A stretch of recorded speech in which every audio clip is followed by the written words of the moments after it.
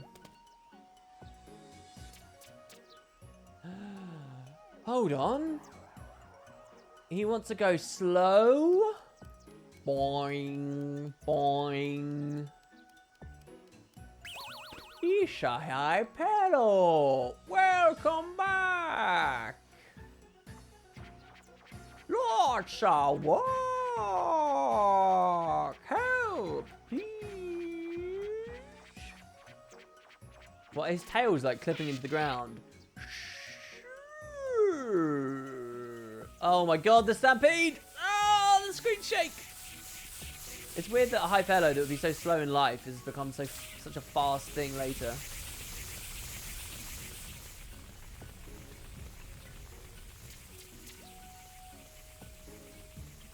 What's the point in rushing, huh?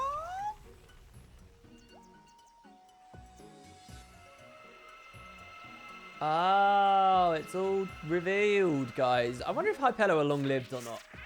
Time to get to work. Ride the shoe puff. Oh my god, the Hypello! They're back. And Agama. Alright, let's do this. Want to see me do an impersonation? Let's see if I can't whip up something special for you. What do you think? It's the faraway cries of a wolf. When it comes to impersonating beasts of the forest, I'm number one. Alright, so the story with this one is if you listen, each time I scroll through this dialogue, you get a wolf sound. Okay, and then on the next page, we'll get a different sound. The cry of an Ochu. I bet you think they don't make sounds, don't you? But they do. Late at night, when hunger overcomes them, they cry out. It goes a little like this.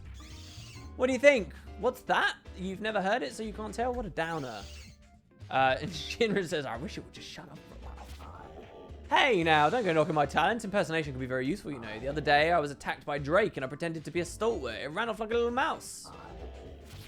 Lately, I've been thinking it might be good to make money off of humans with my impersonations. Maybe I'll test my material out in Luca or maybe Bevel. Come on now, stop laughing. Maybe you can't see my genius, but I do have a fan base. Gotta head back to the forest for some more practice.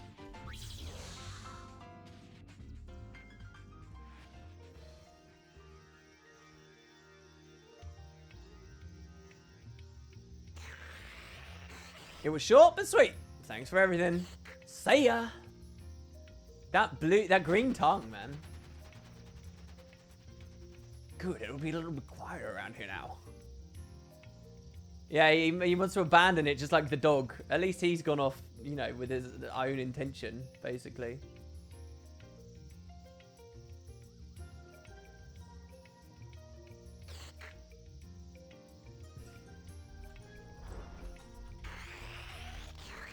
Let's do some warm-ups. First, a Mihen Fang. An Ariman. A Sahagin. Now to the advanced stage. Could it be that Shinra just hates loud things? Maybe. Ochu sleep talking. A monkey in need of love. That is quite horrendous. A shoe puff that stepped on a nail?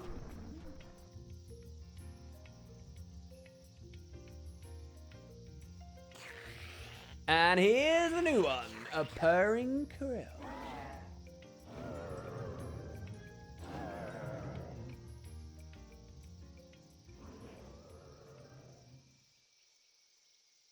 So you guys see how hard this was to try and cut into the series, right? It was just crazy.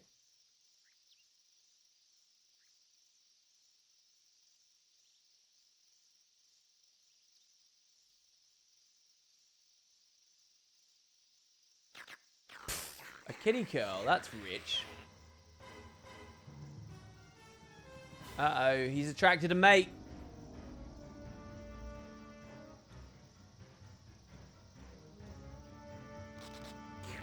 My masterpiece. Uh-oh, and another one. They're creepy, man. The way they sit there just staring at you. I feel like what we're experiencing in this cutscene is what it would be like to be an attractive woman in a bar full of drunk men. Look at this. This is what a sausage party is like. And you're the one chick. Ah! Whoa, how? This many? Ah! Agama's newest speciality was a call signal to its pack when it's found prey. Oh, I thought it was a love thing. All right, there we go. Boom. Skink.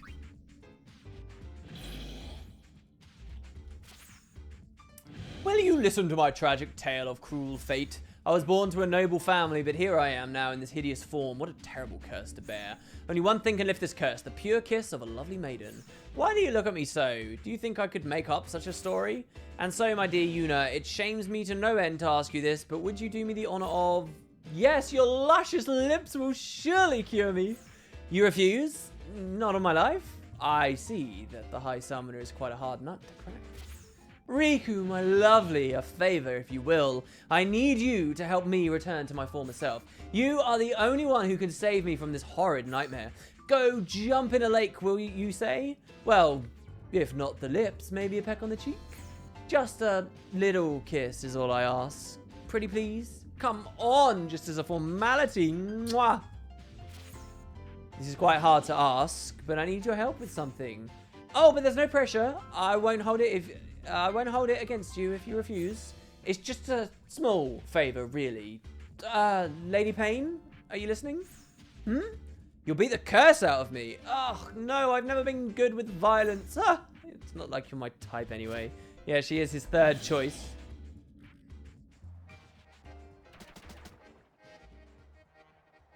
Sorry, he who was declined a kiss had left the airship and lowered the standards of his pure maiden to a little girl. Hey there, beautiful. Want to embark on a journey of a lifetime? Ew, no way. Gross. And she's going to run off. Damn it. Yeah, I think Riku would kiss too. I do think that Riku would kiss. What about this old lady? Guess I can't be too picky anymore. Hey there, beautiful.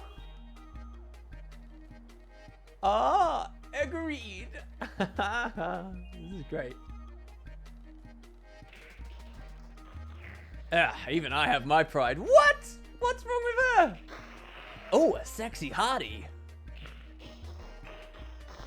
Want to make some unforgettable memories together? Ah! Oh, it's amazing. It's fun to laugh at men being rejected by the fair sex. Fiend hunt complete.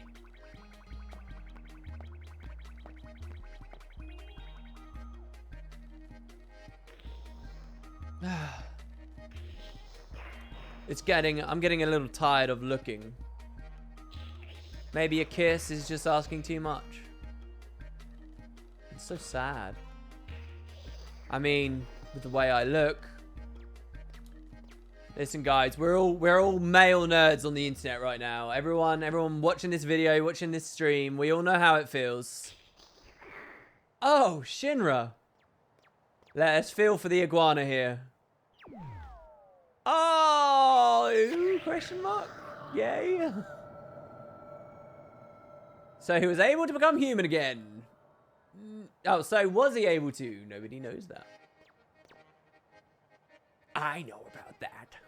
Do you know what? They should have had like an object wipe there, where like a cutout of a love heart that zooms through. That should have been how that ended. That's hilarious. Anole. Huh? I've been caught. Oh no, that's just no good. Let me loose quickly. Okay, I'm looking for someone. I can't be wasting time here. Shinra, do you know what it is like to yearn for someone? I guess it's a little too soon for you. I've been in love for a long time. Our meeting was sudden, but I knew at the moment our eyes met, it was love. Wouldn't you call that destiny? I fell in love before I took this form. Back then, I used to party in Kilika all night long. Even that day, I was wandering around the port when all of a sudden a giant wave came in. It was Sin. I was about to be swallowed by the wave when he saved me. Shinra, guess what? I remember now. You know the promise I made back with him then? We promised that if we survived, we would meet again at the bridge in Kilika. But in the end, I didn't make it through the attack. That's why I look like this now. But I still can't forget about him. I know that it can't work anymore, but I still love him. If I go back to that place, will he still be waiting for me? So we just saw a man getting rejected. What happens when it's a woman looking for love? Let's do it, baby. My mum says I'm a handsome boy. I'm sure she does. If we are both still alive, let's meet again on this bridge. Now I've become this lizard thing, but does he still remember?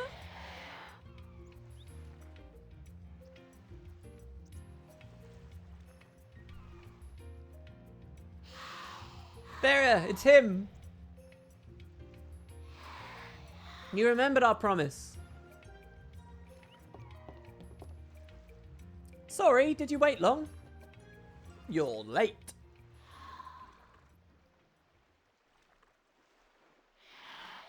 Well, I guess when I think about it, it's the obvious result. Now that I'm a fiend, even if I could meet him again, I wouldn't want him to see me in this hideous form. Am I reading this wrong? Feels like those last lines didn't make any sense. The promise that had ended long ago, on that day when I died. My one and only love. Find happiness with your new love. Brother, you're such a romantic, you know that? No! You would. Oh, I mean, you choose this spot to meet every time. She's been tricked. I guess you're still hung up on that girl you met here. No! Come back! What's wrong with being a romantic, huh? Oh, the tragedy. It really was love at first sight. He's never forgotten about you, lady. That's his sister. I just have this feeling that if I keep coming here, I'll see her again. Oh, this is so sad. No, and it's sending itself. Oh, here we go. She did hear. Yay. Obviously, at the time, I couldn't show myself to him. But here's the thing, Shinra. I have a new goal. One day, I'm going to regain my human form, and I'm going to come back here to see him. Wow, that's a pretty noble goal. I think a lot of fiends would like that. And that's when I'll say to him, I knew we were meant to be together. Isn't that romantic? That's what X-2 should be about. That one iguana's goal to come back to life, right? Archaeotheris? Archaeotheris? Have you visited Luca? Such a lovely place it is. Everyone there enjoys life to the fullest. What good is life if you don't enjoy it? You have to have some fun. Are you listening? Life is all about... Listen to me. Starting another lecture. Forget I said anything. People always tell me my lectures are boring, but don't people want to lead fulfilling lives? You only get to live once. Best to have fun doing it. I just want people to feel the same. The Luca Goers taught me this. I owe everything to them. What's that? You've never heard of the Luca Goers? Unbelievable! Now I'm in a sour mood. Be gone for today.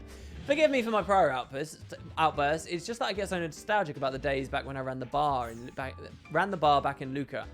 I used to watch Blitzball and drink myself silly with the regular patrons. Free drinks for all if the goers won. Drinks and lectures, that is. People weren't too happy about the latter. But those were good times. That bar was my life. It meant everything to me. Please, I'm begging you. Take me back to Luca just one time. I know it's sort of selfish to ask, but I want to see my bar one last time. I wonder how everyone's doing. Ever since that day, the sign at the tavern has always been closed. As I walked away from the door, I heard voices inside.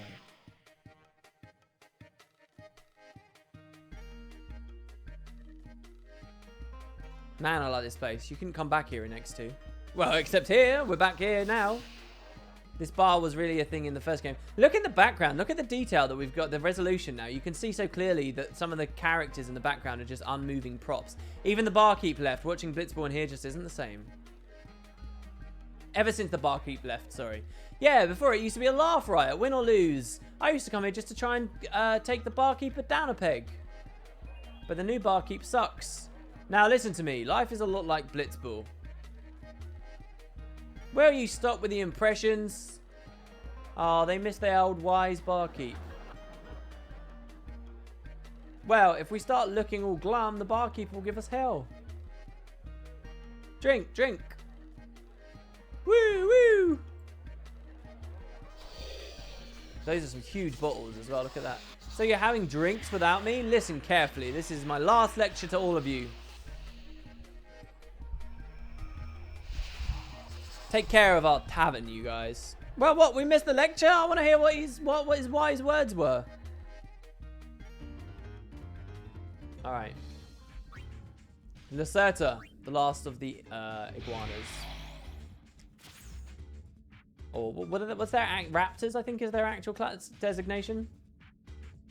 Oh, I left my boss's service a while ago because I couldn't take his abuse anymore. He used to be so kind. I've served him for 4 years. He's become used to being a fiend now. He would complain about the most trivial things. He even began to bite me and subject me to his bad breath. In the end, we did nothing but argue. There's no way I could ever go back to that. I do think about him sometimes, though. I wonder what he's doing with himself lately. Knowing him, he's most likely slinking about, maybe even looking around for me. This is a cool one, because most of these are about what the people did in life, but this is about the life the fiend has built. Slinking around, maybe even looking out for me. Around for me. Lately, I hear whispers in the wind. Whispers of a mystical fountain in Macalania woods that can make one kind and gentle again. Maybe if I... Guess what? I found that spring in Macalania. It's a mysterious place, usually surrounded by a deep, almost impenetrable fog. I dipped a small bottle into its prismatic waters, capturing a bit of the liquor for myself. But even with the sacred water, I can't bring myself to return home. He must be furious, and we'll get into another fight. And I'm in no match for that disgusting creature.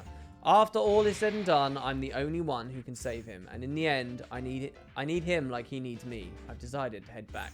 If I bring him the water from that sacred spring, I think things may go back to the way they were before.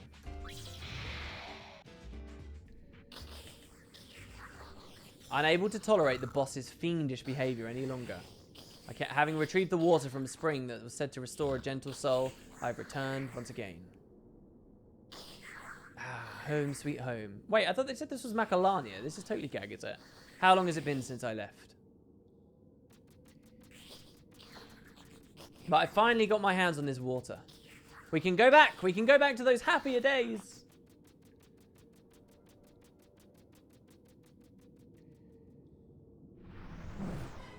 Where have you been all this time then?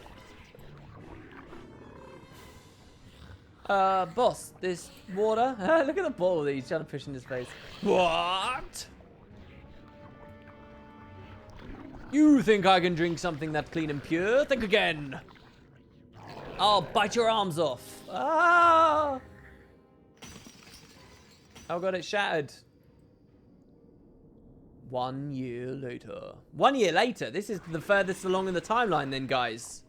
1 year after we released him. Oh, I'm sorry, I'm sorry. Hey, you, say what you just said to me one more time. Actually, no, the Lucita Tower story is later on in the timeline than this. At some point, the balance of power had shifted. After toiling to obtain the water said to restore a gentle soul, but in the end, the boss could not be made to drink it. But now, there's a new boss, who has firmly seized control. And now everyone will live happily ever after. No, they won't. Completely false. He gets his last word in at the end. That's an interesting one. All right, we've got the Shantank.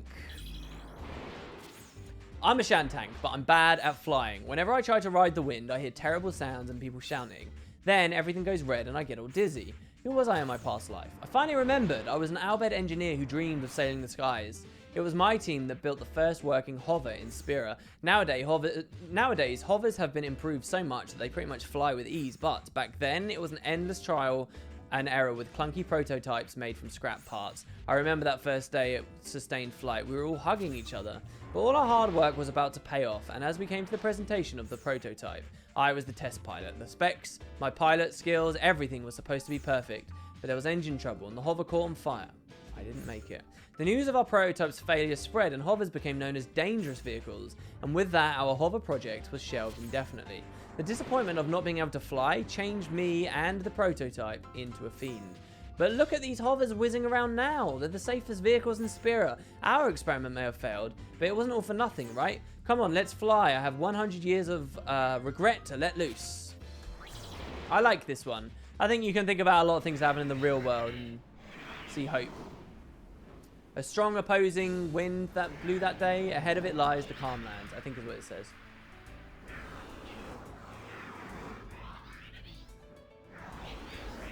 It's been 100 years since I tried this last.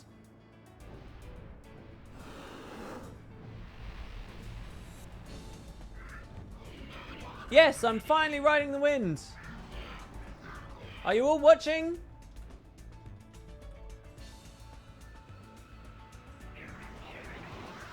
I love how he turns into the hover. It's been a very long time since I built the hover prototype as a human. Even as newer and newer machines were invented and people's interests strayed from the skies. See, look, it's talking about space travel, man. My passion for the sky has not waned.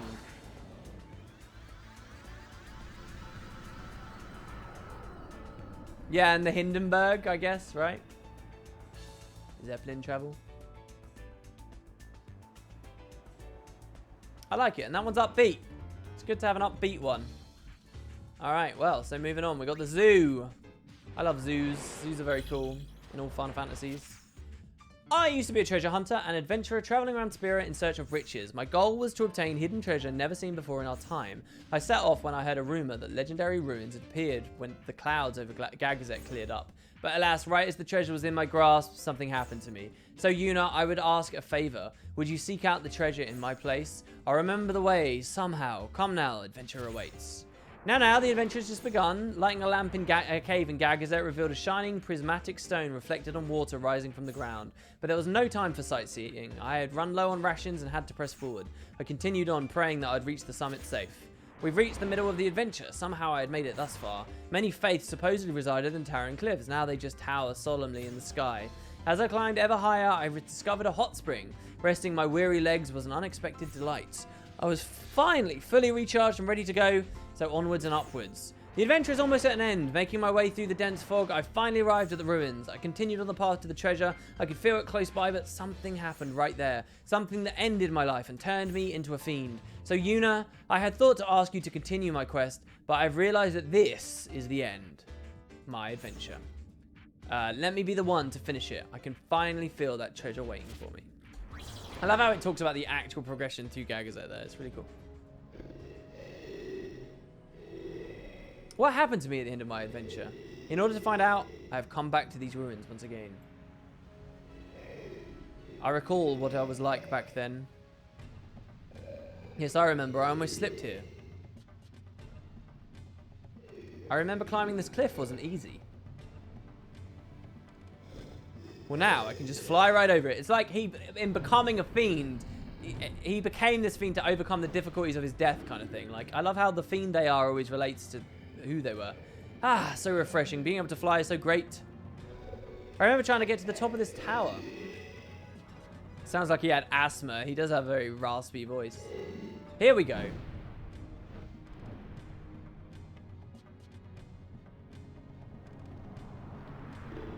Up ahead is where the secret of my past lies. Okay, let's go.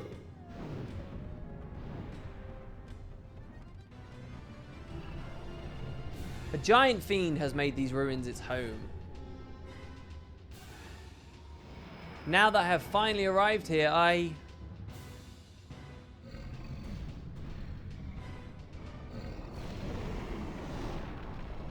No! And then he gets destroyed.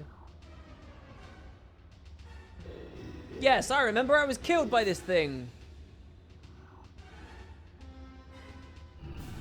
Get out of here, whelp.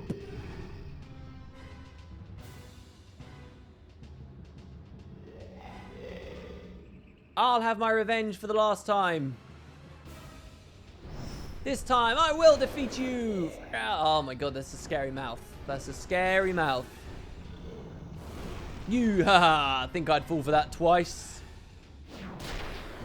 Oh no, that was the zoo that said that. Oh my god, he slammed him with his neck. I can't believe it. How could I? It's a scary enemy to do that kind of animation on. Jesus. You impale your neck on his horns. My only wish was to return to this place again. So I'm satisfied now. Yuna, here's the treasure that I promised. It's all yours now. It looks like the game, with the way that I've got the save file set up, it looks like it is treating these as the first time I've ever watched them, which is good. Because look, this chest is actually opening and giving us the loot. No, it's not giving us the loot. Never mind. From that, you get like a crystal orb. Never mind. All right, here we got the Rook.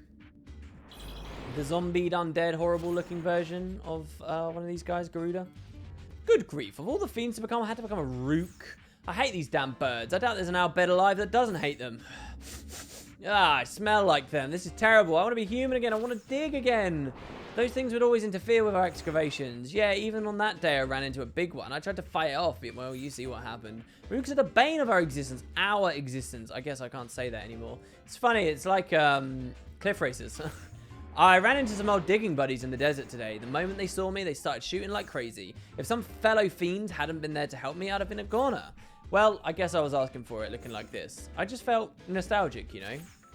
I told you about the rook that saved me from the Al Bhed, right?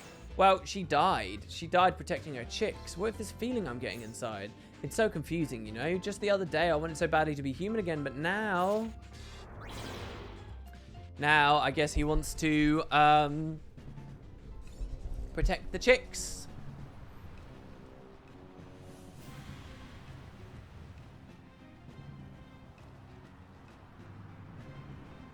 Back to the desert with the Al Bhed.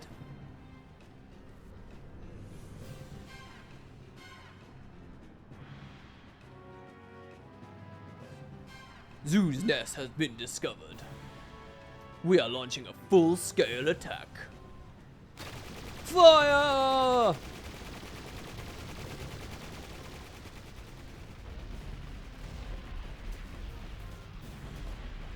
Oh my god, this is cool. This is really cinematic. This is good. That looked really good. It's amazing what they accomplished there. The animations worked really well with the different flying zoos around.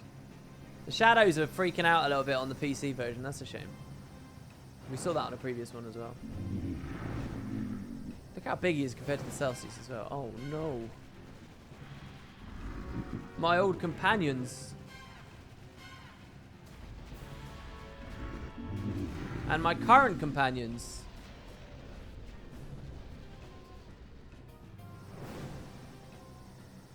What am I supposed to do?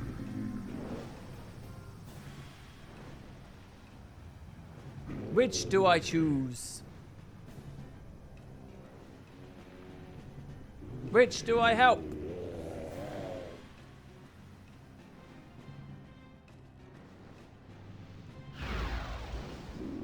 There's no use thinking about it. Oh. Obviously you're gonna kill the Al Bhed. I'll help my companions. Wait for me. Oh, and that one looked good as well. It is very cool to see what they can do with very limited tools. I agree. I agree. It's very, very, very, very interesting to see. All right, the Death Dauber. I want to grow stronger, become more powerful. I'm tired of being treated like a wimp. Sometimes I can't even stand to look at myself. I've gone through this life running. When I look at myself, I see a weakling, a puny creature feared by none. Like when I was human, I was a runt then too. If I was fated to turn into a fiend, I wish I could have been big. Like an iron giant, slicing my way through the wind with my bare shoulders. But I tried to adapt. I truly did. Even a small fiend can be a big one if it's quick enough, right? So I trained hard, but something didn't feel right. That wasn't the kind of power I wanted. What I wanted was to have the power and not to have to bow down to anyone. I think I get it now. I thought I wanted to be stronger, more powerful, but all this time, what I was missing wasn't strength, it was courage. Courage to face the world.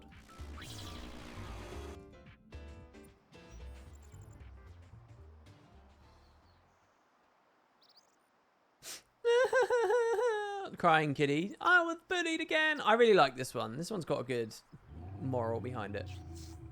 Sort of. Actually, it's a bit weird. I think it advocates fighting so much. Is this just a game thing? Is it a Japanese thing? I don't know what it is, but there's a lot of like, oh, honor in fighting. Please fight, fight, fight, fight. It's like, Jesus.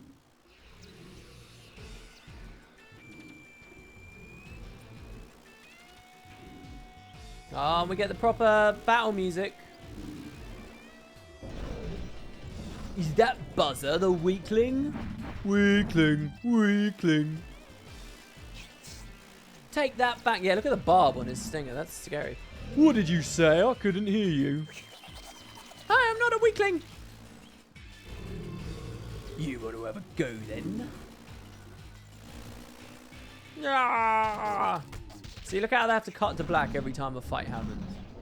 More. Ah, not even worth my time. Let's go.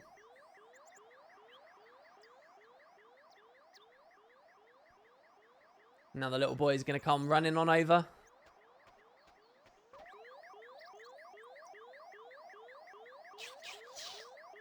What is it? You were so brave. You took on that scary fiend all by yourself.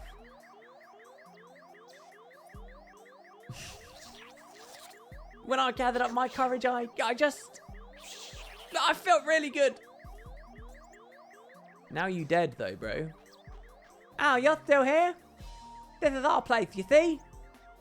Yeah, I told you not to play around here.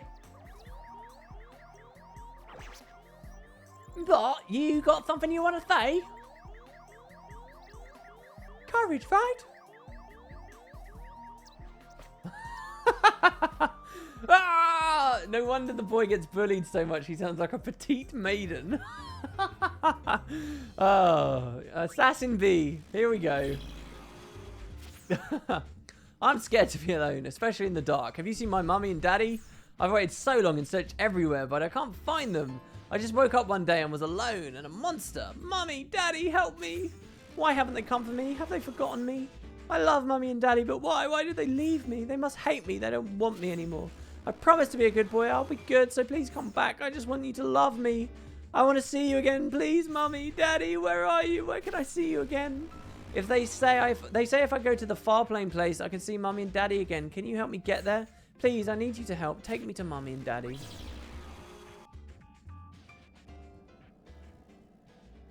Oh, we're on the far plane field.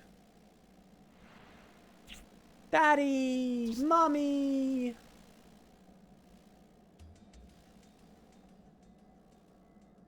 Which is interesting. I don't think they ever, in none of the Fiend Tales, will ever show us the far plane area you get to go to in 10. Where you get to see the Fireflies react to people's memories and get representation. I love that far plane scene. All that stuff in Guado Salam from 10 is so powerful. Actually, I already knew from the very beginning. I knew that you both wouldn't come. Because I was an unwanted child. That's why I was. Man, abandoned. Oh, this is sad.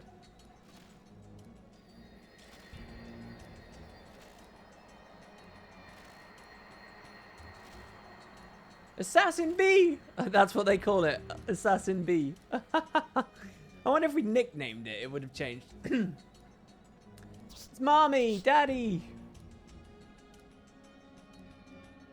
The effects here are trippy. You weren't unwanted, don't you believe that? But you abandoned. Look how fast the sky is moving, the clouds. We wanted to save you from sin. But I guess it was from nothing. I'm so sorry. Do you mean it? Of course. We'll always be together from now on. We'll never let you go again.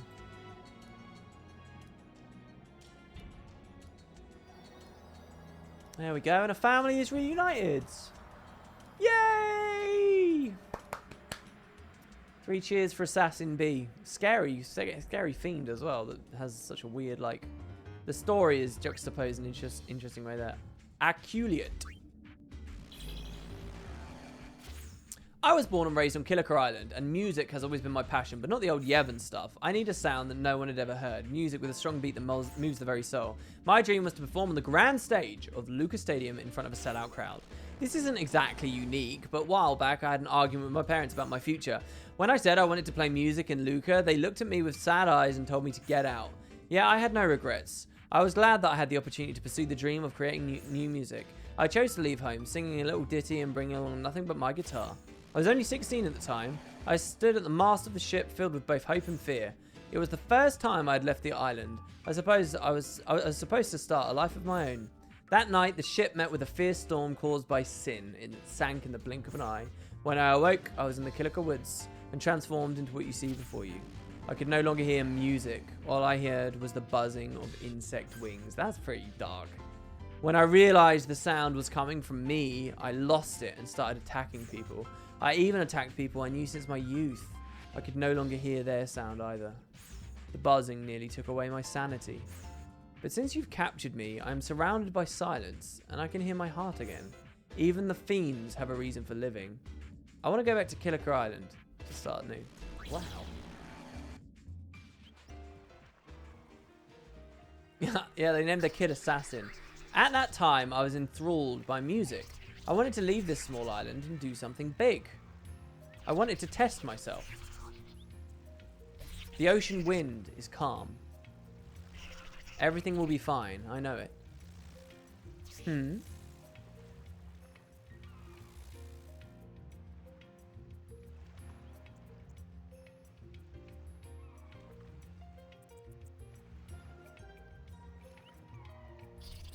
That same morning, the boy starting his journey had the same face I had back then, feeling both doubt and hope in the wind.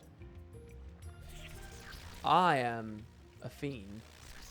I've brought death to many humans, and to friends who shared my dreams. I saw myself in them.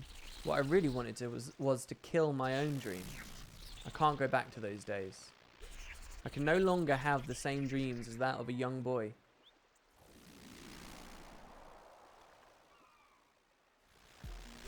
So I should send you a song of joy. It's the only song in the world that celebrates the beginning of a journey.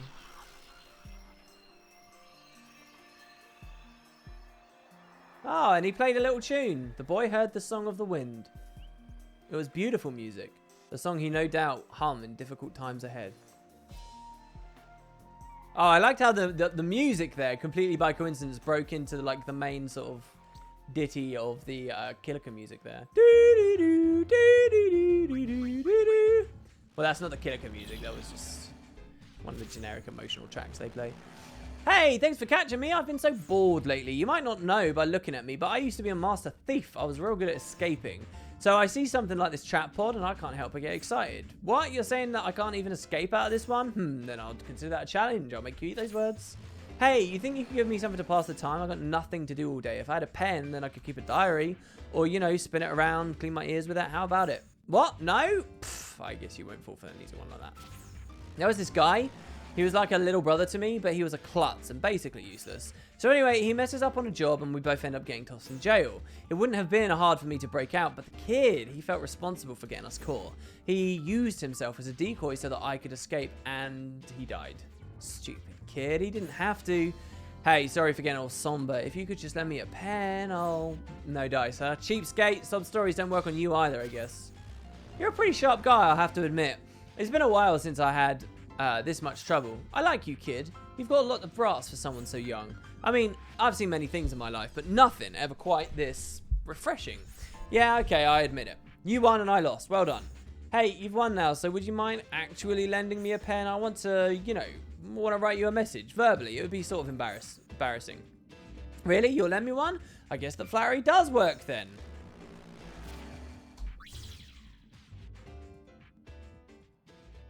Shenra lent a pen to Vesper. That's funny. That's some weird narrating they've done there. A few days later. Was he lying? He escaped. Shenra, you fool. Of course he escaped. This is your fault. Think you're clever, huh? I told you this was a match between you and me.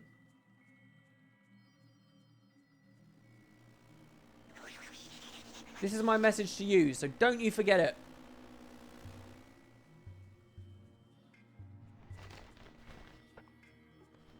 Oh, he's dropped a sphere. There was a homing device attached, you know. Oh, sorry, that was Shinra speaking. Oh, look at this. We got the map moving. So we can track him down. This match isn't over, not by a long shot. Oh, I really want to play as Shinra. All right, go, Shinra, run. Go. It's amazing how well they just tweak the assets they have already. All right, now we've got the Wasp Queen. Don't touch me with your grubby hands. I'm sure you can tell, but I'm the queen of one of the most powerful wasp clans in Macalania. Deep in the forest, I have many hives filled with servants. Every day is full of flowers and good food. I do what I want whenever I want. That's how a queen should live, don't you think? You should be honoured that I'm taking the time to talk to a lowly Albed kid like you. By the way, aren't you wondering what a queen like me is doing in this place? I'll tell you why. It's because the workers at the hive are driving me crazy lately. They keep saying that I'm the queen, so I should find a partner soon and have lots and lots of babies. I guess that's the fate of one born a queen, so anyway, I'm looking for a marriage partner. Hey, is the airship bridge due for a renovation yet? It's so cramped. There's so many more people around than I'm used to. It's suffocating. By the way, Shinra, what do you think of him? Brother? No, not him. You know, the arms, the smile. I'm talking about Buddy. I find him alluring. Maybe I'll just pick him, huh? Oh, but maybe there's someone he already likes. Shinra, are you listening? Hey, the bed springs in the living quarters are too hard. They're killing my back. This thing sleeps on a bed. By the way, Shinra, what do you think of him? Who? You know who. The smile, the work ethic. I'm talking about the barkeep. just the thought of him hugging me with those big arms, I would probably just die and go to the far plane. Hey, Shinra, are you listening? Huh? You say that the barkeeper's already seeing someone? So what? I am the queen of love. One prick from my stinger, and he will be my love slave. Just you watch. Oh, God. Damn, girl. You look so fine. I'm home, my darlings. Have you been good? Welcome home, your highness. Welcome home, your highness. Yes, be quiet now. I brought back a groom candidate. Even whilst I was in love and when I was feeling down, he was always there for me. Look at the three men. Look at this. After a long one, I finally realized he was the one. And this is him. Shinra. Me? Oh my god. Shinra, you're gonna have wasp babies, bro. Oh, the brother looks genuinely bummed by that. Now hurry! Now, hold on, just a... Oh god, I can't think of anything worse. Oh god. Carry him to the nest. Huh? Huh? Oh, no, it's a Moogle doll. Sorry, a Kate Sith doll. What's this? It's not him. Shh, I've been had. Some of these are crazy.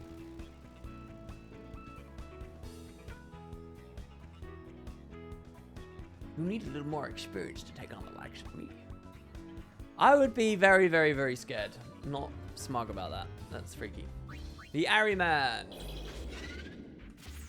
Shinra, look, isn't my eye really, really big? I can see really, really far away. My eye's my greatest asset. Shinra, my eye hurts. Maybe some dust got in there since it's so big. It's been hurting for a long time. I've been crying my eye out. My eye hurts so much, I wonder if I'm going to end up going blind. Nobody believes me, but it really, really, really hurts. Only the old man I met in the forest believed me. I asked him if I did something wrong, and he said, no, you should blame humans.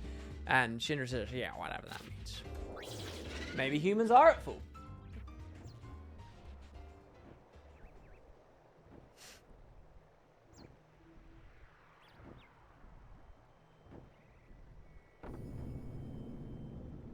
The old man who speaks to fiends. This is one of the earlier ones I ever watched as well when I played this game. Shinra, my eye hurts. The reason the eye of the Ariman hurts is because we humans are always fighting. They cry for the sins of the humans who continue to fight and bicker even since the eternal calm. So in short, the Arimans are the victims of human sin.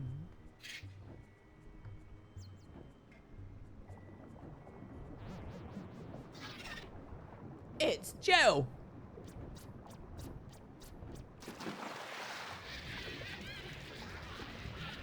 Ah, refreshing, very cooling. There you go. Bloop. Love that little sound effect, that was awesome. I'm cured, I just had something in my eye. Moral of the story, don't listen to interpreters, I guess, or something. Why is that guy still there? Yeah, I love that one. That one was cool. You fool. What do you have to say now?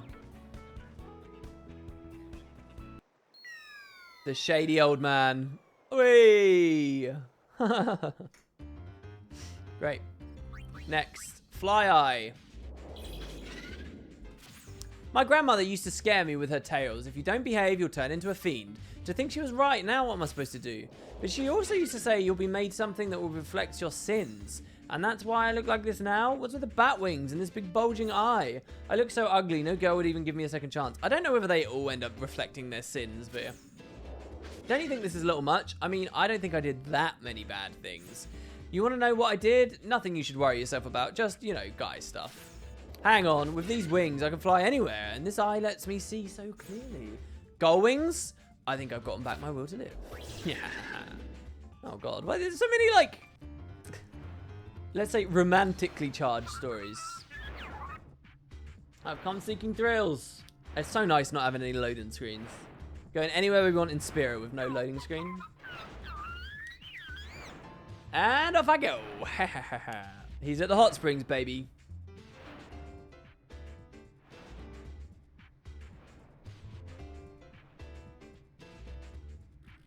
We should have an abandonment counter for the amount of fiends we abandon. Ah, I see someone.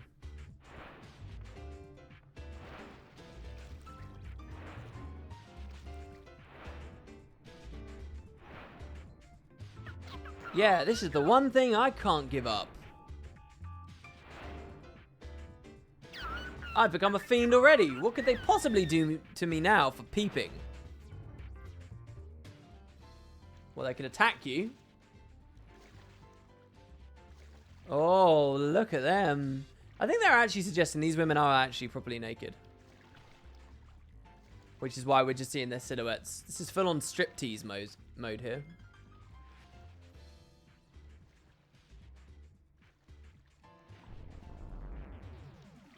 Ooh, he looks so creepy there as well.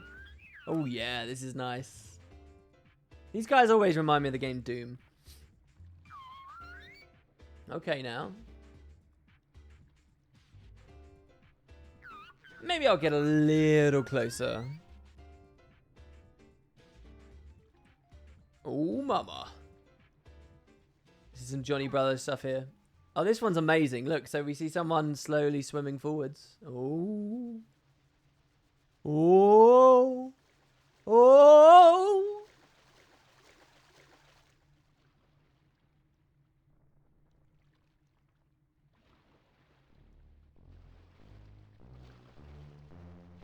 Ah!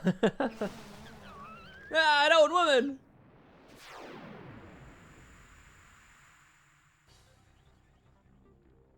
Excellent. That was a nice bath. Oh, they were all old ladies. I got a little rowdy in there. Is there something in Japan about old women becoming promiscuous, but only when they're a bit older? Mwah, I feel rejuvenated. Grandma sure packs a wallop.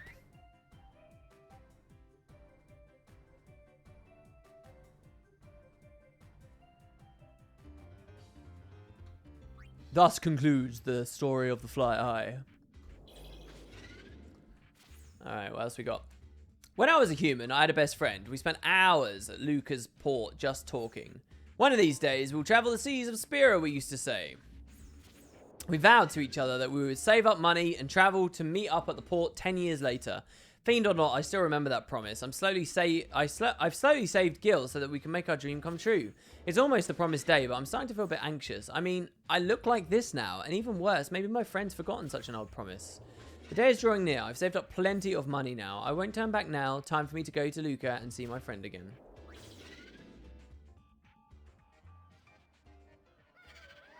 The promised day has finally come. Here I am again in Luca. This is the meeting place. Now, where should I wait?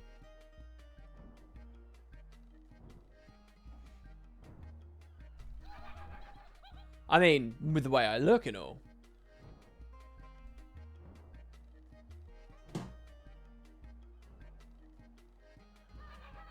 Here we are. I guess maybe like here.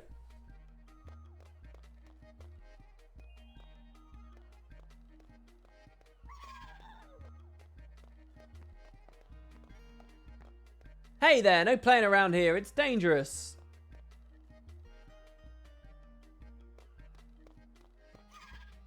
Whew, that was close.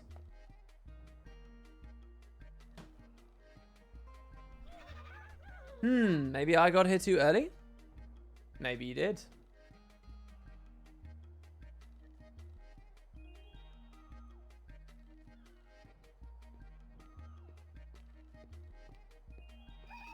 How much longer? I'm getting hungry.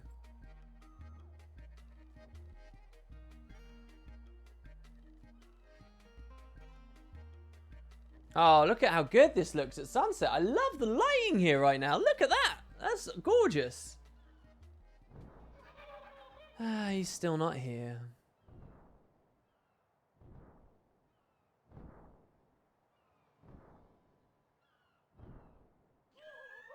The sun's gonna go down. Yeah, figures he wouldn't remember such a trivial promise.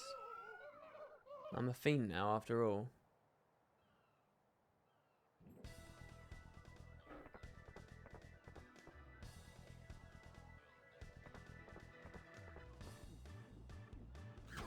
What's up?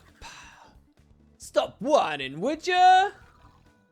I look like this now, but I still live life to the fullest. You! Is it really you?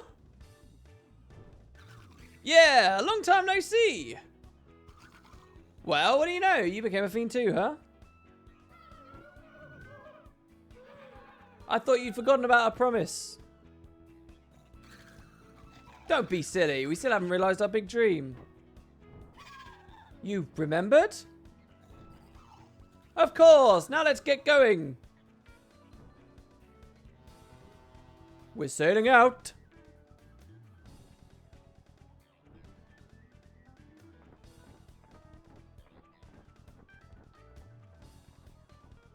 And up the ramp he goes.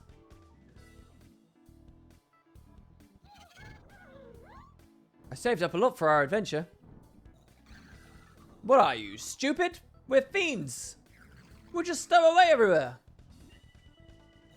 Right, let's go. You know, I wouldn't put it past these fiend stories to just end, and the guy, you know, that there is no lovely story, that they do just finish. There we go, that's the Vertigo. Grim Gaze.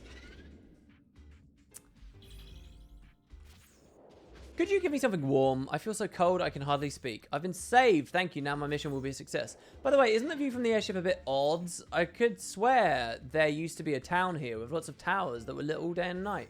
So why does it look like just a big open field? Despite how I look, I'm a captain in the Xanacan Special Forces. The men that I trained always used to respond roll calls so fervently. I miss those days. Since you aided me, I'll let you in on some top secret information. Our mission was to obtain intel on a new enemy weapon being developed in Pavel. But on the way back, I lost track of my men in a blizzard at Gagazet, and now I'm here alone. Is this a joke? You're saying that Xanacan fell ages ago? How could this be? Our mission was all for nothing. It all ended over 1,000 years ago. What were we fighting for? I like it when we go into the deep history. These ones are cool. Yeah, this guy does look very fancy now. So, it was true that Blizzard did wipe out our entire unit. To think that I'm the only one that, for the past 1,000 years, even after becoming a fiend, the only one who still thought the mission was still active. Huh. How embarrassing. 2, 3, 4, 5.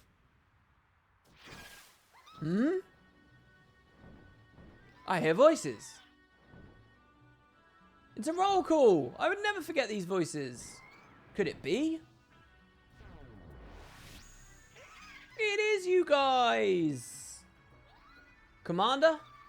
Everyone, the commander is back. Commander! Xanacan 5th Special Unit all accounted for.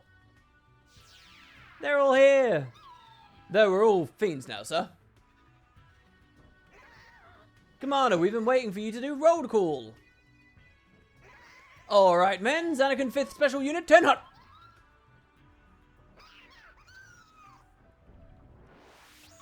One, 2, 3.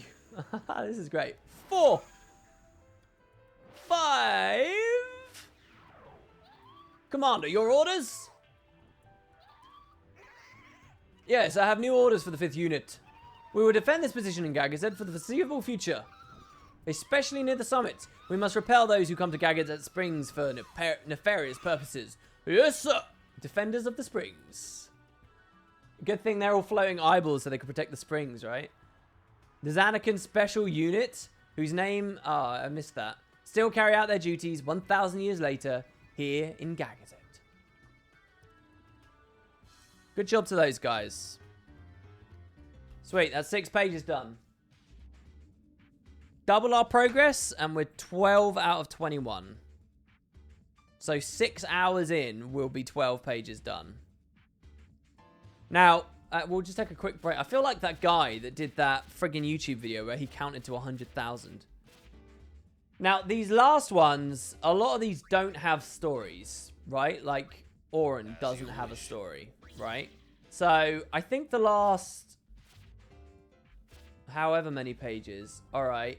So 19, 20, and 21 don't actually have pages.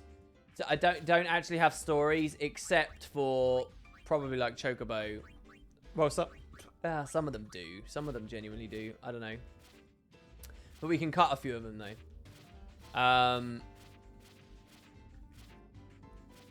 We still got a long way to go though, basically. Still got a long way to go.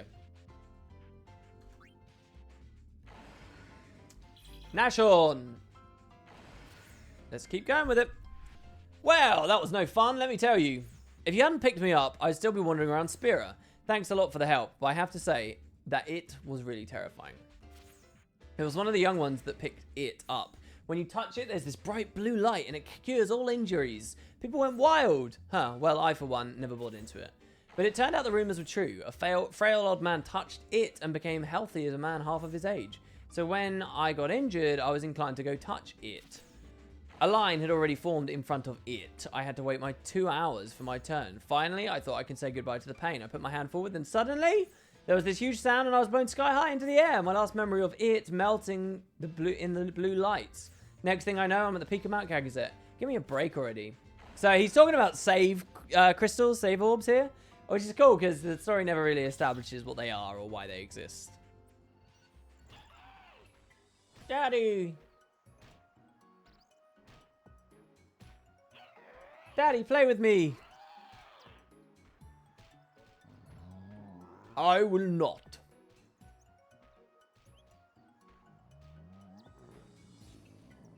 Daddy is tired. You're no fun, Daddy.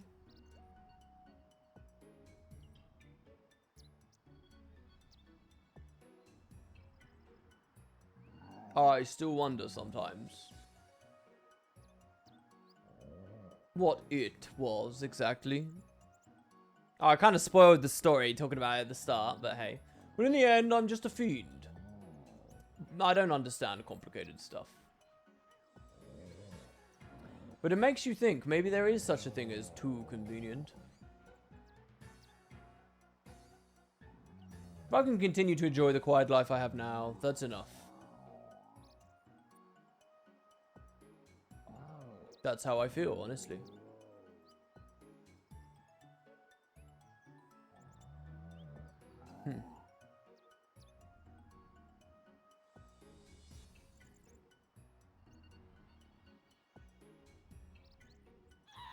Hey, Daddy! I found a big rock.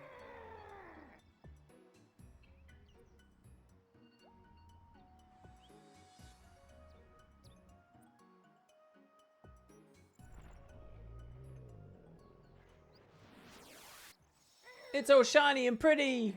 Uh-oh. Daddy, come on, let's play. Whoa. That's it. All of you, you're in danger. Get away from there now.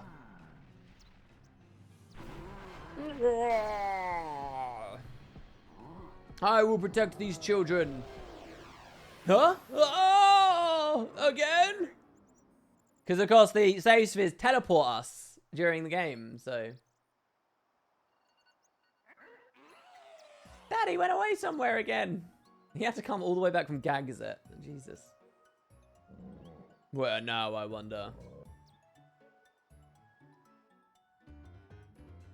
Yeah, the whole point of that was the reveal of the save crystal, and I sort of messed up.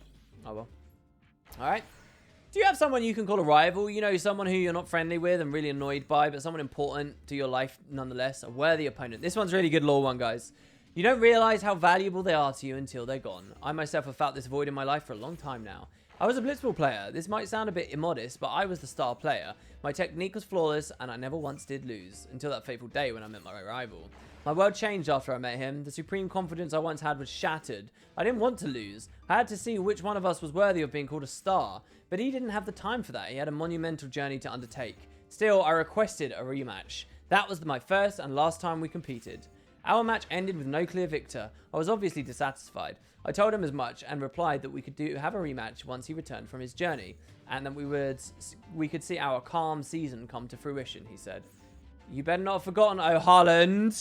I've still got you in my sights.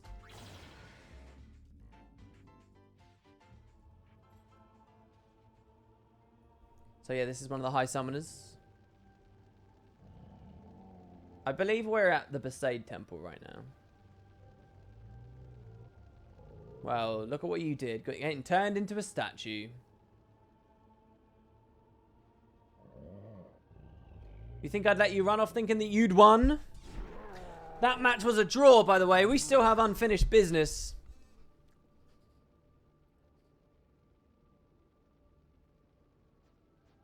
Oh, I love how good the billets ball looks as it's rolling over. So you want to continue the match, huh? Alright, let's do it then.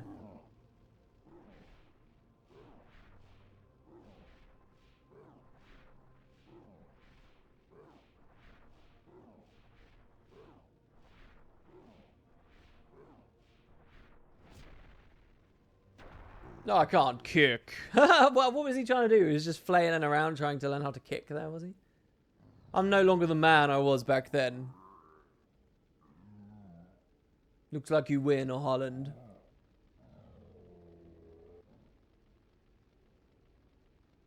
Since when did you become so pathetic?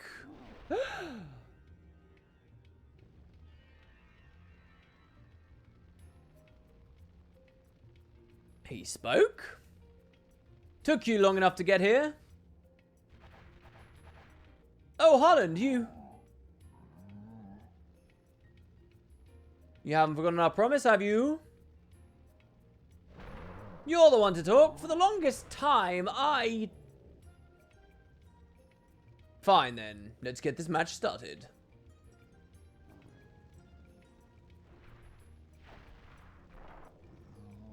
No, I can't anymore. I concede defeat.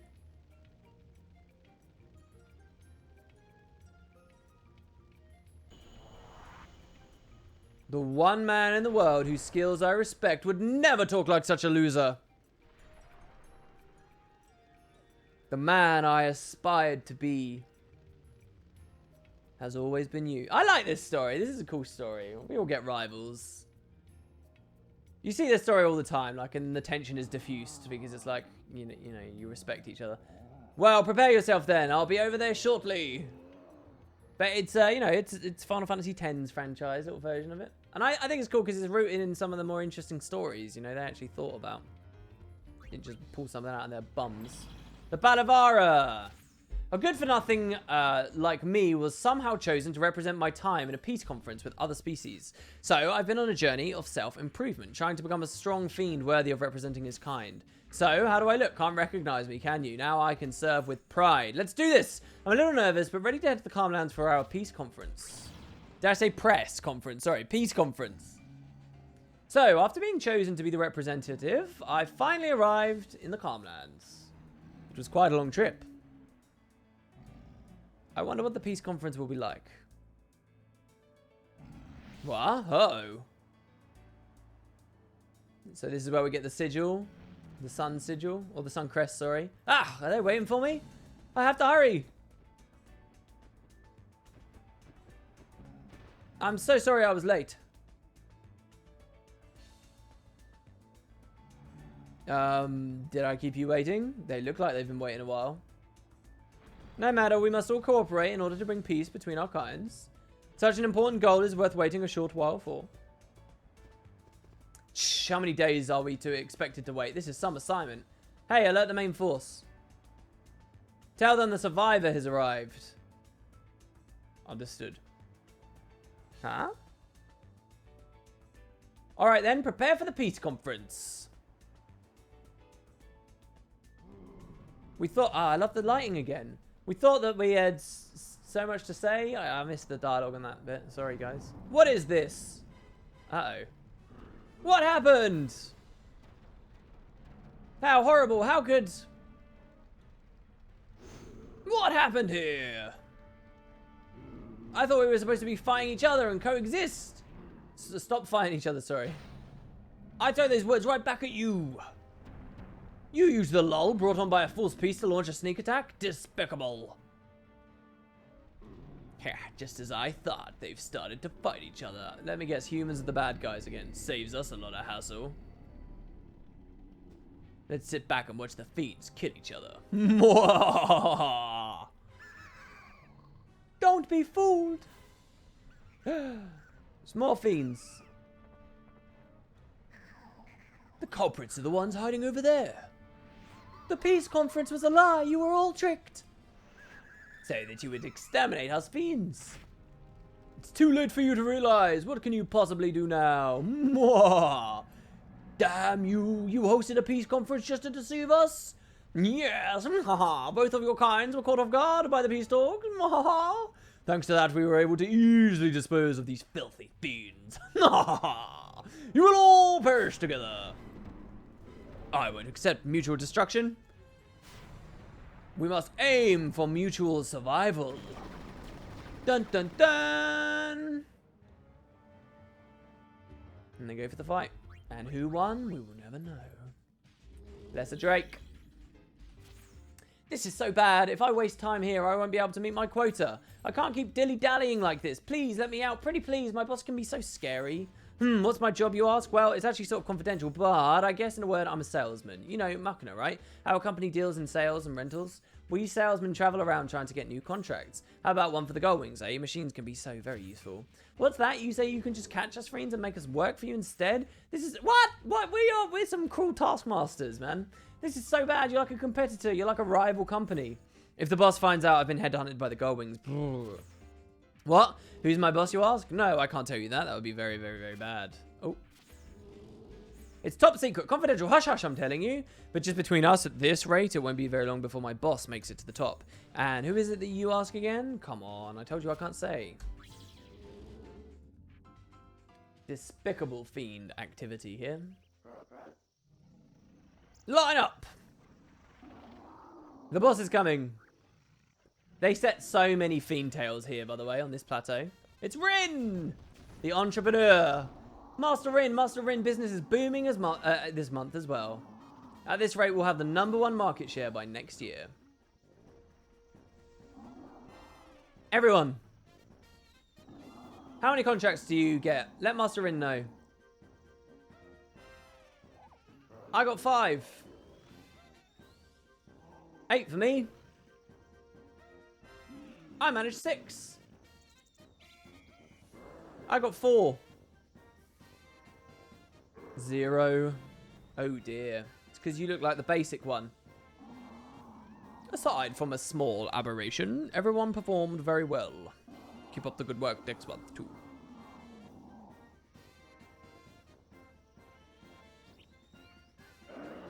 Yeah!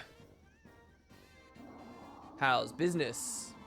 Look, we know that he's roasting them with a fire attack there. So-so. Oh, is this a month later, is it, apparently? So-so. I don't know, some of these stories just weird me out with the way they end. What does that mean? What? Anyway, Spine Drake! The plains where our kind dwell is a majestic place where gentle breezes blow. There is another species that dwells there, and our two species have long quarrelled in those tranquil rolling plains.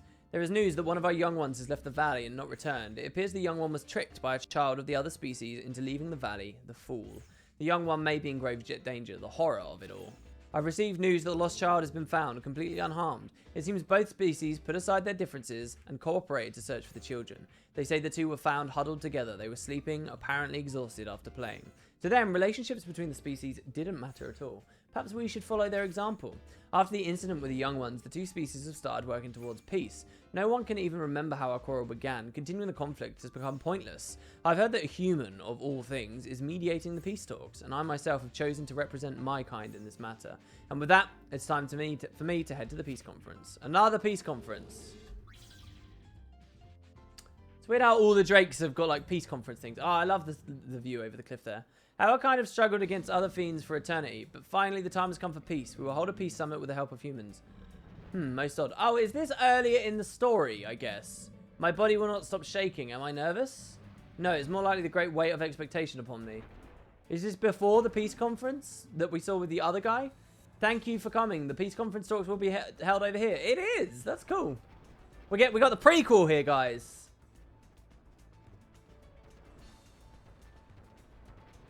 I always feel like it is something that's been lost in translation when it's weird. Ah, so this is to serve as our mediator. Can we really trust each other here? I suppose we have no choice but to try.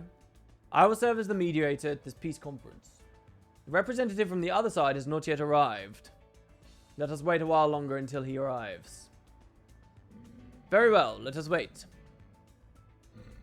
Time for fiends flows something about the moon flow, though I'm sure it's impossible for your humans to understand. Interesting. Here we got the bolt drake. Ha! I did it! I kidnapped them! 3 of them at that! I had my eye on that house for a long time. I just threw the kids in the sack and ran. What? That young mother must be looking around for her kids right now. I wonder how much ransom I can get out of her. Haha, I'm gonna make a fortune. Now that I look at them, these siblings look nothing alike. No resemblance to that pretty mother either. Are these kids really siblings? This one's awesome. Alright, it's about Lulu. I'll put it that way until we get in there. Ow, ow, these brats are shooting their needles at me. And now they just see me mad and stand there with their mouths gaping open. Do they even understand they've been kidnapped? Man, talk about hyperactive kids. God, they keep pricking me. What did I do to deserve this? Did I pick a dud here? I have to return these kids to their mother before they do me in. Hello, Lulu. She looks good.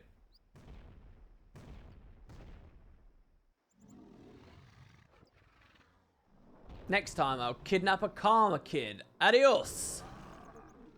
Oh, look, they're all of her dollies. You got the Onion Knight and the Cactar, and we have the Poo-Poo one. Poo-Poo, who will appear a couple of times. The only time Poo-Poo appears in the 10 franchises through some of these stories. I forget. I was playing with a stranger. Mummy always says you shouldn't follow strangers. See, what's cool about this, guys, is a lot of the Final Fantasies have these dolls and Moogles and things. They're bigger parts of the game. 10, they just didn't. You never got to see them act like this. If you play, like, 12, right, you'll see, like, there's all kinds of cute little critters that wander around and think and move and stuff. And in this game, they're just dolls. This is like Toy Story, see? So it's really cool to see that here. Yeah, the Onion Knight. It's very cool. And they hide themselves. Of course, in battles, we get to see them running around, but yeah. Greater Drake. What? Why am I here? What exactly have I been doing? I'm so thirsty I could collapse. So hungry I can barely move. Please bring me some food and water. That's odd. I'm not nearly as hungry and thirsty as I thought. What was I carrying like that? Before I became a fiend, I remember boiling heat and then someone... Wait, I remember now. I was in the desert. Some travelers had collapsed from the heat. They went on about being hungry and thirsty, not like I knew anything about them. And then afterwards, someone was chomping away at something and... I can't remember what happened. I wonder if it has anything to do with me becoming a fiend. Lately, I've come to think that maybe I don't belong here. I feel as if my destiny lies somewhere else. I wonder why that is. Somehow, I feel relieved when I think of those travelers, as if I was able to give them exactly what they needed. It's amazing how many hours of just raw cutscene they've got here, right? On the creature creator, just because they got good at the tools, just reusing areas of their existing world. I'm so hungry.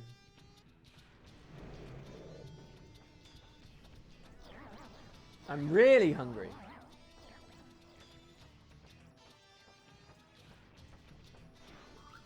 We're gonna starve to death at this rate. Need food. What is this feeling? No! I want to be eaten. What? What has been left behind? I am a fruit. A fruit became a fiend, guys. I'm an emergency food supply for those lost in the desert. I remember my purpose now.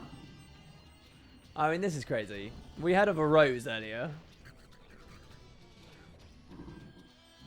Now, come on. Eat me. It did. It got very weird very fast. It's food and drink at the same time. Nom, nom, nom. Wow, this looks good. Craziness. We're saved. Talk about a lifesaver. Thank you.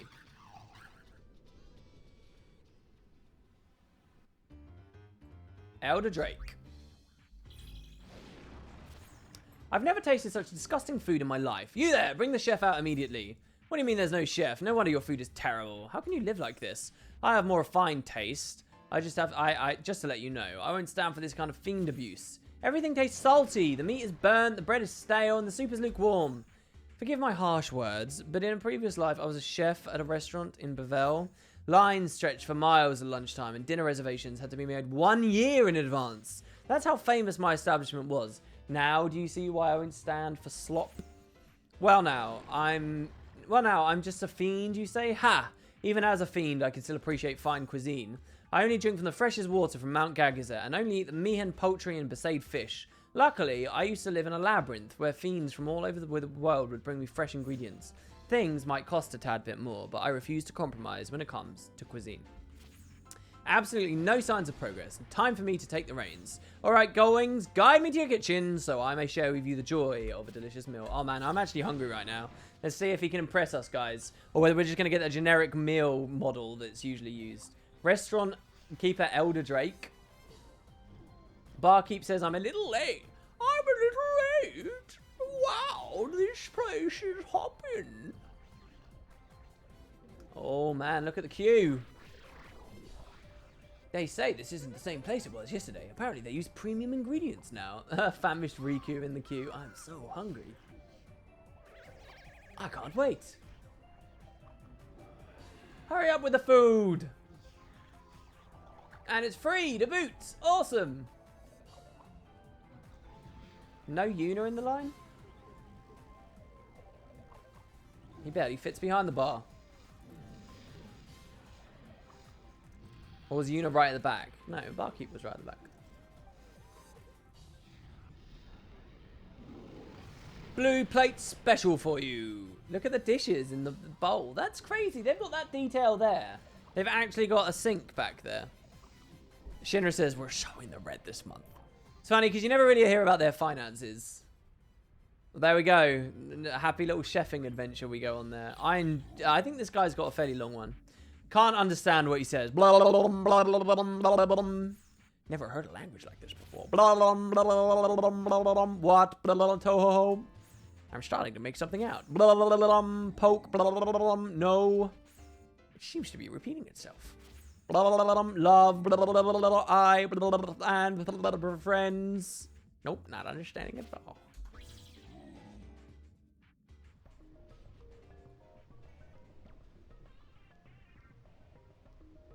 Oh man, I shouldn't have thought about food there. I'm genuinely hungry now. I've got some chicken in the fridge that I can fry up, but man, oh. Looks like we've got another 3 hours before I can do that.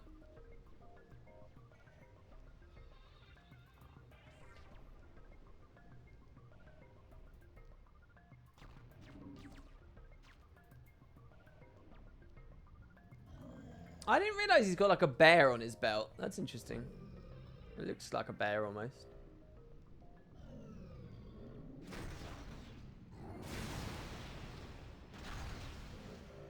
Are you okay, dude?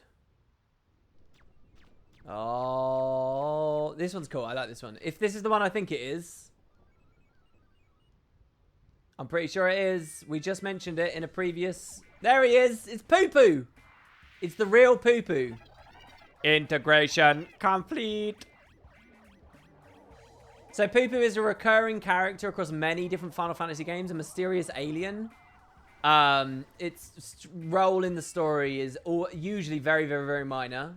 It had no place in the 10 series ever across any of it. Yusita Tower, any of it except this. And that UFO you just saw fly off there is a universal mystery. See, it's called a universal mystery there because they're referencing the fact that he's a mystery in all the different games. And that little UFO you don't see anywhere else in Final Fantasy X or any of its, you just don't see it anywhere. It's not an animation for anything. So you only see it there. It's very cool. That's poo-poo in this game, aside from being a little weapon that Lulu uses. All right. Hey, do you like Blitzball? What team? I'm a fan of the Betrayal Aurochs. They used to not be that good, but these days they're championship contenders. Yeah, the Luku Goers are a good team, but you should keep your eye on the Aurochs too. I mean, once we join the Aurochs, the Goers won't stand a chance. That's right, when I grow up, I'm going to be a Blitzball player. With the Aurochs, of course. Did you? I believe this was made as a reference to a typo from the original games, in which a kid says, when I grow up, I'm going to be a Blitzball. Did you see Captain Whacker's retirement match 2 years ago? That's when we decided to be players. Oh, I actually have this partner who I team very well with. We would practice on Poseidon's beaches until dusk. We've had to join the Aurochs together. I wonder how he's doing. I mean, I'm a fiend now, but hopefully he's still training. He was real shy, He wasn't that good at mingling, so he'd stand about all by himself. So I went over to him and said, let's blitz. I mean, we were sort of just pretend playing, but when he shot the ball, everybody just watched in awe. And when he tries, he's real good, After that, he and I became the golden duo. No one beside was able to stop us. One time, we even scored a goal off of keeper. Hey, I heard my old partner hasn't been practicing lately. He's always just staring out at the ocean. I guess he can't get into a groove without me around. Well then, I guess it's time for the golden duo reunion. This was also one of the first ones I ever watched. Perhaps this is the same kid as the one from Kilika, but I don't think so. But it's funny that when I grow up, I want to be a Blitzball, and then they make him the fiend that is most like a Blitzball. Oh, I love the team. Dado! I love the music here. Ah. Oh.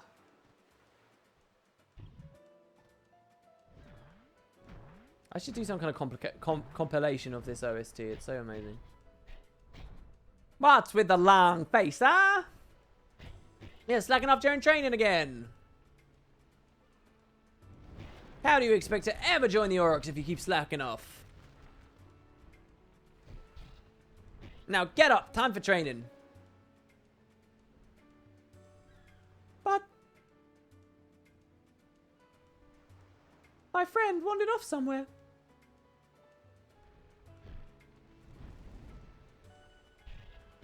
Ah, fine. Here. I'm back. Yeah, if he kicks it, it could just explode. It'd be so bad. Now kick hard.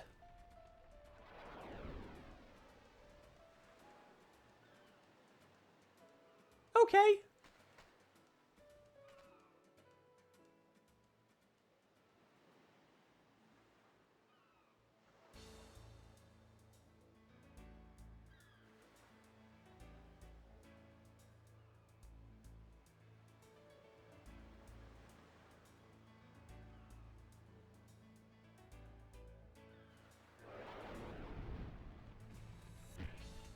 The fearsome twosome are back, right? It's scary how Lego-like his foot looks there. Looks like a model. It's funny to see all the corners that they could cut with these games. Once you really bring up the resolution. And just how bad a lot of it looks. The boy would one day perfect the burning shot.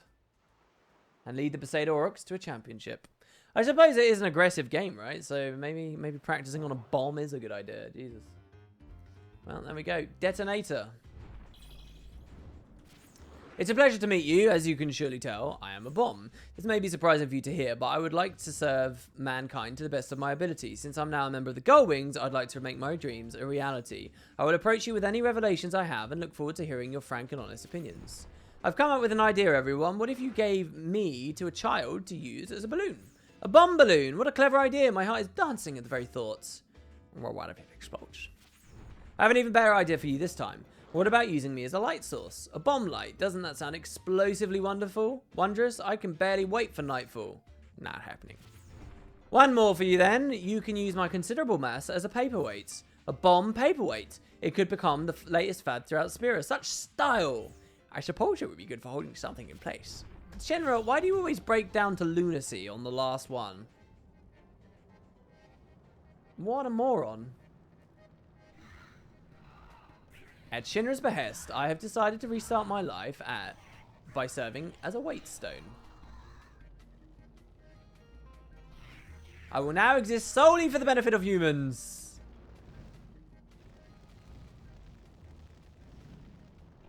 Huh? Look, it's Hisaru. Who was that other girl you were talking to?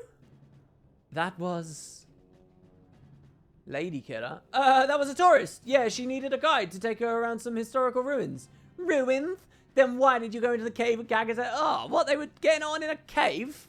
Oh. That cave is a sacred site that many summoners used to travel through. Historical? Sacred? Don't make me laugh. This is not the age of Yevon anymore. What good is there in paying homage to places like that? Oh, poor Hisaru. Ah, some people in distress I cannot stand idly by. Oh dear, what's he gonna do?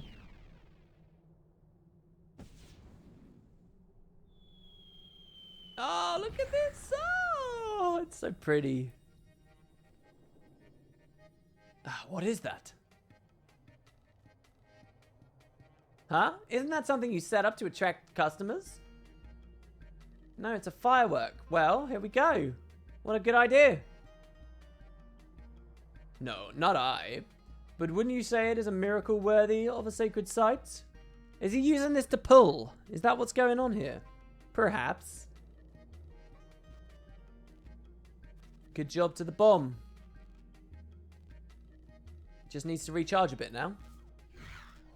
Shinra. The promise of being a paperweight will have to wait. Shinra just said it to get rid of him. Rude. Oh, no, he's dead. Oh, now it's sad again. Isn't that the chick from 1,000 years ago asking to sign Tidus's autograph? I do believe it may be. The volcano. So all these, by the way, speaking of Final Fantasy 12, when you have bombs as weapons, they've got names like this. The volcano and stuff. Have you seen my friends? Some weirdos came by and took them away in these strange pods. I luckily avoided capture, but I have to find out where the others were and save them. It appears the Yevon research facility is behind the abduction of my friends. They're not affiliated with New Yevon. They're conducting some kind of independent research. They seem to have captured many fiends. I wonder what it is they're doing exactly. I found their headquarters deep inside a cave, but they were long gone already. They've moved to a new location, it seems. They've left behind some strange apparatus. Also, I found the exploded remains of some of my friends. Damn it all, what was it that they're scheming? I finally discovered their new hideout. They're underneath Bevel within a dark labyrinth where I'm sure their twisted research continues. Wait for me, my friends. I promise I will save you. After searching long for my kidnapped comrades, we're going to the Bevel Underground. I've finally come to this place. They say that buried deep within Bevel is Yevon's secret laboratory. I'm coming to rescue you all. Ha!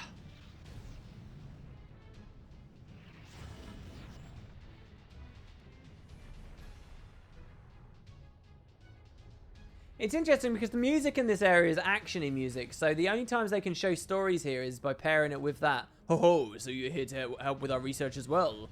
It's the opposite. Give me back my friends.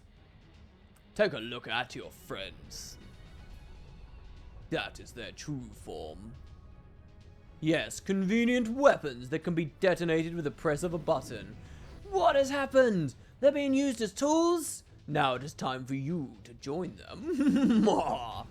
Please help me. Oh, I don't want to become a weapon. Please save us. Alright, you guys. I'll put an end to this. I want to see him get really big. Tier 1. Tier 2. What are you doing? No, stop. Boom. Oh, that looked cool. Explosion at Bevel. This is like a news report. The explosion was reported as a minor accident and quickly forgotten. Nobody would know of the sacrifice made by one fiend to save his comrades. Well, we do. The Gigas. I once a warrior. I never forget the pride of tribe. I swore on Horn to protect Master. Master was Yevon's summoner. I was God. I met Master during soldier training. I attack him. I hurt badly and confused, so I attack Master. But Master very strong. First time lose to human. Master was kind, healed my wounds, told me stories of summoner journey. After wounds heal, I decided to follow Master. I was no longer Ronso. I was Master's God. Journey with Master very fun. Went to many places, talked many times, met many people. Learned later real meaning of summoner journey. Arrive at Gagazet. I knew Master dead if he continued journey. Very sad. Told Master very sad. I asked Master, what if he come live with Ronso in Gagazet? Master say yes. I introduced Master to Ronso. Great feast to honor summoner that night. Much celebrating. When I wake up, Master gone. Master chose to continue journeying. I tried to follow and find Master. Mountain very treacherous. Blizzard. Everything go black. When I wake up, I now fiend. Now every day I look for Master in Gagazet. This one sounds really cool. And I don't recognize it. I don't know if I've seen this. This sounds really cool. Who as the Master is the question. A Ronso Guardian who was just abandoned at the gates of Gagazet because they lost their nerve.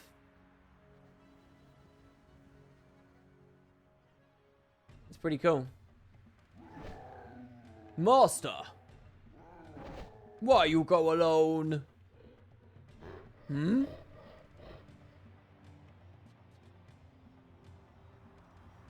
Gigas, I am sorry I left you alone. From now on, we live together. See, he abandoned him and died out there alone. That's so sad, man. Master!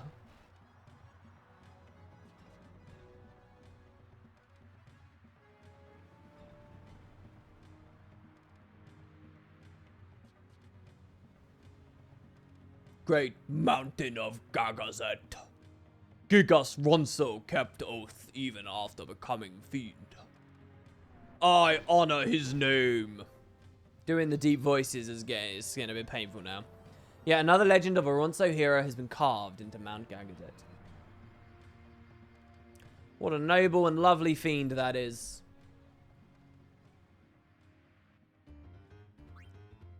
Gug. I can't remember how I became a fiend. Well, I have an idea of how it may have happened. I come from the Calmlands. I lived there with my folks. They really coddled me. I found it kind of suffocating, though. They said it wasn't safe to play outside at noon, even. So I didn't have any friends. The only playmates I had were my mum and my dad. But they both worked, so I was alone most of the time. My folks ran the Vin travel agency. One day, a customer came in and told us about Bevel. He said it was the largest city in Spirit, and I couldn't even imagine such a place. I mean, I'd never really even left the travel agency very much. That night at dinner, I asked my folks to take me to Bevel, but they just sort of got agitated and said no, saying it was dangerous repeatedly. I thought to myself, I'm not a child anymore. It was time for me to leave the house. I left the house and made my way to Bevel. I lost my way in the woods that night, and by the time I made it through, it was dawn. It was then that a soldier in the area noticed me. Fiend! That's what he said before he and his friends began chasing me. I ran so hard that I eventually fainted. When I came to, I was by a brook and I gazed into the water. I was shocked to see that the image of the reflection was that of a hairy, hideous fiend. I think I was turned into a fiend because I abandoned the people who raised me. I can't go back. I've been roaming through Spirit ever since, but I haven't ever been back to the Calmlands. I miss my parents and I wonder how they were doing. This one's also sad. Very somber.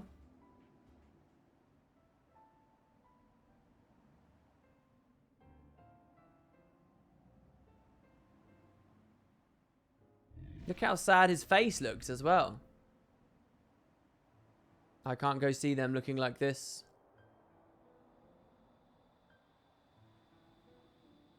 Gag, is that you? Oh! Oh my god, he looks so sad. The music is not doing well to help. Ma?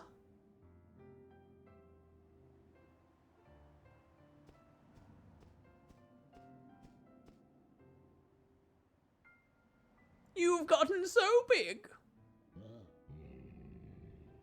How did you know it was me? Are you shocked that I look like this? I see. So you found out that you actually are a fiend? Ah, he was one all along. What do you mean?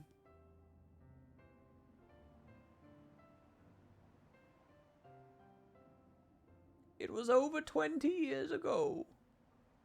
Which would explain why she recognizes him. It was a very cold, rainy night.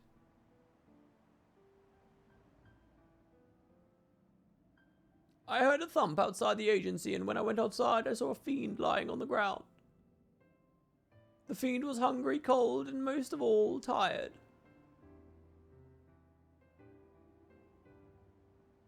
I began to feel sorry for it. Then I heard voices looking for an injured fiend. So I hid the fiend inside the agency.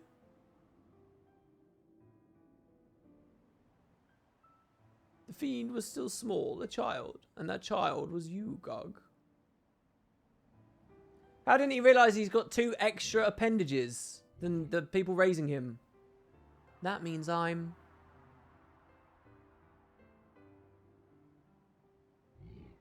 hadn't died and become a fiend.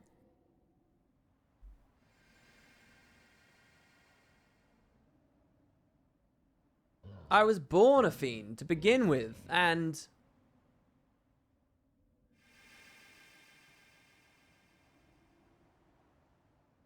I was raised in the darkness, away from the eyes of other humans. Damn, his mum lost weight.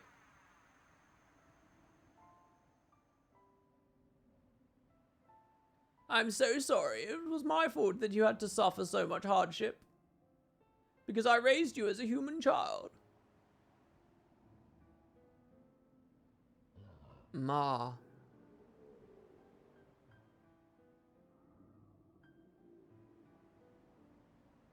But human or fiend, you are still my one and only child. I knew you would come back to me one day.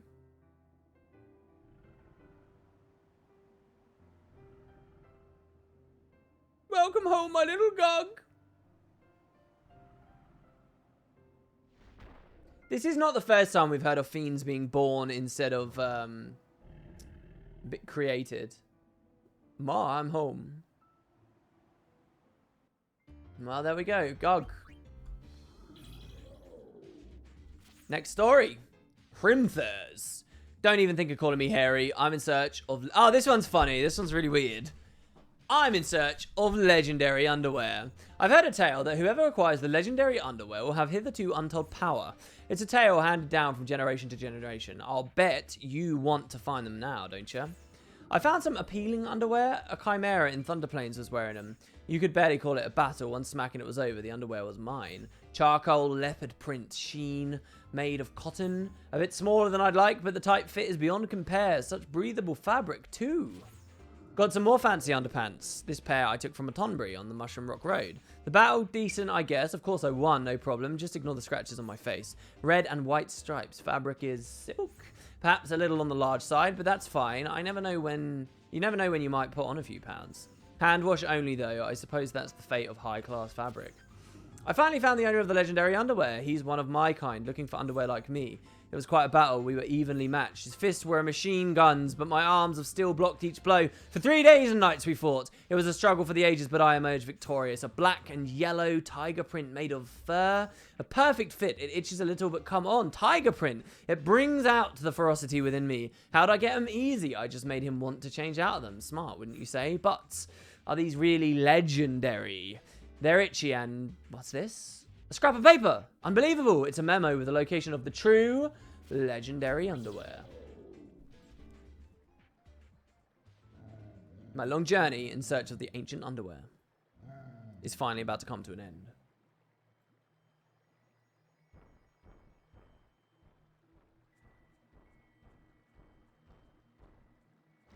Yes, I'm finally about to get my hands on the legendary underwear.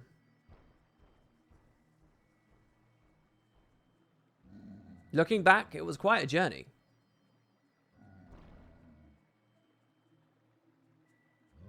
I'm getting more excited by the moment.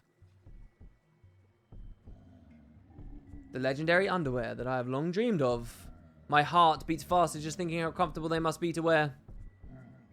I'm sure the moment I put them on, I'll be greeted by an entirely new sensation and a surge of galvanizing energy will race through my body. I'm I'm finally here.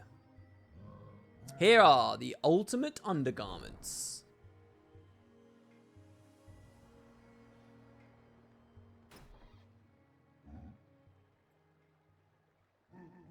No, it's not here. The only thing I found was a letter. You have no need of apparatus. When you learn not to depend on such things, you shall discover the true power within you. Yes, of course. The power is not gained through dependence on underwear. It is gained through freeing both mind and body, and as I am one who seeks true power, I no longer have need of underwear.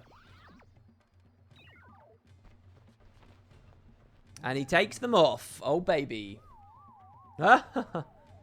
Shinra says NSFW. Yeah, that still blows my mind. That still blows my mind. NSFW? Like, what? Like, did that really happen? He says not safe for work? That cannot be right. I'm so curious what that says in Japanese, right? Because NSFW, right? This game came out in 2002. The international version, maybe 2003 at the latest, right? Was NSFW so prevalent and well understood by that time to have made it into a video game like that? Or is it only NSFW because the English translator of the latest version did it? I don't know. It's crazy, though. It's really weird. Really crazy. Takoba. What's the idea of caging me up like this? The more time I waste in here, the more business opportunities I miss out on. Time is money. Every second is a lost skill. Money, money, money, money. Get me out. Phew, I've been yelling too long. What's that? I died and became a fiend. Now wait just a minute. No, I remember now. The ungrateful deadbeats I lent money to did be in. And when I died, they all danced on my grave, the nerve of those bums. Hey, listen, you all ride on this fancy ship here. You must know how to get me back to normal. Come on, help me out. I'll make it worth your while. How does 100 gil sound? No, you say? Oh, you're killing me. How about we make 150? Hey, you listening? Going's my foot. What kind of sphere hunter team can't turn one fiend back to normal? And you have the nerve to make me work for free? No way. I'm starting your tab right now.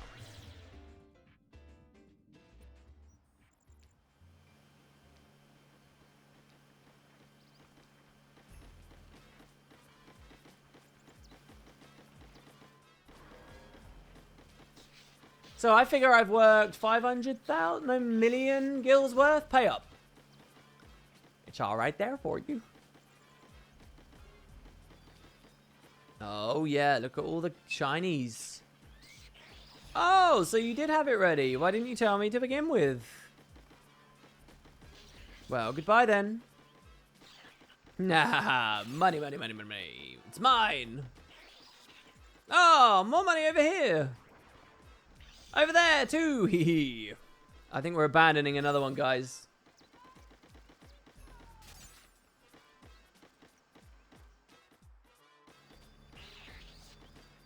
It's mine. It's all mine.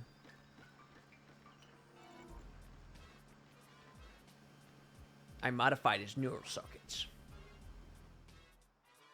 Good job, Shinra. Continuing to exploit these poor fiends. I'm a warrior of the Sharp Order. Forgive my directness, but might you know something of a text known as the Bushido Manual? There are 4 such volumes that hold secrets of Bushido that have been passed down our order for generations. But to our great shame, they've all been stolen from us. Only the leader of the order, the chieftain, is privy to the secrets in the manuals. I have been charged by the chieftain to capture the thieves and retrieve all of the manuals. I've recovered the first volume. I wrested it from the leader of the Flan Brigands, Hellfire Flan Rojo. He was a fierce opponent who had mastery over fire. 3 volumes remain. The second volume has been retrieved. Guillotine Gemini, the leader of the Iron Giants, had it. His skill with the giant sword made him a formidable opponent. 2 volumes remain. The third volume has been retrieved. This was being held by a kamikaze cactar of cactar assassins. He ran like the wind with slicing attacks with like a butterfly's wings. Only 1 volume remains.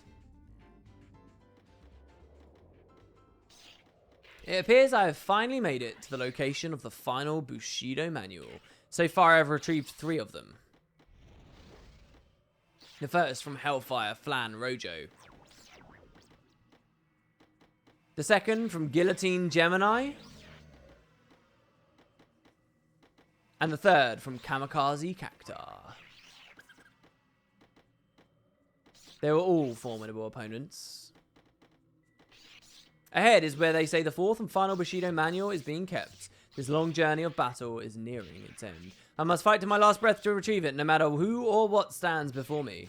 I go forth!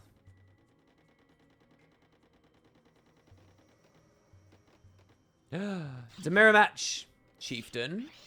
What is going on here? Nah, the Bushido manuals were never stolen to begin with. Why would you do such a thing? The answer lies at the end of our battle. Dun dun dun. Oh, that looked cool. Shh, it looks like I have no choice. That also looked cool. Hey, they're doing well. Oh man, look at this. Look at this Bushido action. This ends now. Oh, these guys fight in a really cool way. Shh, you have grown strong. This is as it should be. I have searched long for one to pass along the Bushido manuals to. Now take them, you are a worthy successor. But this is not. Do not grieve, warrior. I know now that the true meaning of Bushido is to find one who will succeed your will. Chieftain! It was here that I succeeded the chieftain's Bushido, and I became the 15th chieftain of our tribe. Lovely. King Takaba. Have you ever heard the tale of the blades of Mihen, the founder of the Crusaders? His bravery was unparalleled, but he was also well known as the sword collector. To tell the truth, I myself was one of Mihen's blades. 800 years ago, I was a fiend who lurked in Jose, assaulting unwitting travelers. I was a fiend that wouldn't die even after being killed. The people asked the Crusaders for help. Several days later, a lone swordsman came to challenge me. That was Mihen himself. After a lot... This is cool. This is some interesting story about Mihen. After a long battle, I was defeated by him. Wary of my inability to die, I begged Mihen to help me. He replied, then you shall become a blade fighting alongside me to restore peace to Spira. That day, I became an undying blade, serving the great warrior Mihen. I suffered not one nick cutting through swathes of armor and bested many a fiend with one swing from Mihen. I aided Mihen, my new master, and he taught me what it meant to have pride. However, change was afoot with the master's death. The swords had accumulated where he had accumulated was scattered across Spira. Some were sealed away, others left to rot, and then there was me, an undying fiend made into a weapon. Eventually, I returned to my fiend form, but my mind turning back into that savage, bloodthirsty creature. This is cool. So he literally became the weapon. That's cool. Only when I talk to you can I hold back my savage nature and reminisce about my days with my master. However, that will not last long. Eventually, I will completely revert into a savage fiend wandering Spira. I'd like to return to Master Mihen's side before I forget the pride that he once taught me. This is cool. Actually take a creature and become a fiend. It's not a metaphor, if there's, or maybe there are still one. King Takaba keeps his fiend nature in check in order to visit the Mihen statue. Master Mihen. Because Mihen's one of those cool characters as well, that's like a bit of a set piece in the world building, but a little more. And here we get more information about him. Master Mihen, forgive me for the delay, but I, King Takaba, have returned. Even in death, you continue to protect Spira. He's got a scary face. Long ago, when I was a soulless fiend, you guided me out of the darkness. 800 years. This is no joke. This is a long time. Much time has passed since then, and I have once again become a fiend. Forgive me.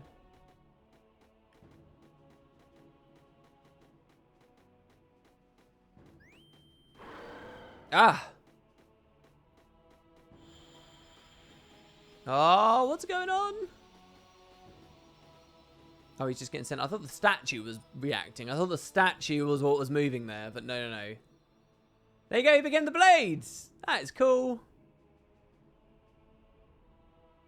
Be very waiting for the day when one succeeds the will of Mihen, the King Takaba enters a deep sleep. See, that could appear in X-2 as well, guys.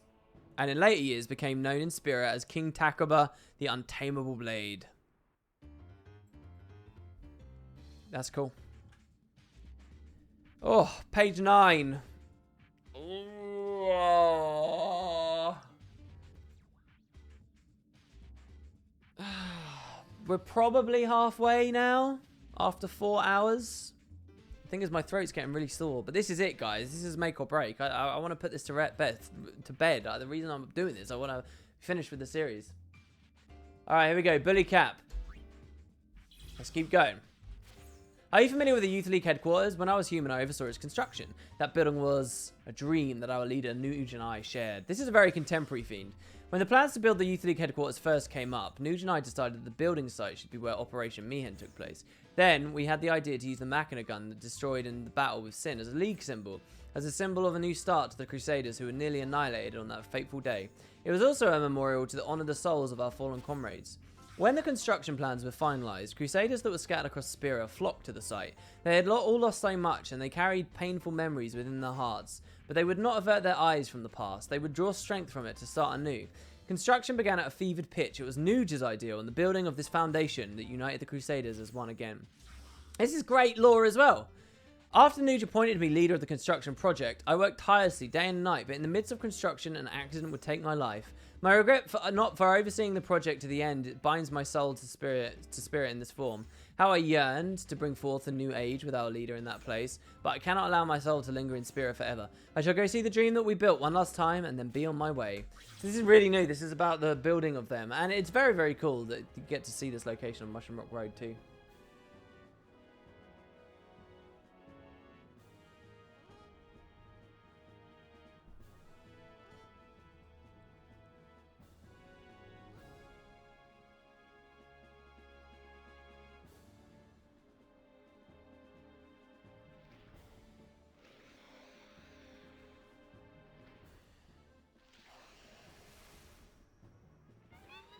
Magnificent.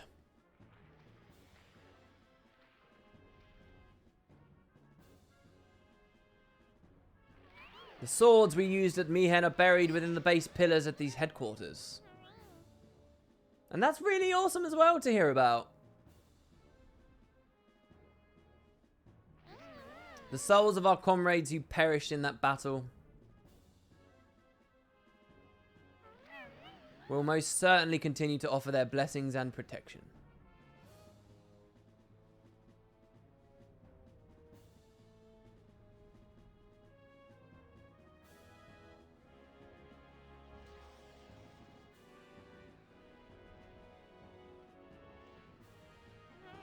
Nuge.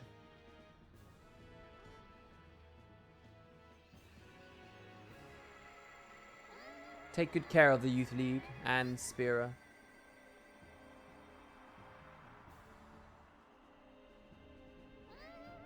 Long live the Youth League!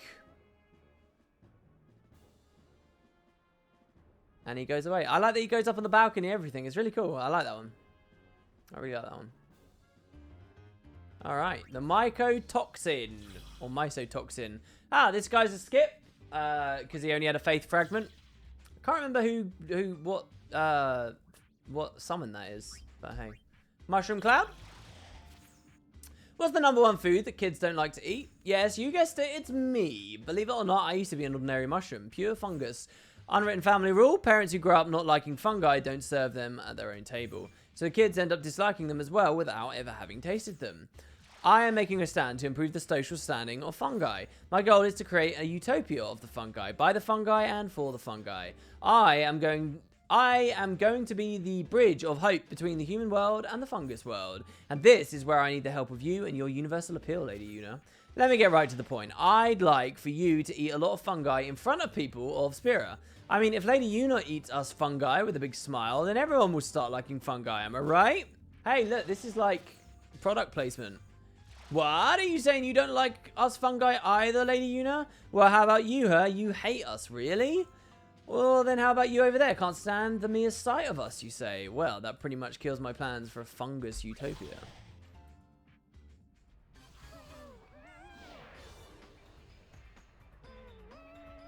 I had hoped that she would savour our exquisite taste. Lady Una doesn't like mushrooms, do you? No. Ow. Why is he vaguely see-through? The negotiations are over then. This is so infuriating. I like the ones based on the airship. Now I have to punish Lady Una and her crew, and I'll make fungi the only food available in Spira. Uh-oh. Don't underestimate us fungi. God, the word fungi has appeared so much here. Where are you parked? The Calmlands? It's brother. Oh, does brother like eating it? Oh, gods. Ah, so they think I don't understand human language. Now what are they saying? Oh, look, he's signing with his dances again. He says, I love you, man. You are delicious. Huh? What did you just say? I want to eat you. Oh, dear. This is the first time I've ever felt needed by anyone. Well, all right then. Eat me. Go ahead and eat me.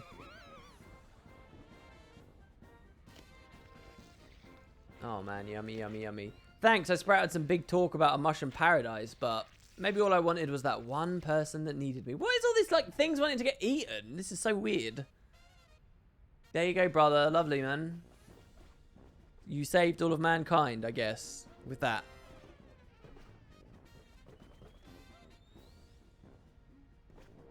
Did brother eat something weird again or something? Oh, he's tripping balls. He's exactly the same as always. Oh, my dearie, dearie me. Dearie do. The big bully cat. The concert on the Thunder Plains was great. I may be a fiend, but I was really moved. See, so this guy you can only capture from a location on after Chapter 4. Quarreling humans came together as one. I want to be able to unite people as you do, Lady Una. I have to keep practicing. I actually dreamt of becoming a singer. You know, save up some money, then go to Luca for my debut, but then Sin assaulted my village, and I wasn't sent off to the far plane. I think it was because I hadn't given up on my dream. Now I'm in this fungal form, but I'm still chasing my dreams. I practice every night in secret. You want to hear? Oh, no, I couldn't possibly. I'm just too embarrassed. I found a wonderful voice coach right here on the airship. It's the barkeep. He's a very generous teacher, and when he's listening, I can feel myself getting better and better. I've just got to hold a concert. This is the spotlight that's been waiting for me. Oh, God, here we go. Late night when everyone is asleep. Tonight is going to be my top secret live performance on the top of the airship. Oh, yeah, look at this. The tickets the master made for me immediately said, look, they got multiple mouths. It could harmonize with itself.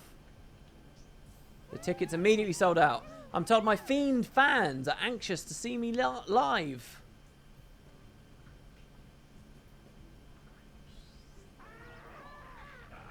Woo, look, you've already got fans, mate. That's more than most people can say.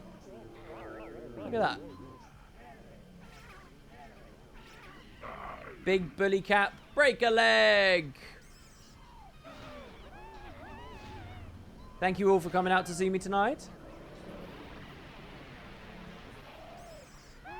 And now I will sing with all of my heart. I wonder what this is going to sound like. Here we go.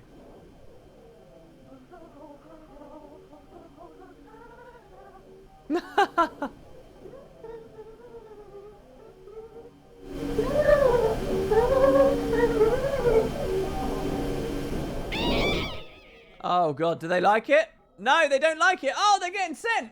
Oh, no. He's performed ascending. What is that noise? Oh, look at all the musical notes. Yeah, it just busts out into 1,000 words perfectly. Yeah, that'd be hilarious. Fans fainting in the audience. The best debut I could have hoped for. If you say that, that's what that is. Either that or they've just died because it sounded that bad.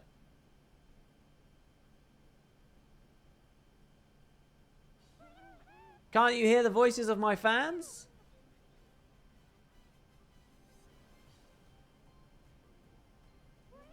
I have to go.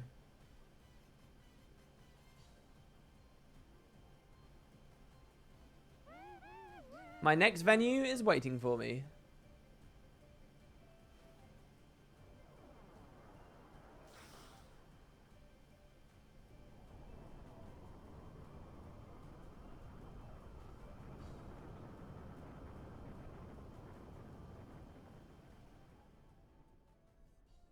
And voila.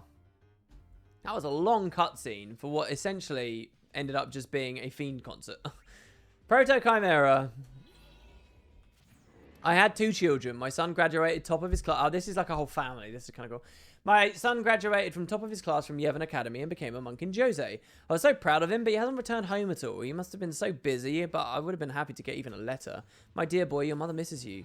My daughter must have felt she was always being measured against her brother. She became quite rebellious. After a while, she wouldn't even speak to me, and one day, she just left home. She's actually a gentle, sweet girl. It broke my heart to see her so unhappy. It's your mother's fault that things turned out this way. I'm so sorry. I lost the will to live and fell gravely ill. I figured I would be sent to the far plane when my time came. I woke up and found myself the way you see me now. For a while, I was inconsolable. But I've realized recently that there are some good things about being a fiend.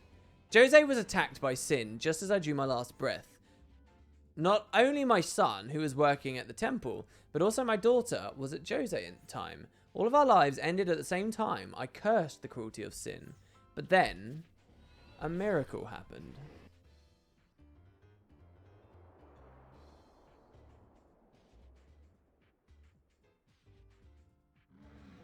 The miracle that sin brought upon our family. Mother, Mum. It brought our fractured family back together again. So the idea is they're all like, each head is a different member of the family. Mother, I'm sorry for making you feel all alone, says the son. I'm sorry, Mum, I was lonely too, says the rebellious daughter.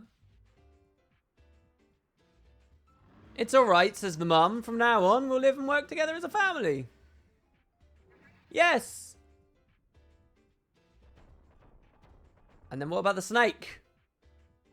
My darling children. I'm so glad that it turned out this way.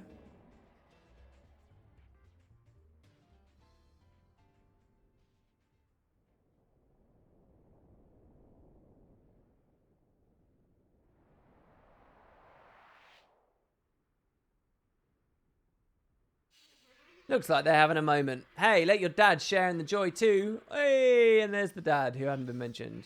Hey, you're all getting far away. Hey! Poor dad.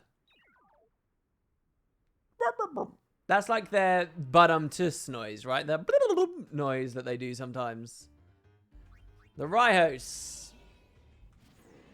This is a long time ago now, but I used to be an engineer in Bevel. I was in my workshop all day and night with schematics, creating one innovation after another. One of my proudest achievements is a gondola that you use to rise the shoe path on the Moonflow. It took me 3 years to invent that. I still remember the happy face of the Hypello when I bought it.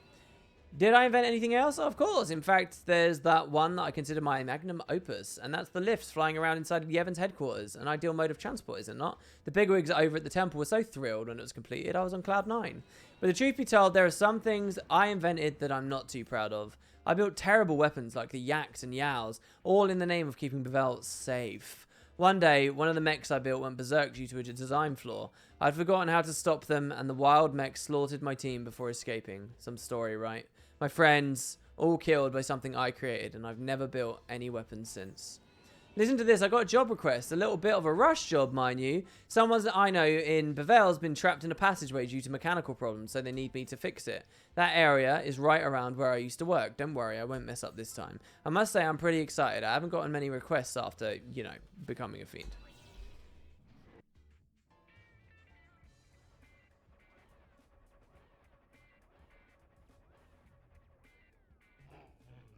So, what do you think of my invention, Mr. Rescue?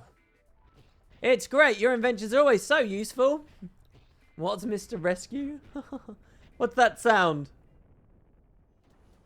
Help! It's chasing a Tomberry.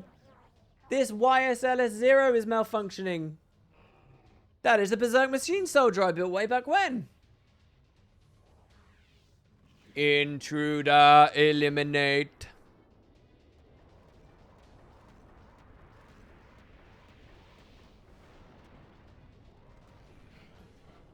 This thing has been wandering around here all this time. It's time for a showdown with my past. Everyone, it'll be alright. Stay behind me. I'll terminate his routine. Yeah, so now that he's a fiend, he can fight it back. It's huge as well, my god. Oh, snap. That's like a Gilgamesh-style death.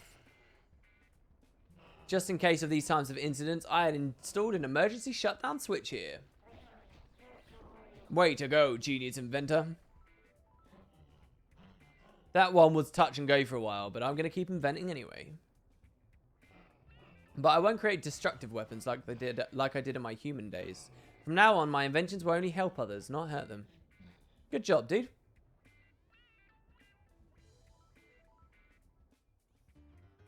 He just froze him solid. I love it. The Cuculan!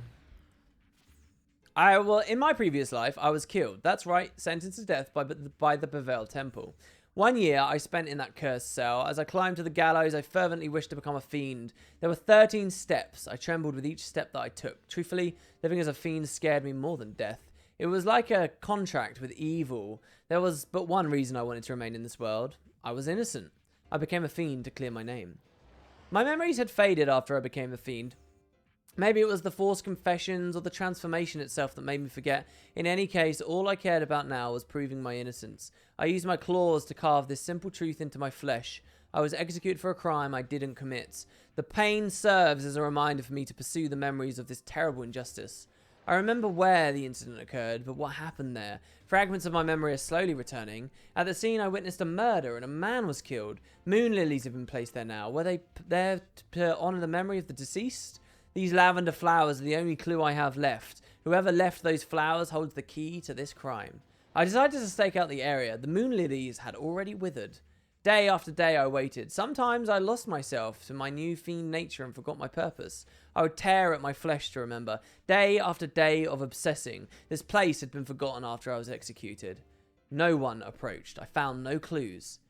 Then came the day when you captured me. 1 year from the day of my execution. 2 years since the crime took place. Perhaps the last person who left the flowers will return to that place again. I'm running out of time. Please, you must allow me to go back there. Long story for that guy. It's a cool one, though.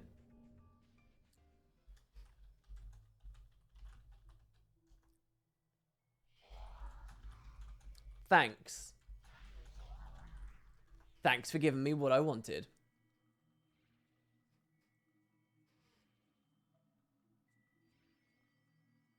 That's a weird scene that they just did for us there. All right, here we go. Stakeout, day 5. Here we go. Dun, dun, dun, dun. This is the daily grind of a stakeout. A place where nothing changes. Hours of no movement. And a criminal that never shows up.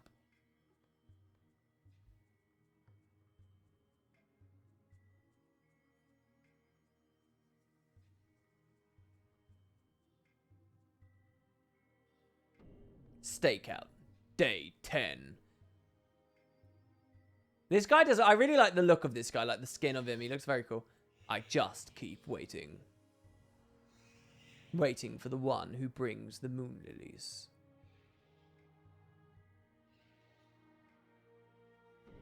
Stakeout, day 13.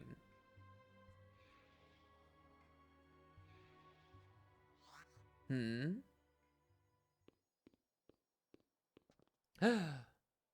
13 days? This woman is the killer. This woman was once my lover.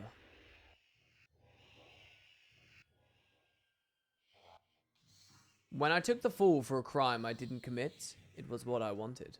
I turned myself in for her, and I was imprisoned as a criminal. The one possibility. These flowers are not for the man who was killed, but for me. Why did she kill him? Why did I take the fall? These are things I would rather not remember. Oh, man.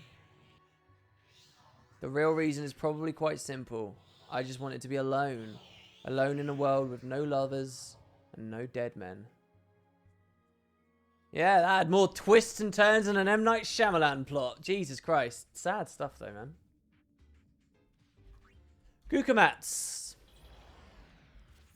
You know how fiends all had previous lives? Sometimes we talk about them. What did I used to be? Why can't I remember? I don't know, but I want to know so badly. I thought about a demure, refined individual like me could have had for a past life. What if I was a young debutante from a well-to-do family in Bevelle? Young suitors from high society always asking for my hand in marriage, but I always refused. There was someone I loved, but he was with the youth league. Thus, our love was forbidden. Two lovers, fleeing from persecution, plunged to our deaths from a Bevelle tower. Romantic, isn't it? It's not at all like Romeo and Juliet. Oh, how about this? I was a popular barmaid. Spear's sailors all flocking to the pub just to see me. Every time I danced, stories of my beauty spread. Men from all over Spear would come bearing gifts. Much blood was shed to win my affections, but the only one for me is a young sailor from Killica. We travelled the seas on his boat, but our time is cut short when we both perish from an attack by sin. What do you think? I'd say it's sounding more and more like the truth. I finally figured it out. I was a demure, refined dancer. A tragic beauty, if you will. My fiend friends tell me that after a sandstorm, you can see your past self in the waters of an oasis. Can you please take me to the oasis? Sure. I don't remember this one.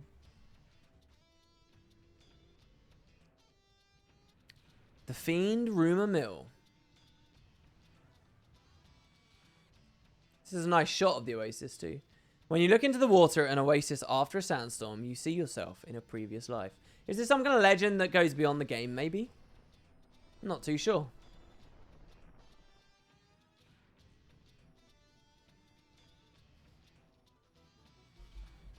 Finally, my dream of seeing my past incarnation is about to come out.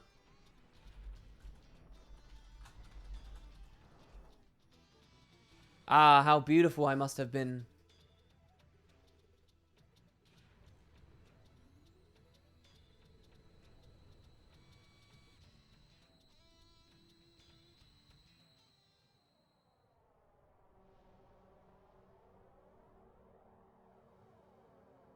No, it was a Hypello. Oh no, he must be sad though. He wouldn't like to be in a Hypello. I think that'd be cool, but I don't think he likes it. Who are you? Is this some kind of joke? He looked very snake-like with his mouth. Huh. No, this can't be right. Let's try this again. It's going to be a Hypello again.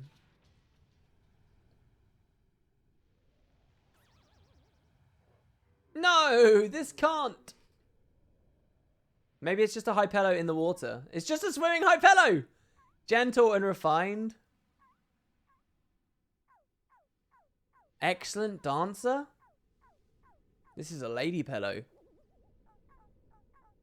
Young woman. I can't control my body. Well, water.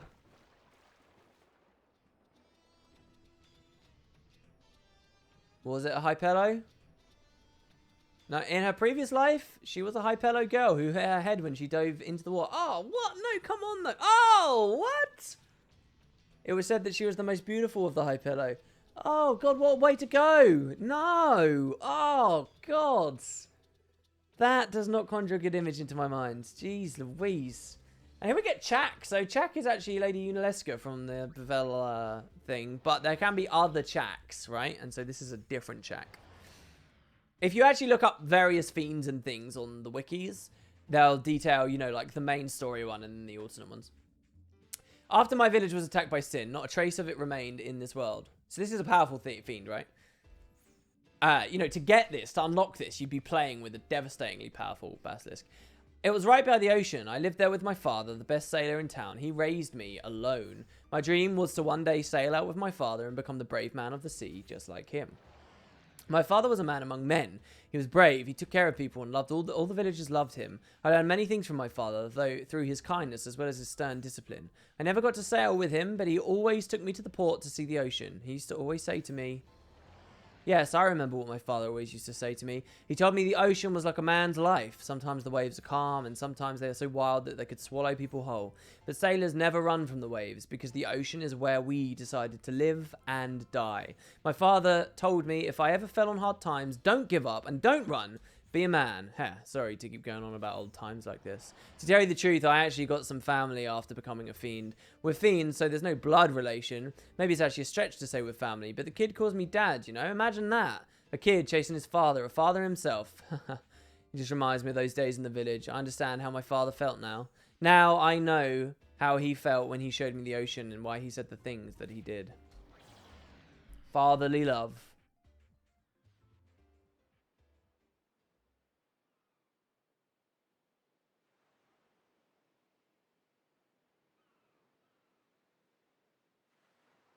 Oh, look at the little one next to him. The ocean is a lot like a man's life. Life. Yes. Oh, they're so freaky looking, though. There are times when it is peaceful, with no waves. And there are times where the waves are wild, swallowing people whole. But even so, the people of the ocean never run in fear. Who are you talking about? Nah. This is like the most powerful of the basilisk species. You should listen to him. What's wrong, Dad?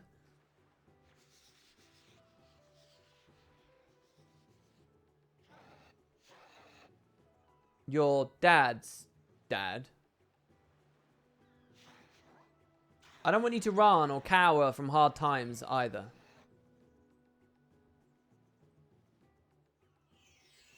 There he is. It's the guy. If you're a man... Oh, look, it's doing both at once. Never ever show anyone your tears. I don't know whether I agree with this advice, to be honest. I agree with having some grit and going through hard times.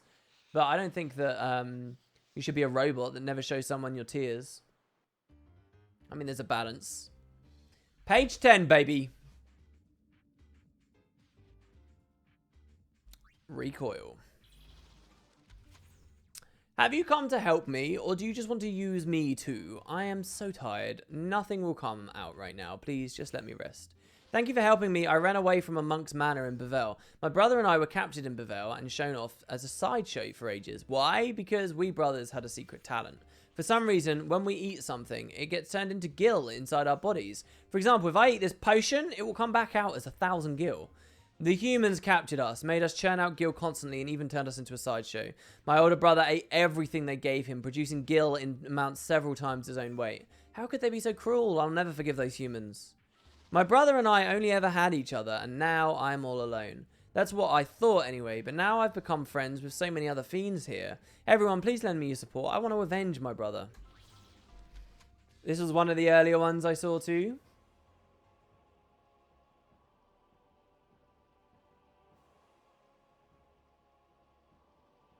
With help from the Gull Wings, the recoil returns to Bevel and waits for the opportunity to avenge his brother. I missed that first line. I totally paraphrased the hell out of that, but I think that was something close.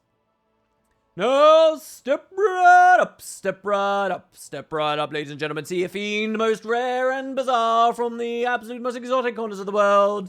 You are here to see, folks, not your average run-of-the-mill fiend, but oh no, something much more important than that, something much, much, much more fanciful. If you feed this one an item, it will turn it into gil. How about that? One potion turns into 1,000 gil. I drops 10,000. If you think it's too good to be true, then just take a look for only 100 gil. Woo, woo, woo. So you're seriously saying that thing can turn eye drops into 10,000 gil? Just watch and see. Eat it. Brother. Hurry it up. See, the design of this fiend is really cool. I reckon with modern graphical capabilities, the sliding of the shells through its body could look really good. Now, here's the fun parts. Now, how much gil will come out of it? Brother, are you watching? We cut to a TV in a second. I'm about to avenge you, brother.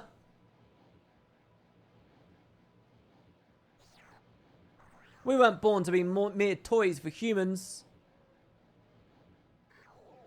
Everyone, come and help me. Boom. I've got your back. I'll run wild on these suckers. And now they're all running off. Whoa, security. Brother, I'm heading over.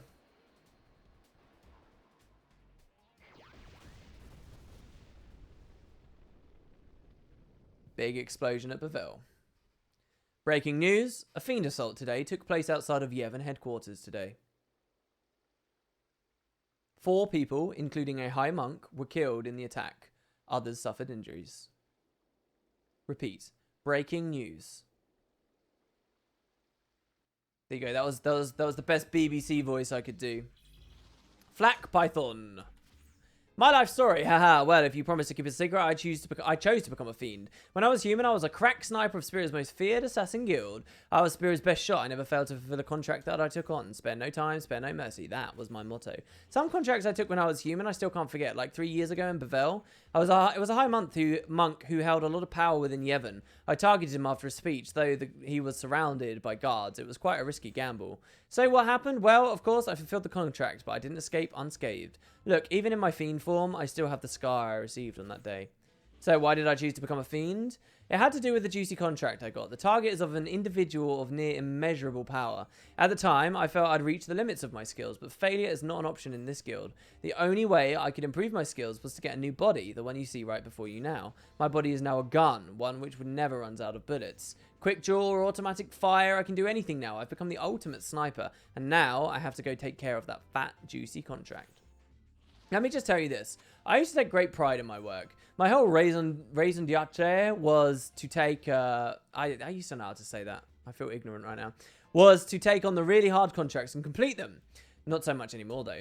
The contract I was telling you about the other day, the target, was you know. I pretended to join your team and bided my time. I had every opportunity, but I couldn't do it. This has never happened to me before. I'm not a sniper anymore. Just a coward. Shinra, do what you will with me. He was going to kill us? What a dick. This will not stand.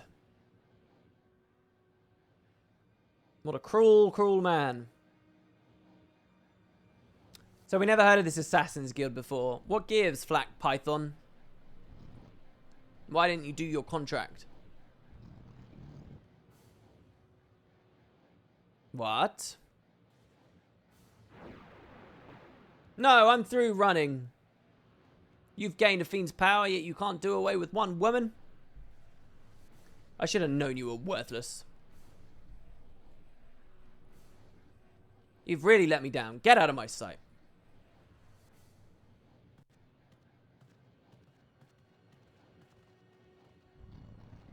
I wonder why they'd want to assassinate Yuna just because she's powerful. As I lost consciousness, what I thought of were not the countless years I'd spent as an assassin, but rather the few days I'd spent with the Goldwings. It's too early to give up. Shinra. Shinra, let's get out of here together. Oh, sorry, that was Shinra speaking.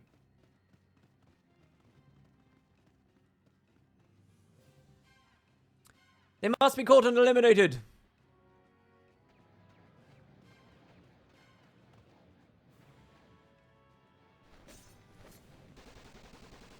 Oh my god, brutal. I'll hold them off. You go on ahead, Shinra. The Gullwings are waiting for you.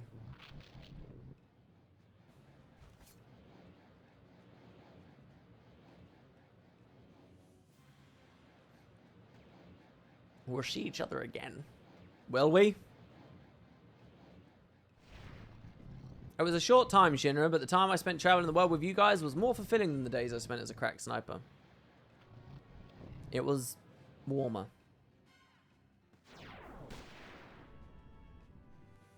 See, look, guys, the power of friendship. That's what this is all about, man. The Viper Sniper. Look at this guy. He's so regal. Beautiful. People call me Knife. Grew up in a street gang in Lucca. My family was killed by sin when I was a little kid. I was just so desperate to survive each day. I got the hands on a small blade that used to belong to my father, and that became my main survival tool. Hell, after I got my knife, I wasn't scared of anything or anyone. Even big guys, they saw the knife and started shaking. I hadn't thought I'd grown stronger somehow. Hell, what a joke. Now I'm dead. But life as a fiend makes me feel even more alive than ever. When I was a human kid, I felt a little guilty when I hurt other people. Now, I feel nothing.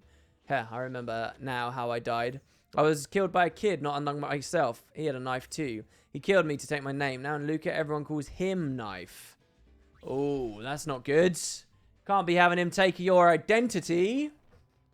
Ah! Sorry about the very shrill kid voice. Yeah, pathetic.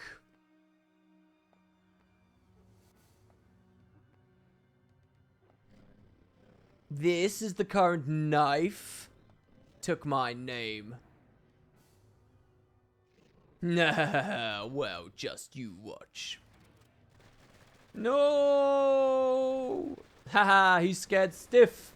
You're trying to kill a little kid. What? You actually shot him, or did he just fall over out of fear? This is your future right here, Knife. Ah! No one can take this name. No one deserves a sad name like Knife. Oh, so what? He was trying to do him a solid, I guess? By taking a cruel name away from him? I don't know how that really worked, that he took that name from him, but fine. Hey, listen. I keep this secret from everyone, but I actually hate fighting. Isn't it all about ego in the end? We might still be fiends, but we're living creatures. Having to fight and kill each other is just so depressing. But still, my job is to defeat my opponents. If I don't kill fiends, my human bosses get all hissy. So I have to shoot, you know, although the whole time I'm thinking duck or run or don't get hit. Just between you and me, alright? My bullets are all blanks. Even if they hit you, they won't kill you. But that's about the best I can do. Don't expect much more. Did you know some fiends are on the brink of extinction, like the curls, for example? But that's because people keep killing them for their fur. You know they fetch a high price, right? So anyway, I just can't sit here and do nothing. I think that everyone has a purpose in life. I used to think that I did all I could, but really, I was always just depending on others. I've decided to dedicate myself to protecting fiends. That's the one thing that I can do. What do you think? Will you root for me? Well, sounds like you just killing people to defend fiends is what most fiends do. Deep in the valleys of the Calmlands are the secret hunting grounds of the notorious poachers. Nah, got a nice one. He's a big one, he is.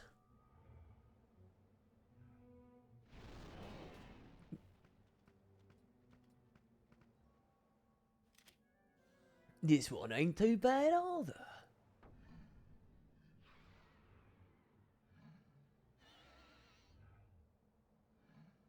Sorry about this. No, don't do it. Oh, snap.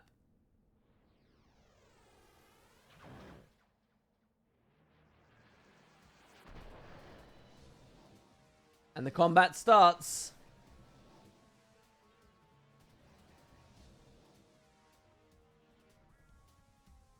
What was all this about? Fiends protecting other fiends? Ah! Alright, well, we've heard in a couple of the stories that they do that. This one acts like that's totally a novel idea, but it's not necessarily. Yay, now they're happy and they survived. Go, go, go. A battle snake that protects fiends from poachers. The rumor spread quickly throughout Spira. At his own risk, he continues to send humans his message. That fiends protect their comrades just as humans do. That's cool. That's a nice story. Indeed, he is the Fiend World's first park ranger. Huh. Protect the rhinos. Ah, so we got a Tomberry fan favorite. Took us a while. You guys are like doing a lot of research on us, right? Like, we don't know that your scientists have been trying to learn more about us, please. But really, in the end, you've learned nothing of the secrets of Tonberry life. I guess it can't be helped. We live so far underground. This is a good opportunity for me to tell you more about us. You're interested, right? Our kind all get along. We never fight. We're very peaceful, despite being fiends. I mean, just look at our faces. Don't we look serene? We don't think too deeply about things. We don't sit around worrying very much. We forget bad things the next day like it never happened. Don't you think that's a positive approach? We do things at our own pace. We're not competitive. We just want to have fun and laugh all day. We're good at making others laugh. We can do both fool and straight man. Every day is a riot.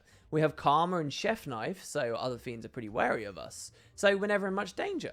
Don't you envy us? Although our average lifespan is shorter than other fiends. Go figure. Oh god, that laugh was like Titus level laugh. It was supposed to sound weird and insincere.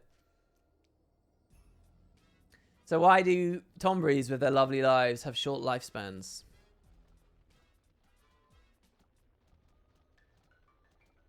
Because of their philosophies, perhaps? I'm back. Welcome back.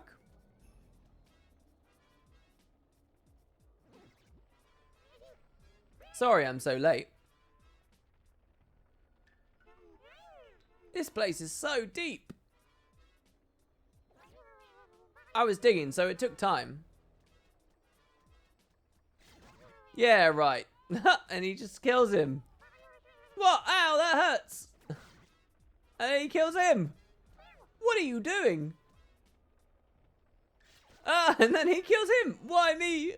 This is just crazy. And now there's only one left who was just sat there. The Mega Tomberries, like, enough. I don't know what this story is trying to say. It's basically just trying to say that they kill each other and they don't care about the repercussions. Tomberry, the rarest of fiends. Their life expectancy is extremely short. And there you go. Let's look at the Mega Tomberry next then. He's next on the list, that's cool. Despite the fact when you're playing the game, you get the Tomberry way earlier than the Mega Tomberry. As you can see, I'm a simple Tonberry, sister. I intend to repay your hospitality, slowly but surely. Most gratifying to see you back from your labours, sister. You must be quite tired. Please leave the rest to me and then get some rest. Do not worry about me, sister. To quote the vernacular, I'm no slouch.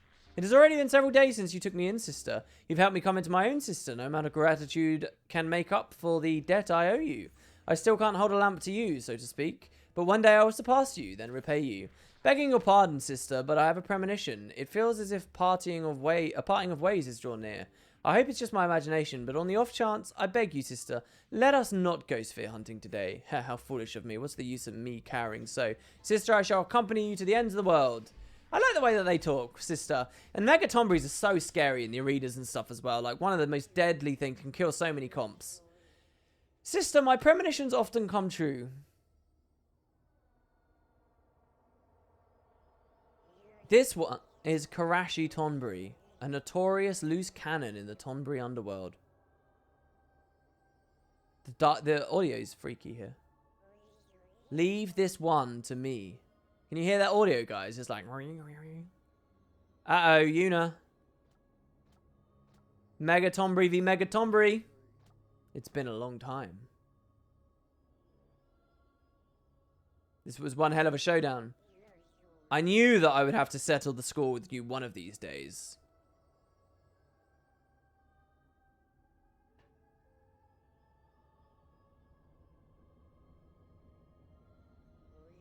I pity you. I never could have found anyone who could lead you out of darkness. At least you'll have me to put you out of your misery. Oh, the knife! Oh, it's intense. I suppose living and dying just for yourself is fine. But there's something empty about it. I understand that now, thanks to you, sister. Now let's go then. I'll be waiting with you. I'll be going with you. Thanks for everything, sister.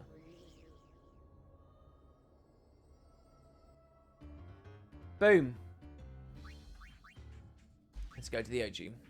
I actually wish that the Mega Tonberry one was better than that, but hey. It appears beauty and luck don't go hand in hand. I died just as things were looking up. Then I thought I would look for romance in the far plane, but then I find I've become a fiend. And a hideous fiend at that. I'm sure they are responsible for this. They envied my beauty. But it's not their fault. It's not their fault they were ugly. It was my fault for being so beautiful. Beauty is such a sin. I was the star dancer on Tobley's stage. Sorry. More beautiful, more skilled than all the other dancers. My smile after a lavish performance stole hearts of the crowd. You aren't too shabby yourself, High Summoner, but a word of advice, if I may. Try to have more confidence in yourself. If you can do that, you'll blossom even more.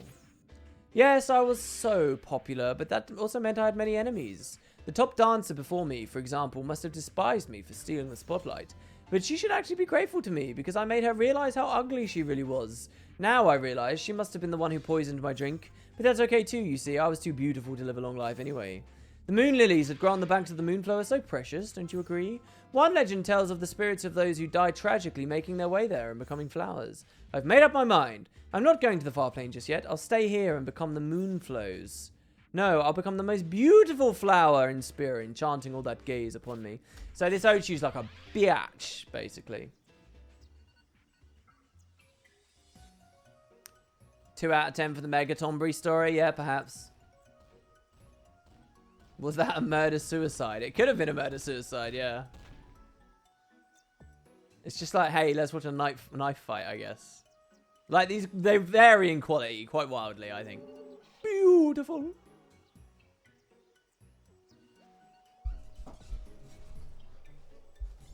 You wish to become one, Mrs. Ochu, lady, ma'am? Now, let me join you.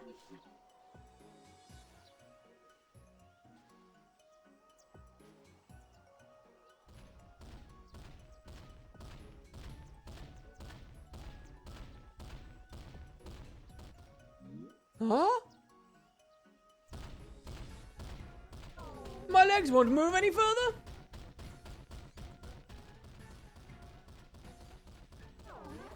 I can't enter the water.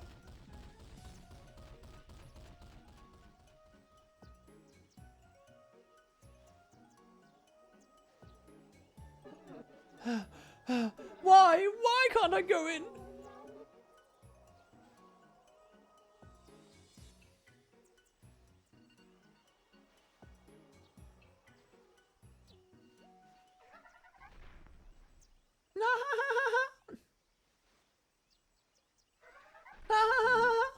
Who's there?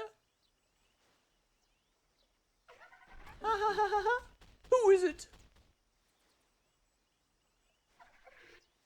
You must be joking. Haven't you seen yourself in a mirror?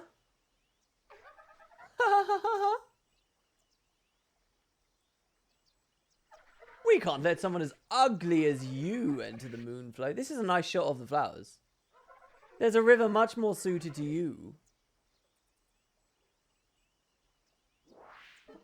Now, you hold on. I may look like this now, but before.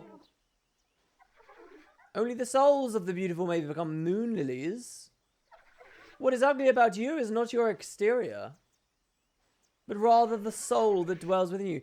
Right, like, you can criticize someone's personality. Think about that for a moment.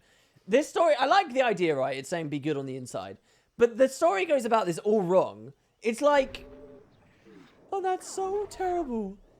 It's like your soul is bad. You can't, for people that believe in souls, as far as I understand, you can't change your soul. You can't redeem your soul is your soul. To say that someone has a bad soul, right? That's telling someone that they're corrupt and ugly to their corest of cores. And it's like unchangeable or something. For many nights after, the Ochu cried and cried.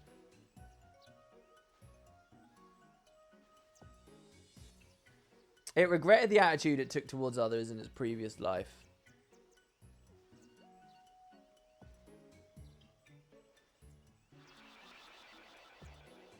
And on the morning of the 10th day, the Ochu was gone. I like that it's not allowed in, just because it was a little bit repentant at the end.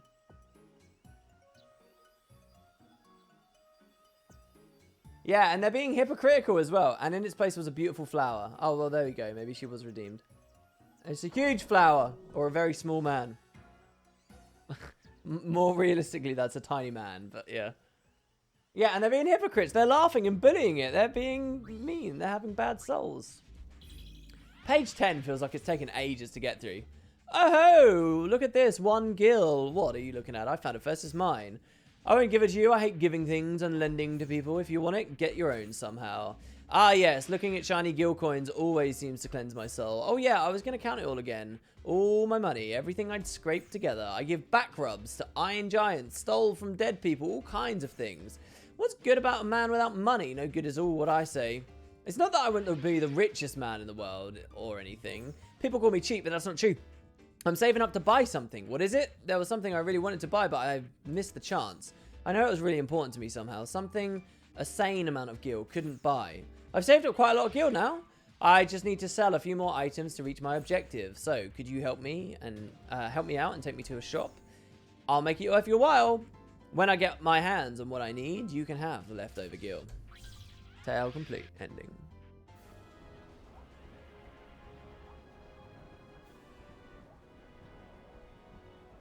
Are you listening? I can't buy items from fiends.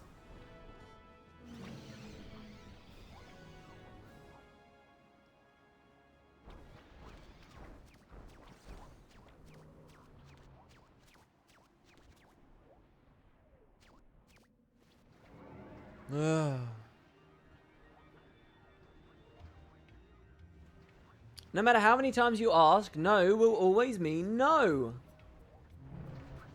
Oh, come on. Or was she saying no to being with him? Money can't buy love. Oh, is that what he was trying to buy? Love. Well, it can buy some forms of love. Chaps.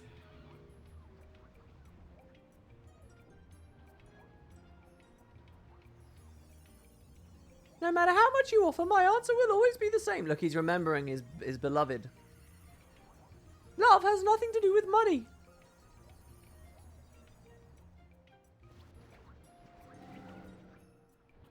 Monica. That's her name, is it? That's right. I'd been saving all this time so that I could tell Monica how I feel. If love has nothing to do with money, then it doesn't matter if I don't have that much. Alright then. This time I'll grab her heart for sure.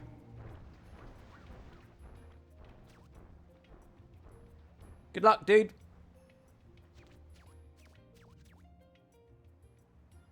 You're still not getting it. What?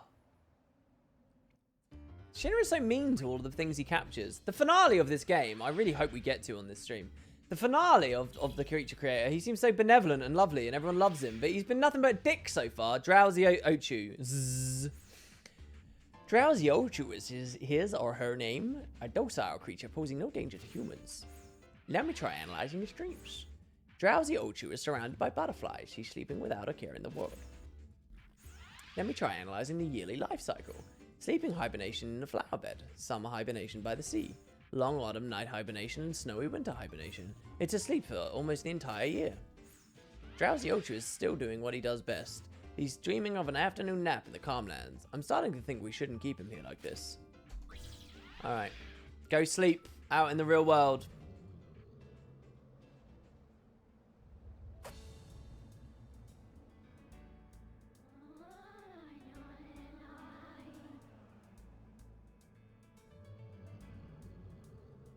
Was that the Ochu that said he's so happy there? I don't know. Why is Shinra sat there? Look at the way Shinra's sat with like his legs huddled up to his chest as well. That's cool.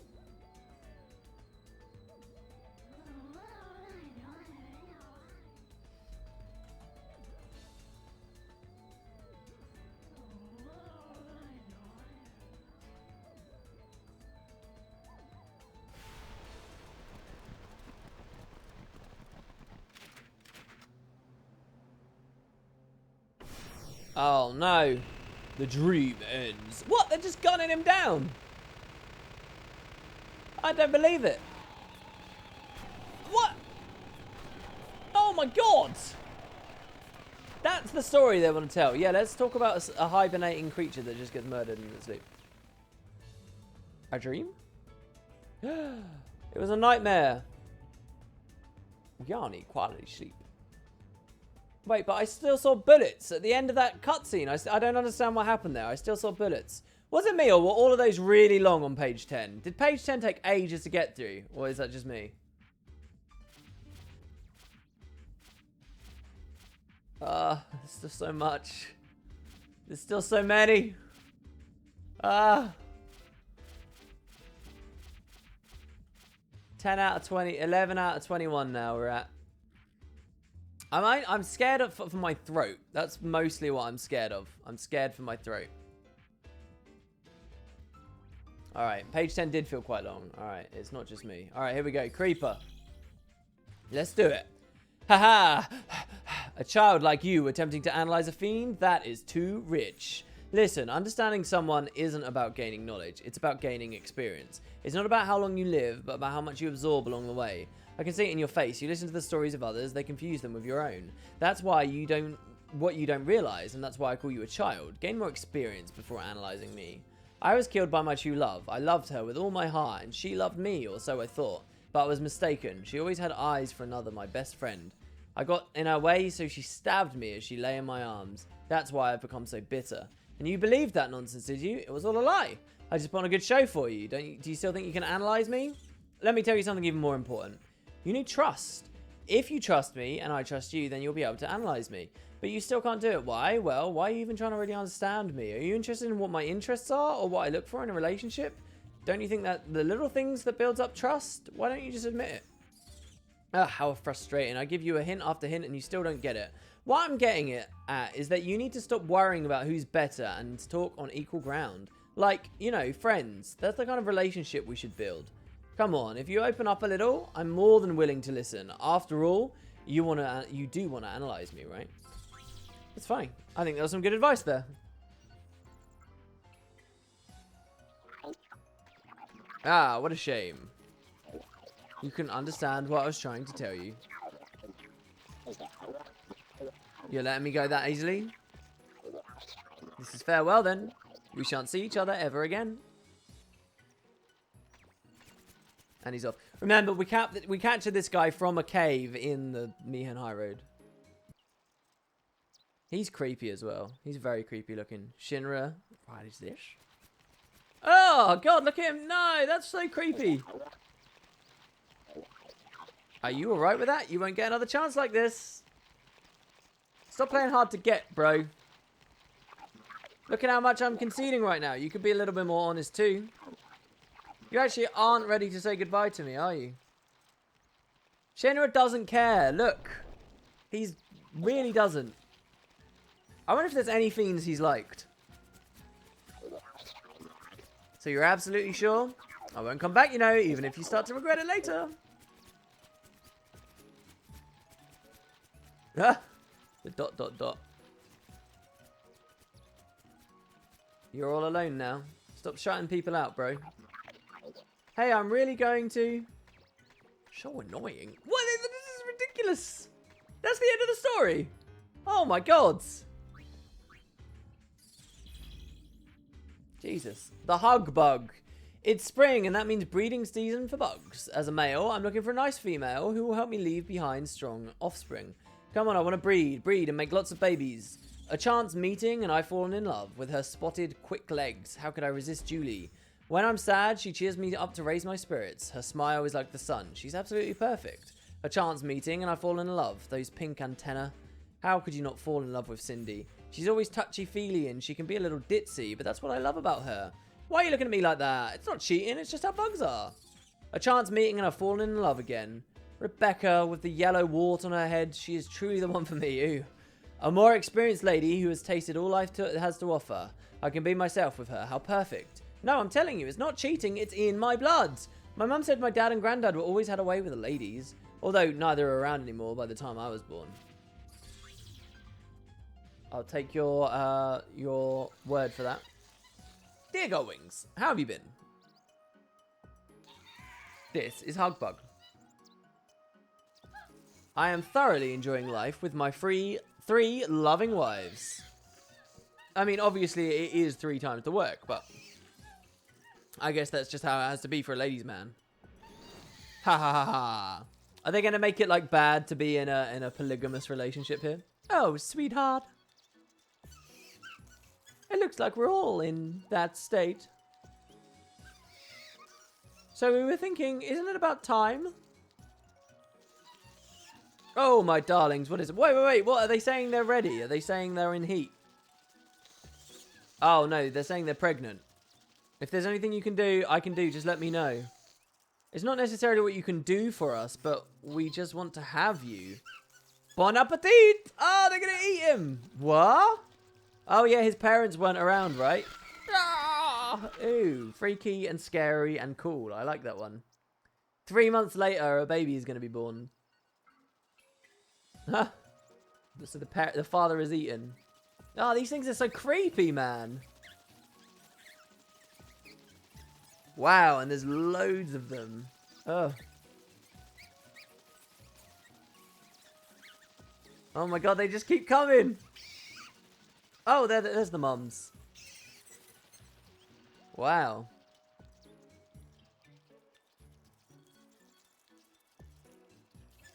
Mummy, why don't we have a daddy? No, and there's one boy. And the cycle begins again. I liked that one. That was very cool. Hexapod. That's the mum and she lives to fight.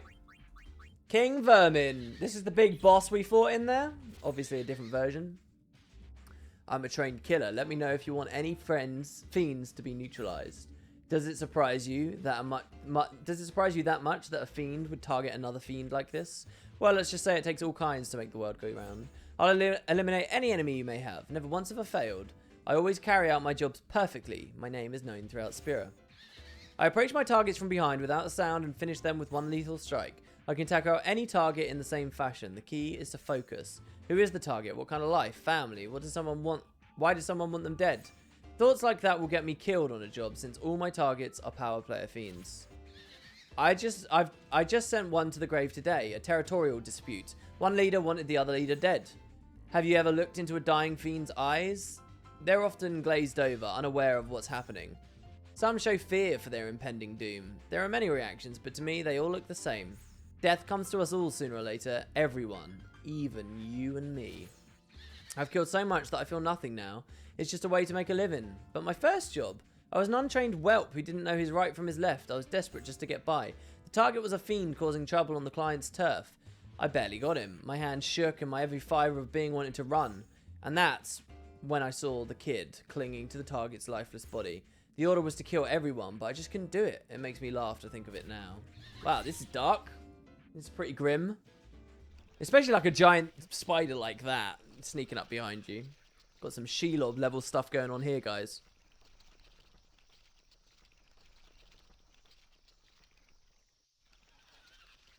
So that kid is going to come and either change his heart or kill him.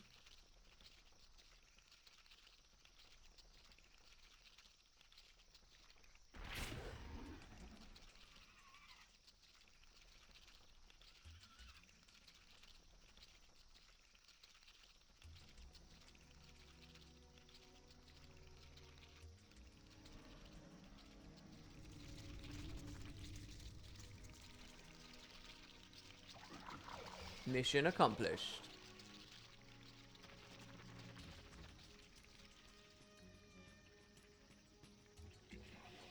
But how much longer? How much longer will I live like this? What did he kill? We don't get to see what he killed? The noises are creepy as hell.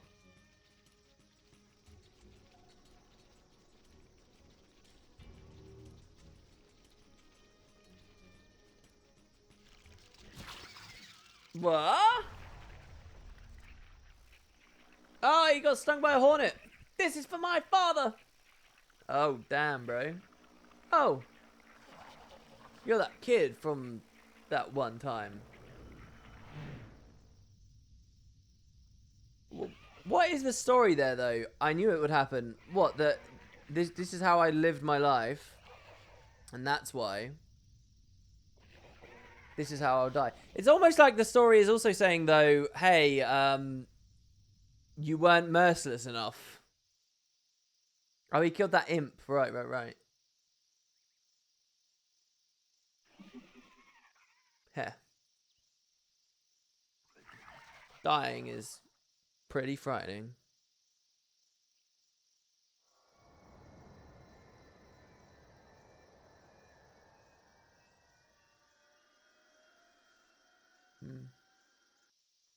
Nonetheless, I kind of liked it. I think it was pretty cool. Insect Matriarch as well now. Another one of the big ones. These guys are freaky. I chose voluntarily to become a fiend. Why do you ask? I got tired of having to deal with people with all their needs and such, worrying about being polite and how much people might feel. I mean, who am I living my life for? I refuse to live like that for any longer. From now on, I'll just act however I please. I'm not crazy about rules, you know. People say, well, that's just how it has to be. But then who decided how that is? Why do I have to do the bidding of some person I've never even met or heard of? And people getting on me, not for following rules, just makes me want to follow them even less. But people say that we live as a community and that's why we need rules. People live their lives in groups and that's how things start getting warped. Hierarchies, love, it's also tiresome. If you're human, you have to deal with others on some level. So what can you do? You can quit being human. That's what you can do. So anyway, I'm feeling very refreshed right now. I got my wish. I never have to deal with people issues ever again. I don't have to be tied down by stupid rules or take any grief from people. I'm truly free. From now on, I'll spread my wings and do whatever I please. I wonder if this fiend is supposedly a little kid.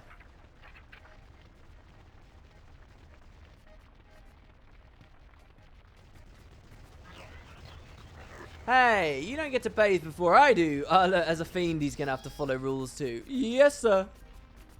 What? Why are you so scared of him? Look how big you are. Look at you. You barely fit through there. You're one of the most enormous fiends in the game. Hey, we travel on the right side here. Oh, sorry.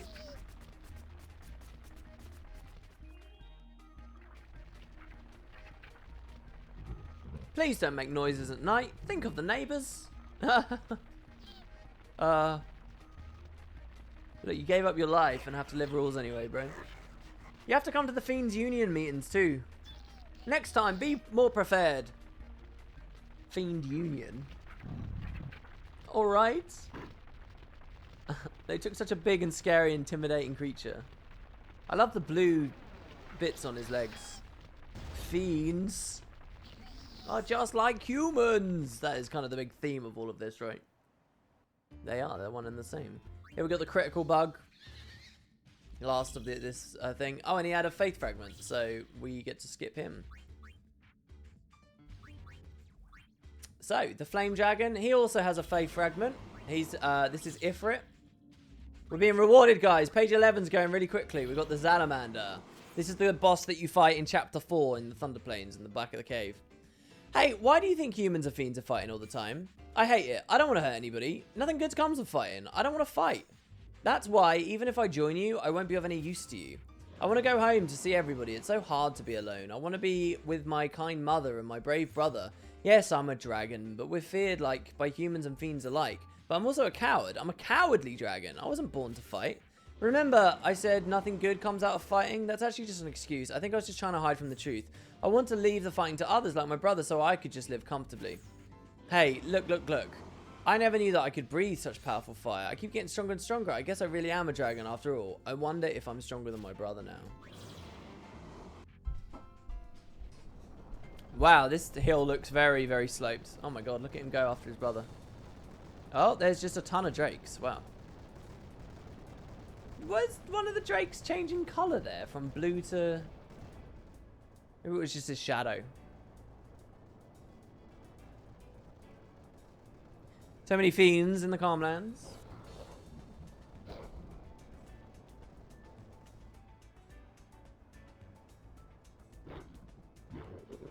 Me, I just don't like fighting.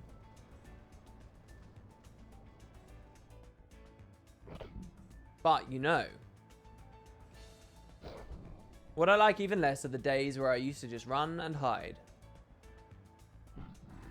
I want to see what I'm made of. So, not so I can hurt others, but so I can protect the people that I care about. Oh, he's scary when he's fierce.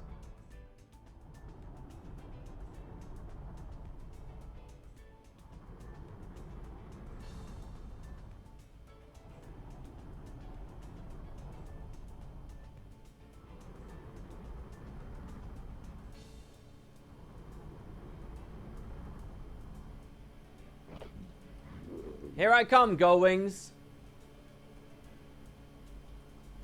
It seems like a different form. It's kind of cool. Wow, that's the Salamander. And lastly, we've got the Claret Dragon.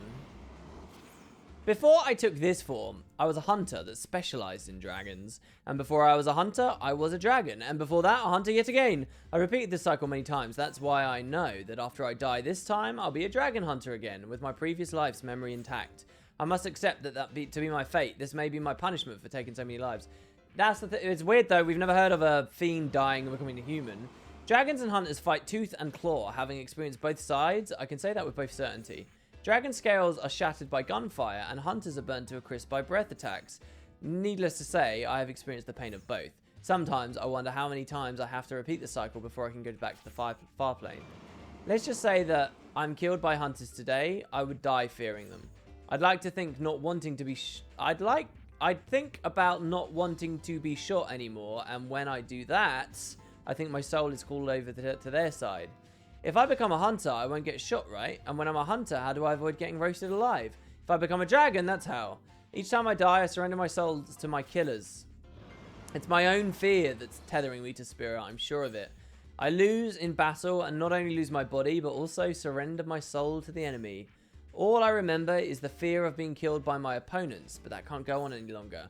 I won't be bound by fear any longer. I will free myself from this never-ending spiral of death. This is cool. Spiral of death, big theme of the games.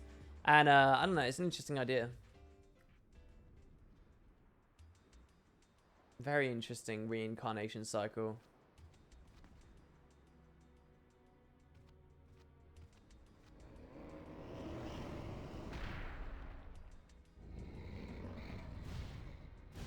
Do not fear.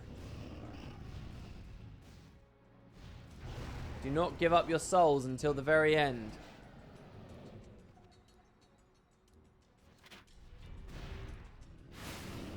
Oh, he did it as well. I love it when they do that. That's so cool. I think they usually only flare those out before certain attacks in the actual fights. That's really awesome.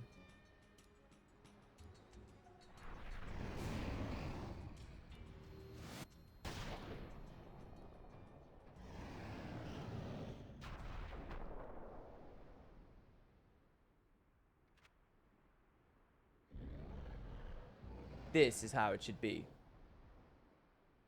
My soul will belong to me until the bitter end. He's so cool. I love the thing coming off of his chin as well.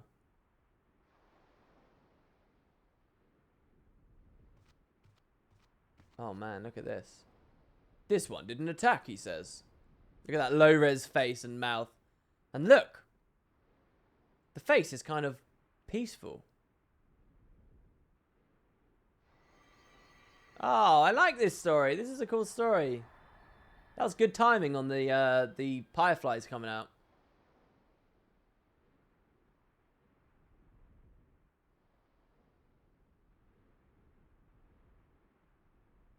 And the silence? The soul of the claret dragon left Spira and headed straight for the far plane. Fear, anger. If such emotions were to vanish from Spira, would fiends vanish as well? Cool stuff. Very cool stuff. Moving on, page 12. Sahagin. I had figured myself for dead. Thanks for rescuing me. I was about to drown too, so I was getting so exhausted. I should have thought twice before setting off to swim all the way around Spira. Maybe you can't tell, but I'm an adventurer that enjoyed travelling ever since I was a human. I've climbed the tallest peaks of Gagazet, braved the deserts of Beaconale, and more. No matter what the dangers, never once have I thought of abandoning this life. Why do you ask? I never thought much about why. It's just part and parcel of being an adventure. Recently, I thought to swim all the way around Spira. I was trying to do that when you saved me, but I won't give up. Sure, it's easier by boat or airship, but how could I put this? You could say, I feel I've changed a lot through these adventures. I've not just become more experienced. What I mean is that something has changed inside of me, fundamentally. It's hard to explain, but it's important to me. I can't quite put my finger on it, but that's the reason. This is one of the early ones. He's a nice early, easy enemy to capture in the game too. I love the background of Bestiary back there. It looks so good. Some of those buildings baked into the background. Yet the reason to seek adventure is still unknown. Little coral reef out there.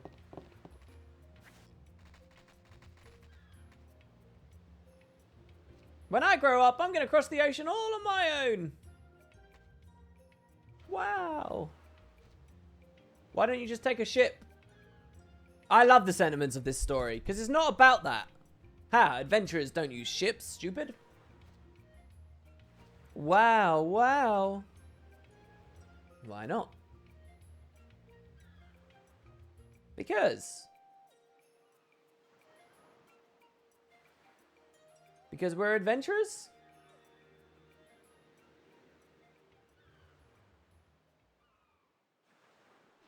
I wonder why.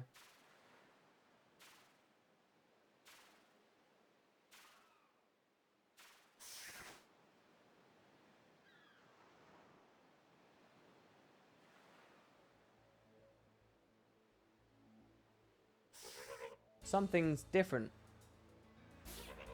This scenery, this feel, it's not what it once was. And maybe after returning from a long, hard journey, the same scenery can look completely different.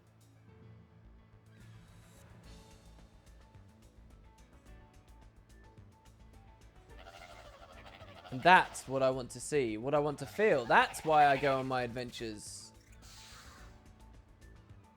And he's off. Alright, that isn't the sentiment that I thought it was going to be.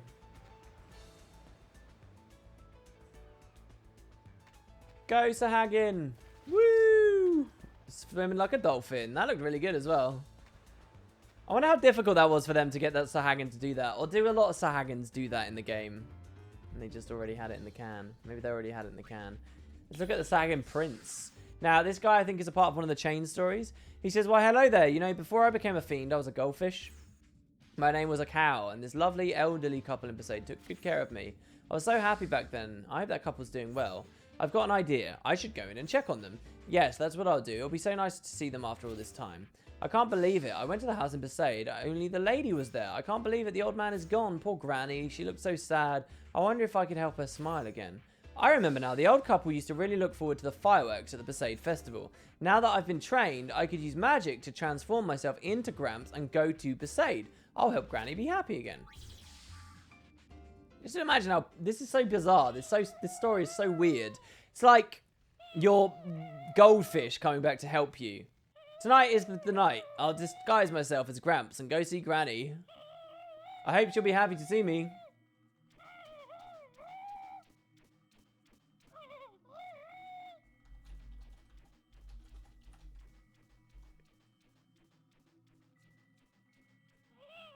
Whoops, first things first.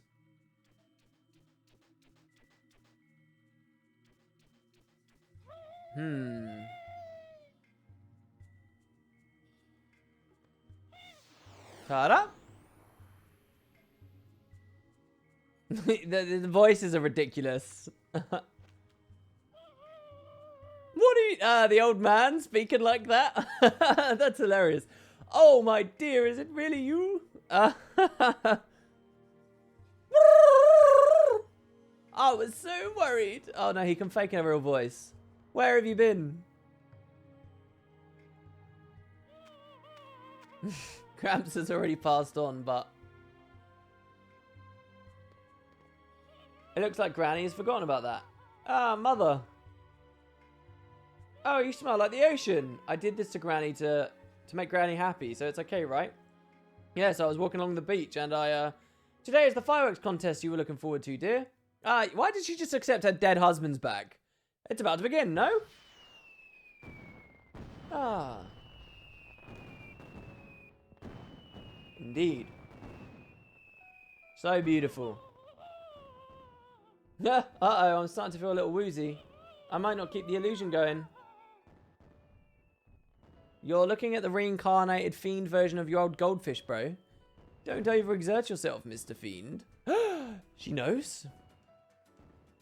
I was initially just going to play dumb, but... You're that goldfish we kept all those years ago, aren't you? Granny, why? When you grow older, you start to get a sense for these things. Do you? A goldfish sense? Thank you for a wonderful time, Mr. Fiend. I've been so lonely ever since my husband passed.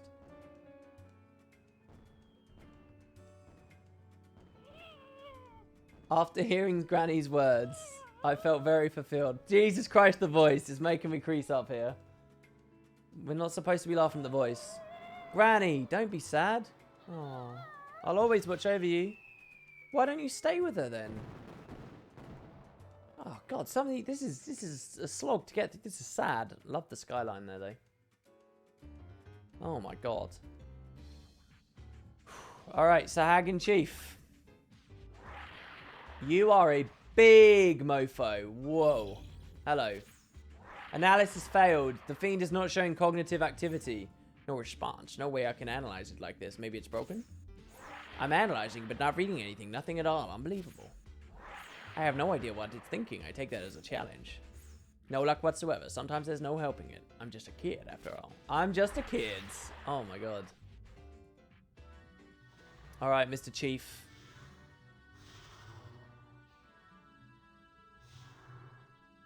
My God, he's massive. Why do we fight the Sahagin Chief? Where's this guy from? Is he just a regular mob in some areas? Christ almighty. Like, you might not get the perspective from this, but these walkways he's on right now are really big. They're really wide. This one could be a greater genius than me. Oh, wow. They totally copped out on that fiend tale. If you think our fiends actually think again. So this fiend really is, like, totally uninterpretable. It's good, I like it. Alright, Haze chains into the deep Haze story. May I have a moment of your time? I promise I'm not as shifty as I look. I just have something to tell you. You know how Machina have entered into our daily lives as of late? But did you know that developing these machines leads to the destruction of our natural environment? We Haze need clean water to live. Because of the Machina, we are on the brink of extinction. The issue is how you Machina users treat nature. Machina raise mountains and reclaim rivers. Our home rivers have been despoiled too. That's why I travel around Spira like this, to raise awareness about the threat to nature. My hope is that no other fiends will have to face a sad fate like ours. We have little influence, but we banded together to promote our movement to take back nature. Our leader is very anti-machine. He loves nature and says he can barely stand the sight of the defilers. We call him Old Man. Why don't you come meet him at our organization's next gathering? The Old Man is on the move. He's planning a demonstration on the Mihen High Road. He calls it the Clear Aqua Project. Thanks to you, I've grown strong enough to be of significant help to the movement as well. It's hard to convince the machine faction, but I've decided to work with the Old Man. Would you like to come? So this becomes the Deep Haze, and then the Deep Haze story chains into something else, and you get a faith fragment at the end, I think it is. Machines are the reason that our river has become polluted. I've come to the Mihen High Road today to protest the use of soulless Machina. This is the Old Man. A passionate anti-machine activist. I've come here today with the Old Man for an anti-machine rally. I hope that our passionate voices resonate with many people. Alright, should we get started then? We will show those who pass by here the terrors that machines can bring. Commence the Clear Aqua Project. Don't pollute our water with Machina. Machines are our enemy.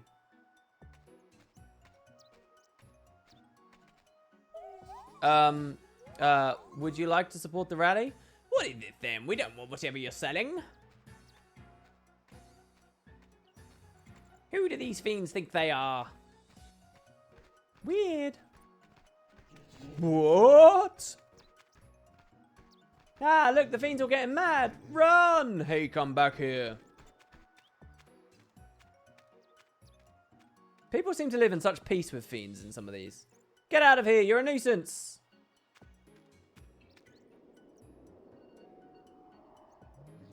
Gaff, fine. Telepathy then. I'll use telepathy. We'll directly relay our passion to everyone in Spira. Yes, sir. Mommy, what's that? Shove out your eyes. I should have known the high road wasn't safe. Too many strange fiends lurking about. Let's take a hovercraft to Luca. Oh no, they're doing the opposite of what they wanted. They're just scaring away. Ah! The Old Man, no! This is really sad too. That their efforts are to stop the machines and they're just driving people more into them. The Old Man was blown away, far, far away. Why, those non-good humans? Well, this will not stand. We will have our revenge. The revenge of the haze is about to begin.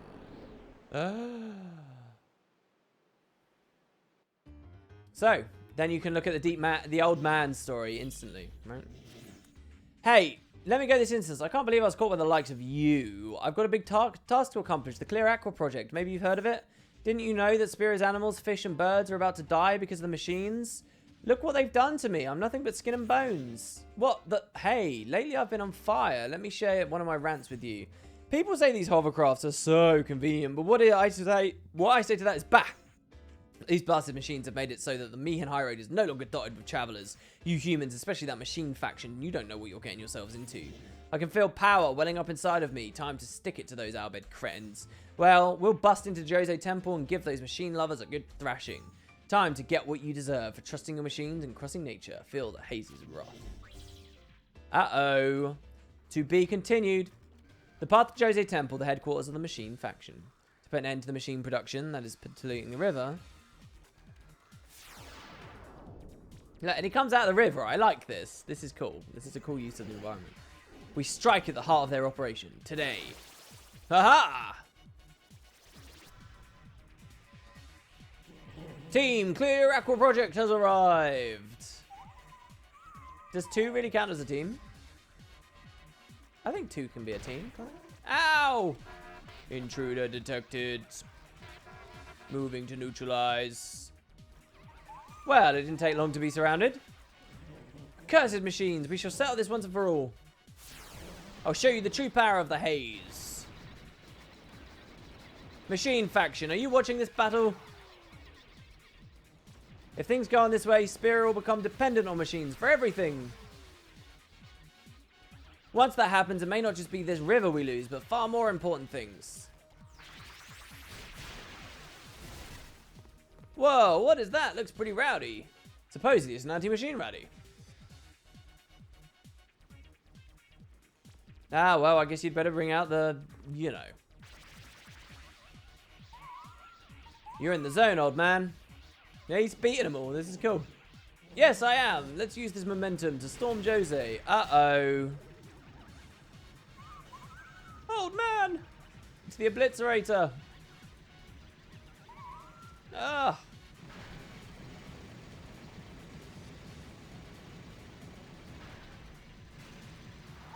Old man.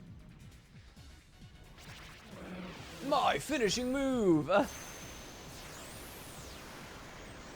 That's a really pretty animation, actually. Combination of the haze with it, too. Looked really good.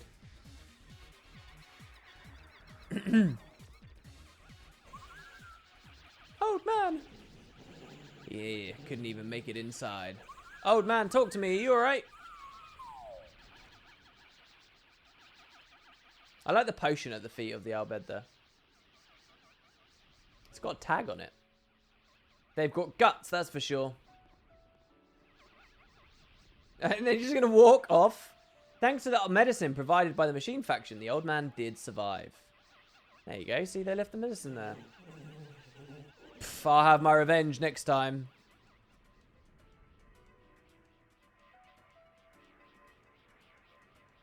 We weren't able to strike deep inside Jose Temple, but maybe our message was heard a little. Me and the old man will continue to work on the Aqua project.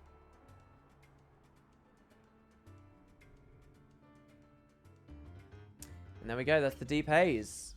Moving on to Zifactinus. Zifactinus. There are waters so deep that even the light of the many fireflies on the surface barely reach. I reside in those great depths, but I'm sorry to say there aren't many interesting tales from down there. Oh, perhaps I could tell you that story, the story of a young boy. 'Twas a summer day, 5 years gone on the banks of the Moonflow. I noticed a small boy walking by the edge of the water as I traced a path down the shores. It was almost dusk and tears were rolling down his cheeks. I had a grandson about his age when I was human. I worried for him, but looking as I do, I would have only frightened him further if I approached. Just as I turned my back to return from whence I came, the boy noticed me. Where did I leave off? Oh, that's right. When the boy saw me, the boy was not afraid of me, but he did keep crying.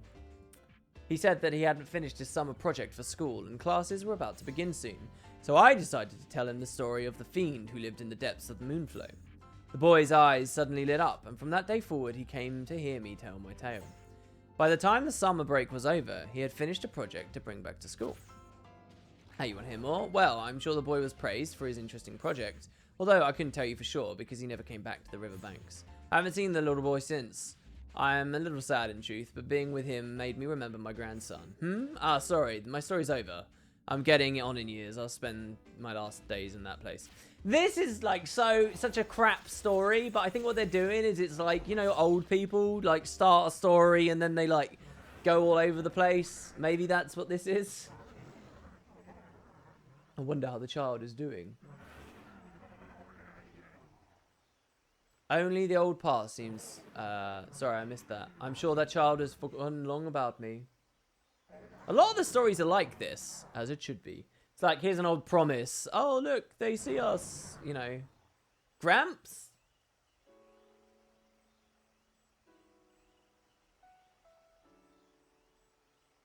Gramps, long time no see.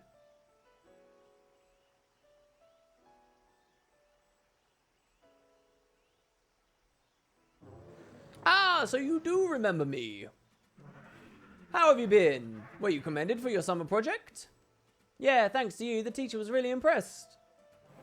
I see, I see. I was elated to see the child after 5 long years. How small was that kid? He's still just a little kid. And in my joy, I failed to realize until later the scent of the moon lilies coming off of him. Oh. Ah, there you go. What has happened to you? That day, when we were given free study and I went to see you as promised, I couldn't wait to tell you how well I did, so I took a shortcut. Then I slipped and fell into the water, and I drowned. I'm sorry, I couldn't keep our promise, Gramps. Why were you in such a hurry? Well, I thought if I didn't hurry, you would go away somewhere. Look, he caused his death. Bah, such foolishness.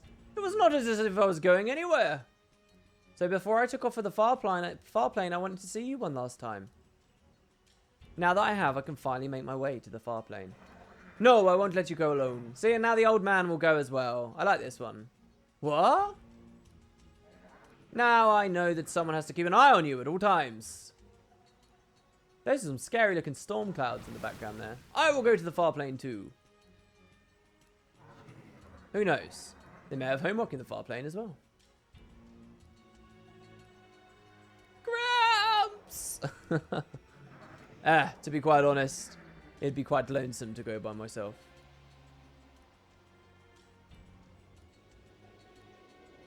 And so they find companionship.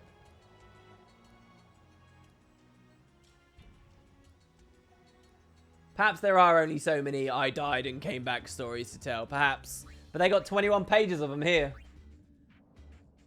Dinictus.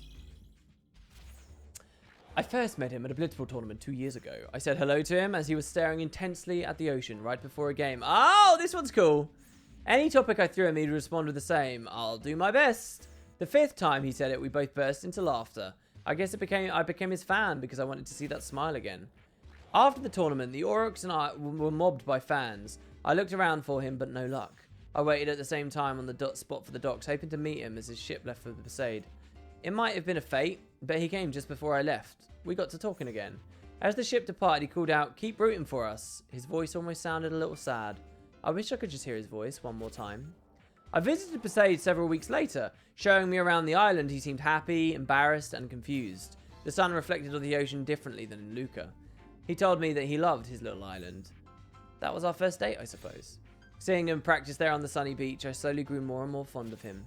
We promised to meet each other again at the same spot in Luca when the next tournament took place, but I became a fiend before that. 2 years have passed since then. Tournaments have come and gone, but the Aurochs remain as popular as ever. With so many pretty young girls chasing him, surely he must have forgotten me by now, right? So the question is, guys, which member of the Aurochs had a little backstory romance going on in the middle of Final Fantasy X that we never saw? Which one was it?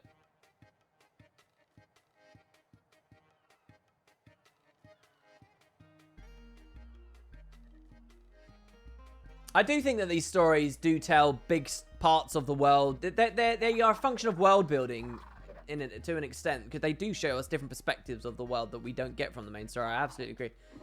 So, why did I come here? Why are we still flying?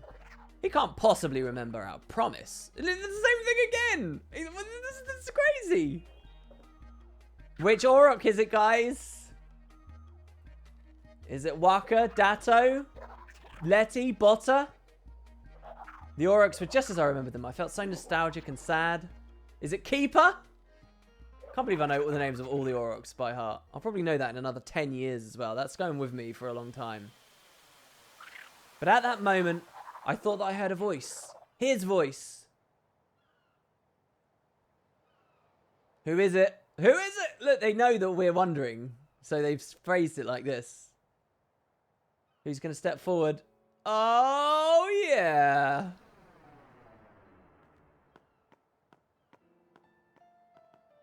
He's running over to a fish. Keeper, hey! Jasu says, will it be Heartbreak Shot again this year? I like it because he's had so little story, right? And then Datto from behind says, here! And throws him something. Oh, look at the blitzball. Oh, what an epic shot, man. Wasn't he a defender? Oh, flashy. We're going Matrix here. There's a love heart. Oh, this is crazy. Go. You didn't even catch it, fiend. Botta says, I'd like to see her again.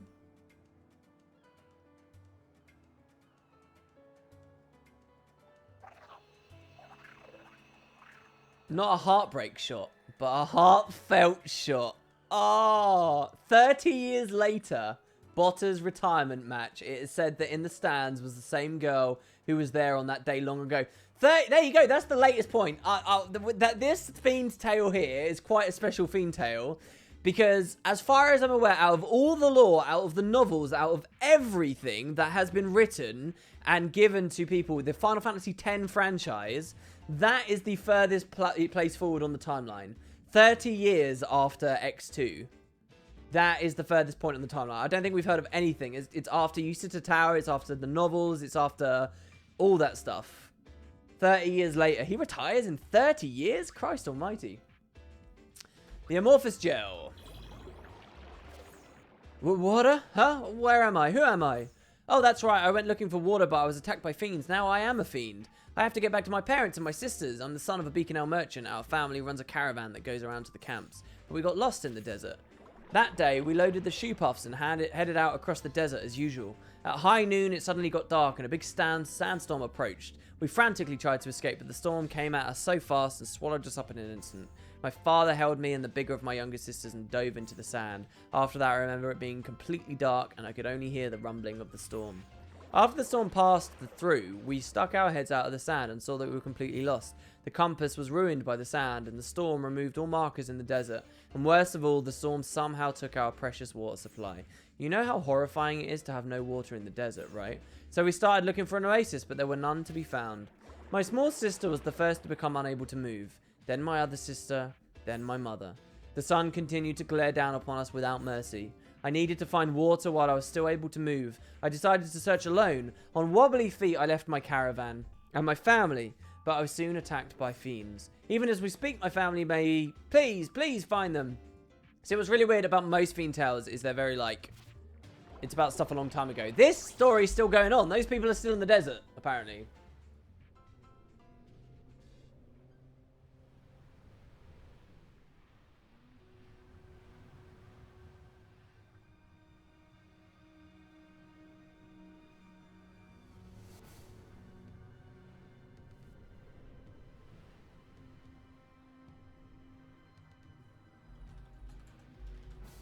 Water.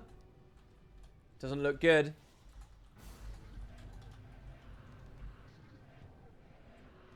Dead shoe puff. The other one looks pretty good. I mean, that thing must have to drink a lot, right? They've seen the outbed have seen them. Found a survivor.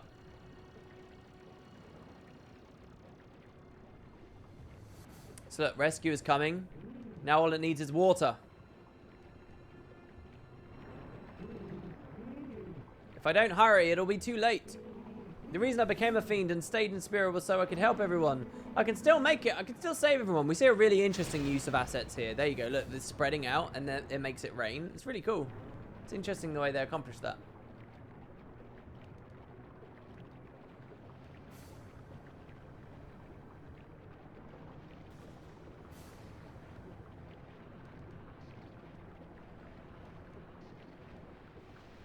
Yay, rain. I did assume it was a little girl, but it's a boy. It's a little boy that became a fiend.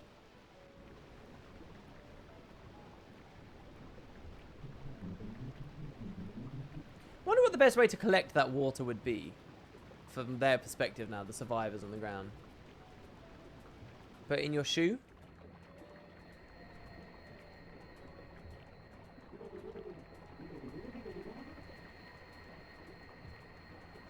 Take good care of mum and dad. The squalls that suddenly fall upon Beacon Hill Desert.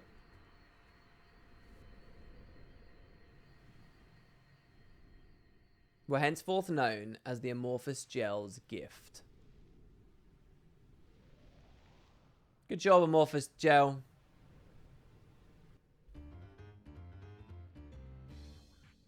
And lastly, the Protein Gel. This page seemed to go a bit quicker too. Maybe it's just me. My body is made of dreams. No, I don't mean that in some romantic way. I subsist by absorbing dreams into my body is all. In such a dreamless age, there is nothing I crave more than the adventuring spirit of sphere hunters. Such delicious looking recklessness. I must get a taste of these gull wings. Brother's dream. Let's start with Carnicle Head here. Oh my, this dream is as vapid as his face when he's sleeping. Una, unrequited love. Don't run through a field of flowers. You don't have the face for it. Ugh, let's just suck this all up and move on to the next one. Pain's dream. What's this? Her sleep is quite restless. It must be a nightmare. Crimson? What does that mean? It appears that this one has a dark past she'd rather not reveal. In any case, this nude fellow seems to be appear quite often. Well, bitter dreams can be tasty as well.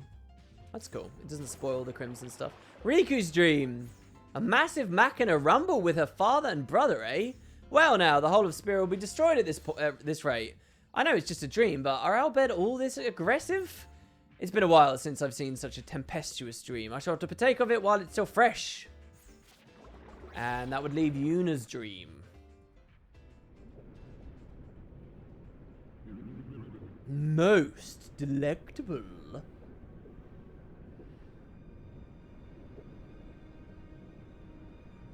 Your dream.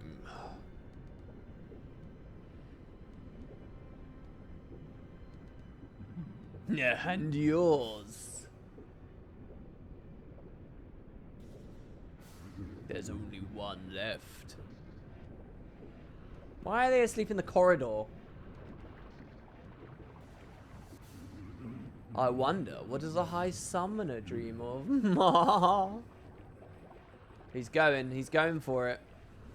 I guess it's because they never built the animation to have Yuna asleep on her bed.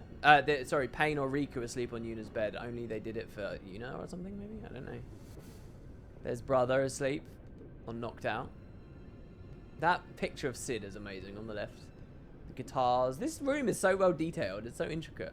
Oh my god, this is slow. Go up the stairs already, dude. This is a weird perspective of going up the stairs. Oh, they're just moving the camera, are they? We're not actually walking up them. This is creepy as all hell. Oh god. Look at it. This fly on the wall. This is freaky stuff. I can smell a dream on the second floor.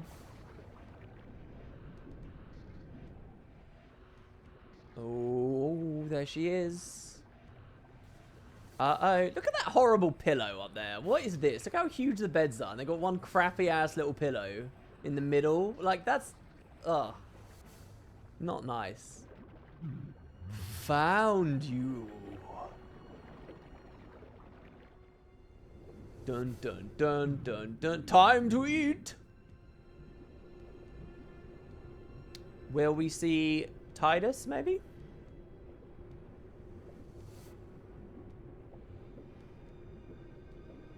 Why are we zooming into her crotch? What is this? Oh no, we're moving away again a little bit now. Ah, a grand dream worthy of a high summoner. Let us see.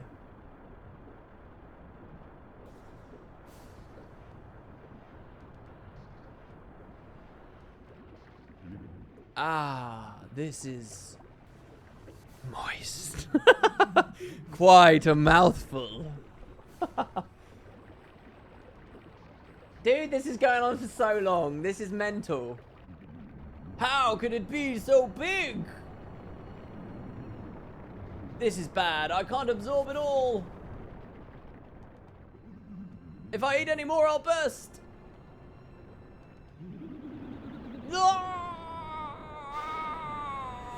And so the airship was destroyed and took us all out. Oh, look, he's little now. Oh, he's dying. Man, look, you ate too much. Feast of a lifetime. Now he's all gone.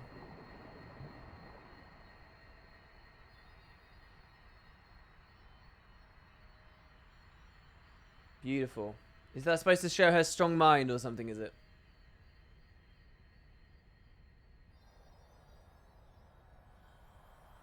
You can't eat anymore, says Yuna.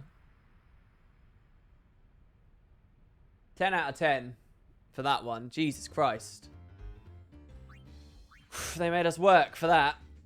I dared to say it felt like the page was going quick, and then, yeah. Alright, let's go to the Zervan. Top face. Stop pretending to be asleep. Oh, I'm not talking to you guys. I'm talking to that lug below me. Now we're all stuck together. This is all your fault. Bottom face. Oh, just shut up, hey. Can you tell this one up top to keep it down? Always going on. I didn't want this any more than you know. What a bother. Bottom face. We were neighbours, this one and I. Top face. Not good ones. Can you be quiet? I'm talking now. This is why no one wants you as a wife. Yeah, did you know this one's a woman? Shut up. We both succumbed to plague. Oh, we both succumbed to plague. I died first, then this one a week later. But why do I have to be stuck with him even after death? Oh, give it up already. We tried everything in the book. As long as we're fiends, we can't be separated. Live with it. No, no, no. I'd rather die again. Hey, remember the old legend in our village? How if you make a wish at a statue, it comes true? Did you wish something after I died? You did, didn't you? Didn't you? Yeah, ma'am. Oh, come on. Are you kidding me? Go on, wish it right now. Well, I can't go alone, you know. Well, let's move then. Oh, this is going to be really sweet if he wished that they'd be together forever. Yuna may have just been dreaming about food. What a theory.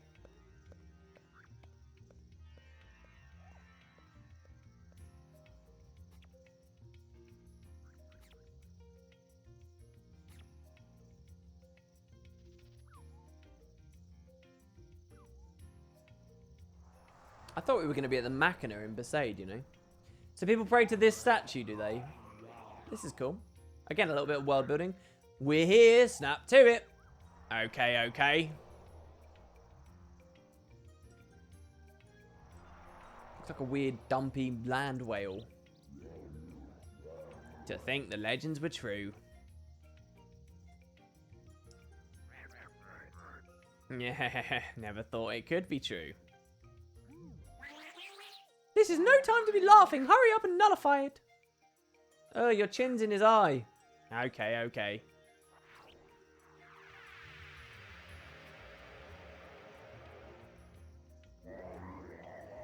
Master Toad. Master Toad. Please allow me to part ways with this one. Please allow us to stay together forever and ever. Oh. Hey, are you praying properly? Why is this? There's such a weird thing about men, women rejecting men here. What is this? Shh, you should tell me these things when I'm alive, you know. Huh?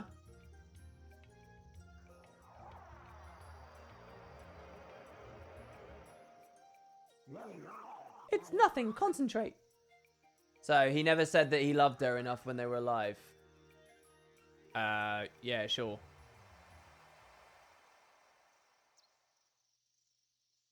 Needs a good toenail clip. Master Toad, Master Toad. I think it's both of them saying that there.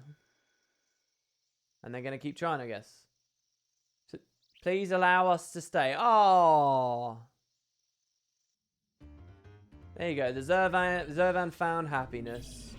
Let's go with the Varan now. Games aren't just for humans, you know. Spherebreak is big among fiends too. Well, I guess as many humans get hooked as... I guess many get hooked as humans and just can't quit even after becoming fiends. I'm actually one of the rare ones that started after becoming a fiend.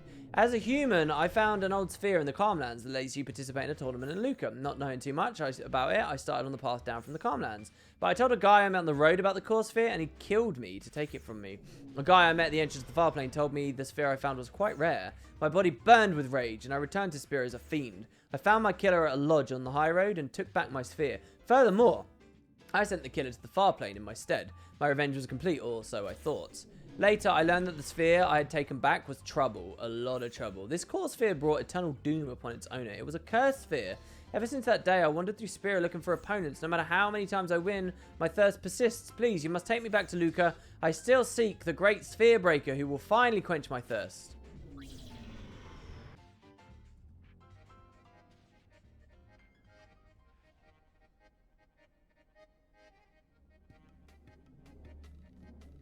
Oh, there we go.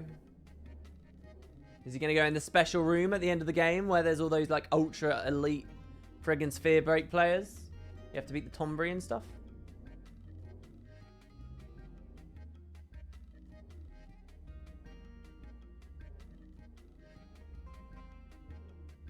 That second face is totally just a crotch. Anyone out there powerful enough to defeat me and break my curse? Yeah, he went in the room.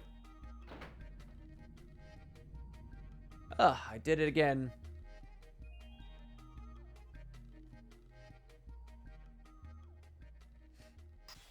A sphere breaker. Oh, yeah, no, right. I remember this. I'm a fool. This is what you have to do to unlock the elite sphere break player room. Yeah, with the Varan. Yeah, and we talked about that on the main series. Yeah, okay. Arrest.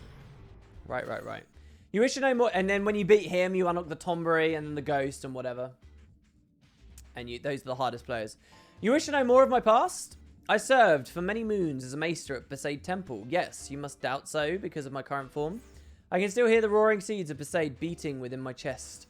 Never once have I forgotten that great debt I owe to the faith. Even in this form, I secretly visit the temple to pray each night as the people peacefully slumber. Old habits die hard, but the gratitude I feel toward the faith has never once diminished. Since my death, or rather since the faith vanished, Yevon has suddenly fallen out of favour in Besaid. What a sad state of affairs. But thanks to that, I have found a purpose. I shall visit during broad daylight. You never know, my presence may inspire the people to believe once more.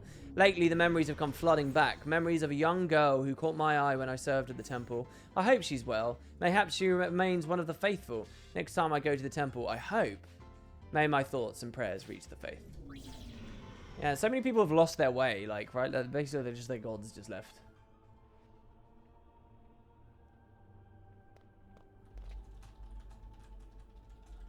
What is it? Still praying, are you? The teachings of Yevon are so lost, Eon. This is the age of the Youth League, where we get what we want, I think he said. Where we get our hands dirty, maybe. What has happened in my absence? This guy looks so regal. I like his colours. To go against the greater teachings of Yevon, you shall be punished. What? Mommy, I'm scared.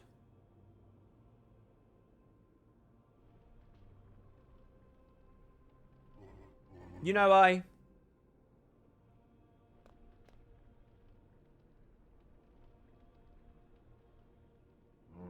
Ah, that's right. My voice no longer reaches.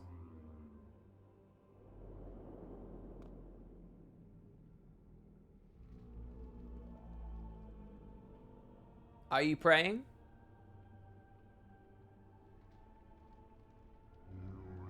Faith, hear my words.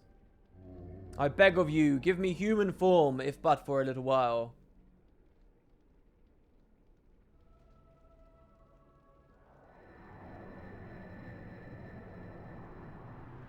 And the faith grant his wish, miraculously. Or he grants it to himself. Other fiends have been able to do that. Maybe just he unlocked the power inside. Ah, a gift from Yevon.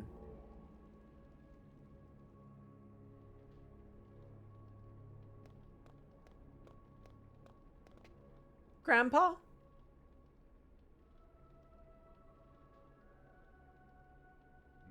The faith still reside in the spirit to protect the righteous.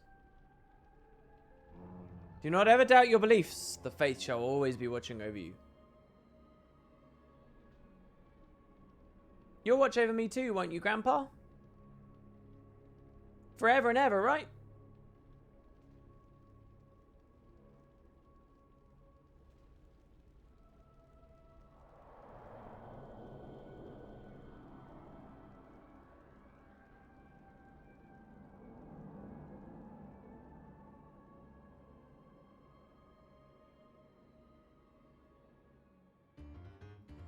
Whew. Now for the Elder Zervan.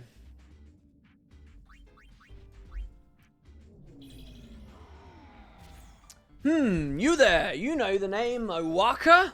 Oh, we do. He's not been to any of these yet. Just as I suspected, the Owaka bloodline still lives. For me, it is a name I can never forget. Every time I hear the name, I burn with fury and cannot stay still. Curse you, Owaka. The grudge between me and the Owaka goes back 120 years. It all began with my family heirloom, a treasure sphere. At the time, the Owaka were the most powerful merchant clan in Bevel. Their leader, Owaka 20, was a sharp one. It just so happened one day that Owaka stole the sphere that had been passed down from our family for generations. As I frantically chased after him, he threw one measly grenade at me as if that would stop me, but lo and behold, the explosion rendered me immobile. Yes, it was a petrified grenade. And of course, after that, the rat escaped with my sphere. Gah, it still angers me to even think of it. I was not about to let such treachery stand. I sought to have revenge on the next generation. Owaka the 21st was quiet, but he was a quick thinker. At our final showdown, I cast the strongest spells I knew. Faraga, Blizzarga, and as well as Thundarga and Wateraga. But the next moment, the scoundrel smiled. Yes, hidden in his pocket was a star curtain. I was done in by my own spells reflected back at me. Ah, I still shudder at the thought of it. Young Master Shinra, I swear to you, I saw a man who announced himself as Owaka the 23rd. Though granted, his vapid expression bears no resemblance to his predecessors, the Owaka bloodline yet lives. Now is the time. I shall finally have my revenge after all these years. Blah! Just you wait, scion of Owaka. It's funny, because Owaka the 22nd totally screwed over all of Owaka the 23rd stuff. But he actually has a bloodline. That's so cool. Oh god, I have to do an Owaka voice. G'day, mate. I'm Owaka. I found you at last, blood of Owaka. Now give me back my treasure sphere.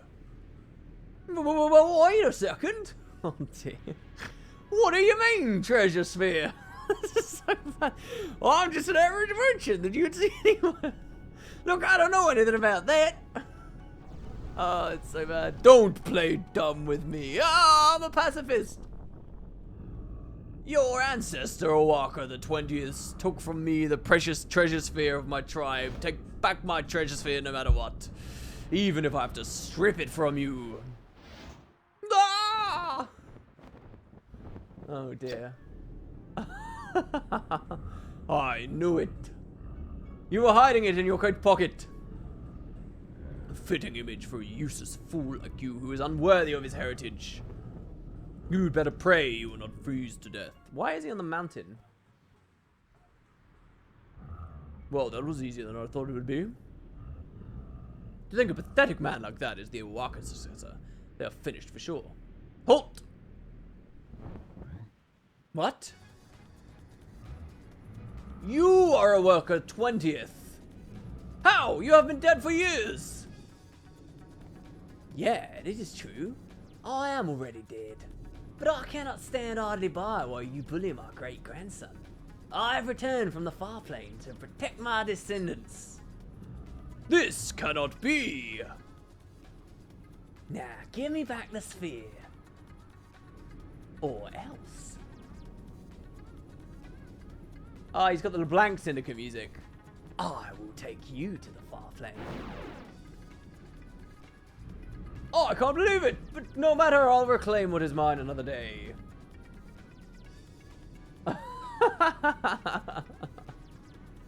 Yes, I have successfully retrieved the treasure sphere. Psych! Whoa, it's a walker! Disguises are my specialty! My great-grandfather returning from the far flame? Give me a break. What my great-great-grandfather left me with is my chocobo flaying skills. What my grandfather left me with is a machine-like accounting skills. And what my father left me is my silver-tongue negotiating skills. That's me, Waka 23rd. This great-grandson is quite ferocious. Look, the real guy was there, though, and he was watching him. That's so cool. Hype. That's one of the better ones. Good job, Elder Zervan. That was a riveting story. Owaka, bring it on. Okay, the haunt. So even I have finally been captured. Perhaps it is for the best. These old bones have travelled for so long, seen so many things, I have nowhere else to go, honestly. I've been to so many places, and I've seen the world change with time. It's about time that I bring this long journey of mine to an end. I've been journeying for as long as I can remember. What did I set out with to begin with? Well, it's a little complicated. When I left home, I swore I would never return, that I would make a name for myself on my own. I was young back then, the pride of youth, I felt invincible. I regret nothing, I have to believe that my journey had meaning. My homeland is a beautiful place, a temple city located to the south. But I've been many places that none compared to the size and grandeur of my home. People there were kind, warm, and very forgiving. I'm proud to hail from such a place. Talking about it sure brings back memories. Oh, to see it once more. I made up my mind to return home at the end of this journey. Time to stop being stubborn and start being honest with myself. It has been such a long time. Throughout my travels, I made a point of never returning. My hope is that things haven't changed. I wonder what this southern city is, this grand southern sea.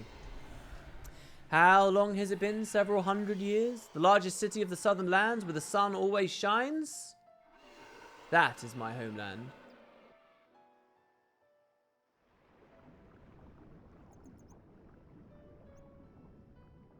Barge, is it? Is this barge? It's just all sunken. No, this is Besaid. Oh, it's Besaid. Of course it's Besaid. No, it can't be. The water looks amazing. Did they change that for the port? The water looks really good.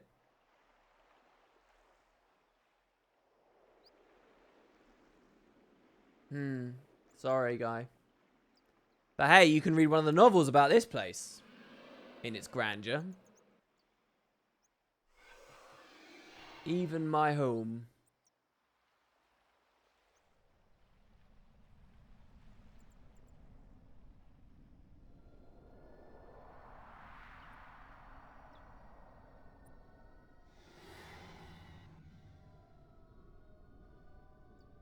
Oh wow, look how many there are.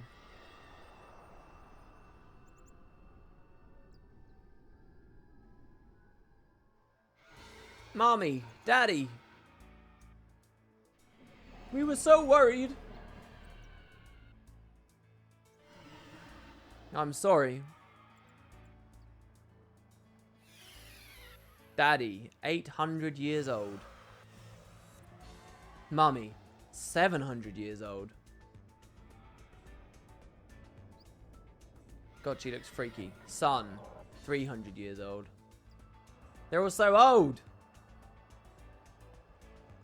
A family reunion after a very long time apart.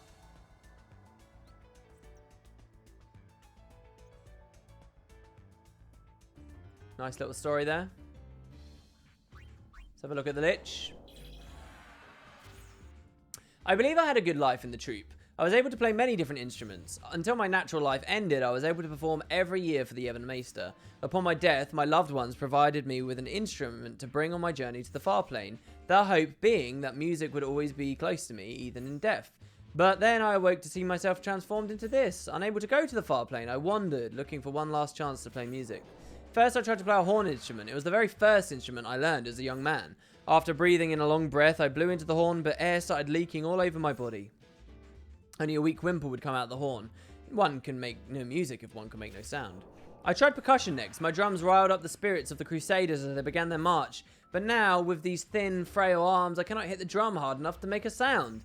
Then, of course, I tried the harp. But every time these sharp, pointy fingers touch the strings, they are severed. Oh, cruel fate, what am I to do? Though not as famous as my playing ability, I was also known as a good singer, but now, how could they take away my beautiful voice? Now, people run away in horror after I sing one verse. Such a hideous tone, this body is unable to make music, perhaps I should just give up. It's really interesting. Conceive of an entity that can make no music, or convincing music.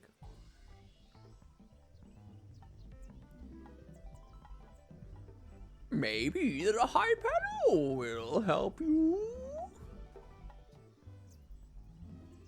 We know with what you need.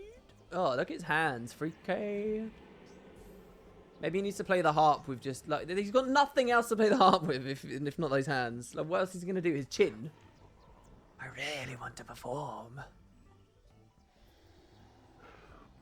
To capture that glory once more.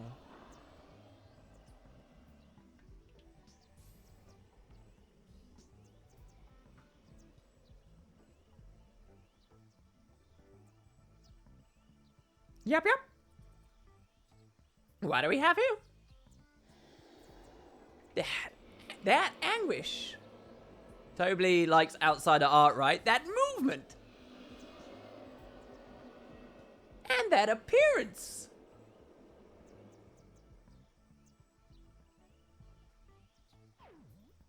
Totally usable. Totally. Ah, he fell over. I always like it when Tobly falls over. A few days later. Oh god. This is probably the most fringe stuff he's done so far.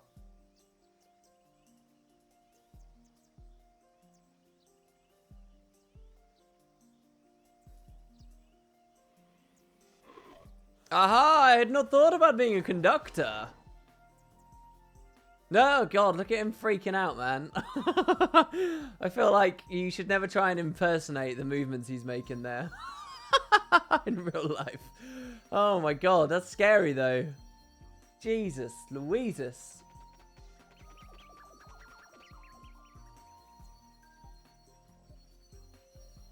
Musical notes going everywhere. Very lovely. Truly inspired, Tobly. Long live music.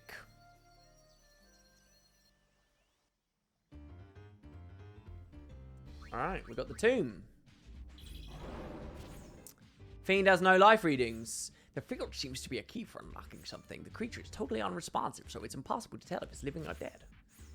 Some ancient characters are written on its body. They're hard to decipher. Something about the king's grave? I need to study up more on the ancient language. So this is another one of the stories that like link into one another. Which we did on the main series.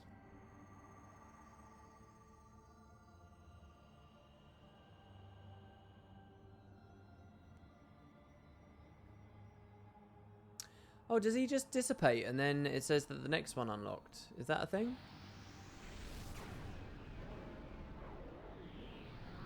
Yeah, basically this is like a treasure hunt style thing. Now the next one unlocks and you find him, and then the next one unlocks and you find him. So we'll probably get through the next couple rapidly. The Dolmen, same thing. We'll check out this here.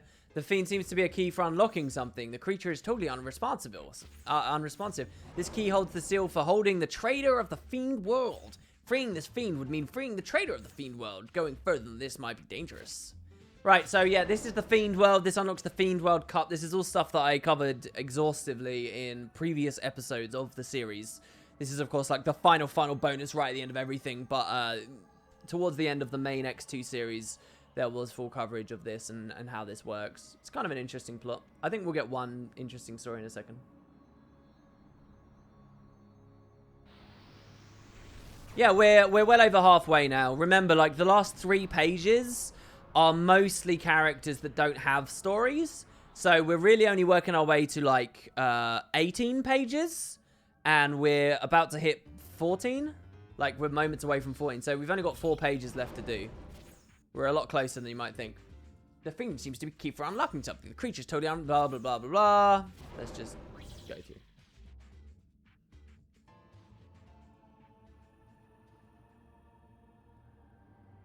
And there's probably a couple more faith fragments in there as well. So about 4 more pages, guys, of beautiful X-2 side story action. And wow, it's going to be crazy when we're done with this. It's going to be totally crazy.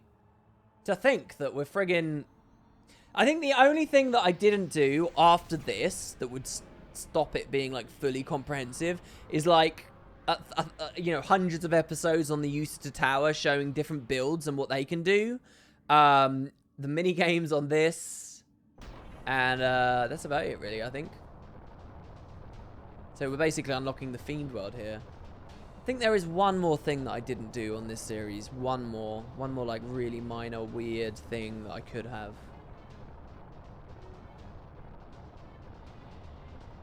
Yeah, it's currently 20 to 7 in the morning at the moment. The sun's up. I can see it over there. It's fine, though. So here's the 3 keys.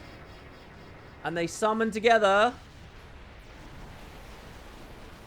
Dun, dun, dun. I think that this one is Omega Weapon, and then Ultimate Weapon's the last one, which is what most Final Fantasies do. FF10 was a bit weird, though, in that it had Omega be stronger than Ultimate, even though usually Ultimate is stronger than Omega. There you go, so we start with Ultimate here. You're the traitor of the Fiend world? There's like a whole story that leads into this. Liberate him. Give him to us. Here are the lava. There are other parts of the story, which we'll look at in a second, getting slightly out of order, basically. And they destroy everything. It's cool. It's a cool little side. This is the most comprehensive actual story we get. Small folk. Rise, my powers, and open the portal of truth. Ultimate weapon. What are you?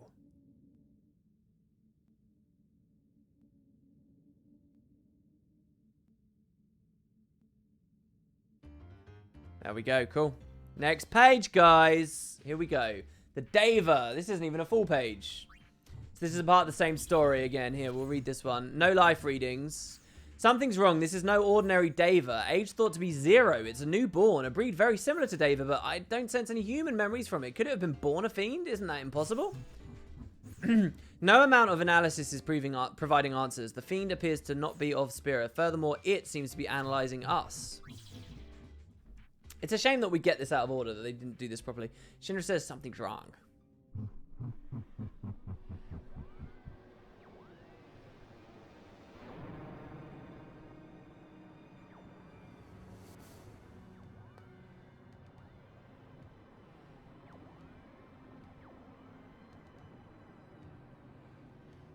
He's got such a creepy laugh and such creepy, scary, jagged, horrible teeth.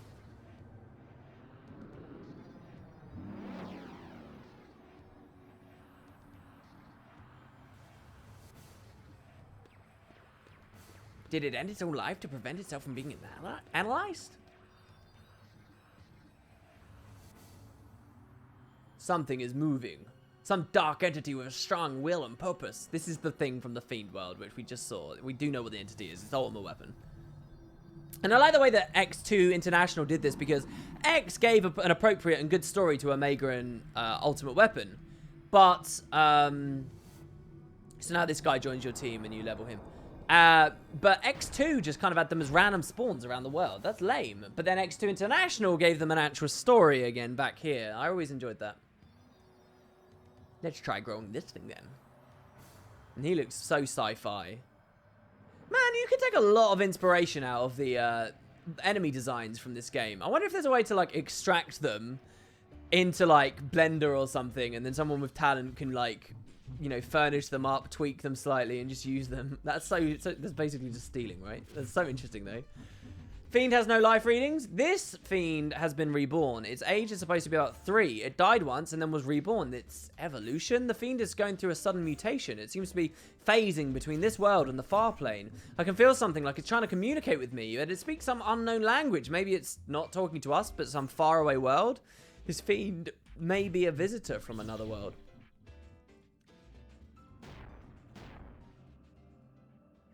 It started again. I don't think that Final Fantasy X and X-2 have dated too much. This fiend sheds its life. But you can see it's dated in a lot of places. Through constant death and rebirth it involves. What AAAs are putting out these days is mind-blowing. And I'd love to... It's the third form. It's quite powerful. And it definitely shows its age compared to them, I think. But, like, it's still a satisfactory experience. It's not looking as bad as, like, you know, a lot of games started looking. For example, when the transition to 3D first started. Here's the Ashema. Another similar story. This fiend has been reborn, aged thought to be about 10. Seems to have acquired linguistic capabilities. It says it's an envoy from the fiend world, but it's just a kid. So this fiend is from the fiend world? It's a place located between Spira and the far plane. It's building up power. Could it be preparing to evolve again? I checked the ancient text and found a legend that tells of a fiend world between Spira and the far plane. This fiend is a rare species called an envoy from the fiend world. It appears to have awoken for some purpose. It's creepy stuff. This builds on the lore in some really profound ways that just the rest of the game will never touch on properly.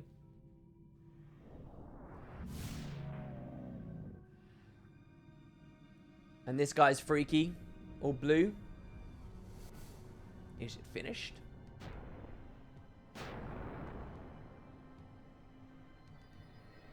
Looks like it perished.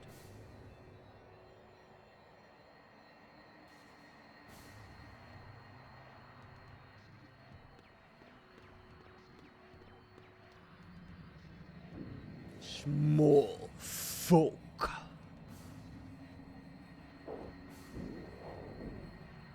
So, you are the arbitrator of this world. Something's weird's come out. Hold on. Here you go. So now it starts these, right? And then you do these. What does that mean? Arbitrator. And these are the 3 keys. And then you do the 3 keys. And then ultimate weapon comes out. Now, if you were in this situation, she would, you know, think and... I'll handle this. And this is where it triggers formally the mission for you, I think. My name is Shinra of the Gorings. I represent Spira. Prove your mettle. Raise my powers. Maybe. Maybe we'll do that. Okay, so we did. So here's the Jahi, right? And the Jahi starts this off. So let's read his description. Fiend has no life readings. The final form of the Fiend World Ambassador. Training this Fiend will have me recognized as Spira's representative. So we level it up a bunch of times. Still no response. I have to be patient. They're testing me. The Fiend World is the world ruled by fiends that were sealed off from Spira long ago. There has to be a reason why it's resurfacing after all these years. Also, I still don't know why I was chosen by them. Still so many mysteries to be solved, but I'll get to the bottom of every single one of them. And we get this ending. Summoned by a fiend. Go, go, wings, go, fight, fight, go. He was basically singing, huh?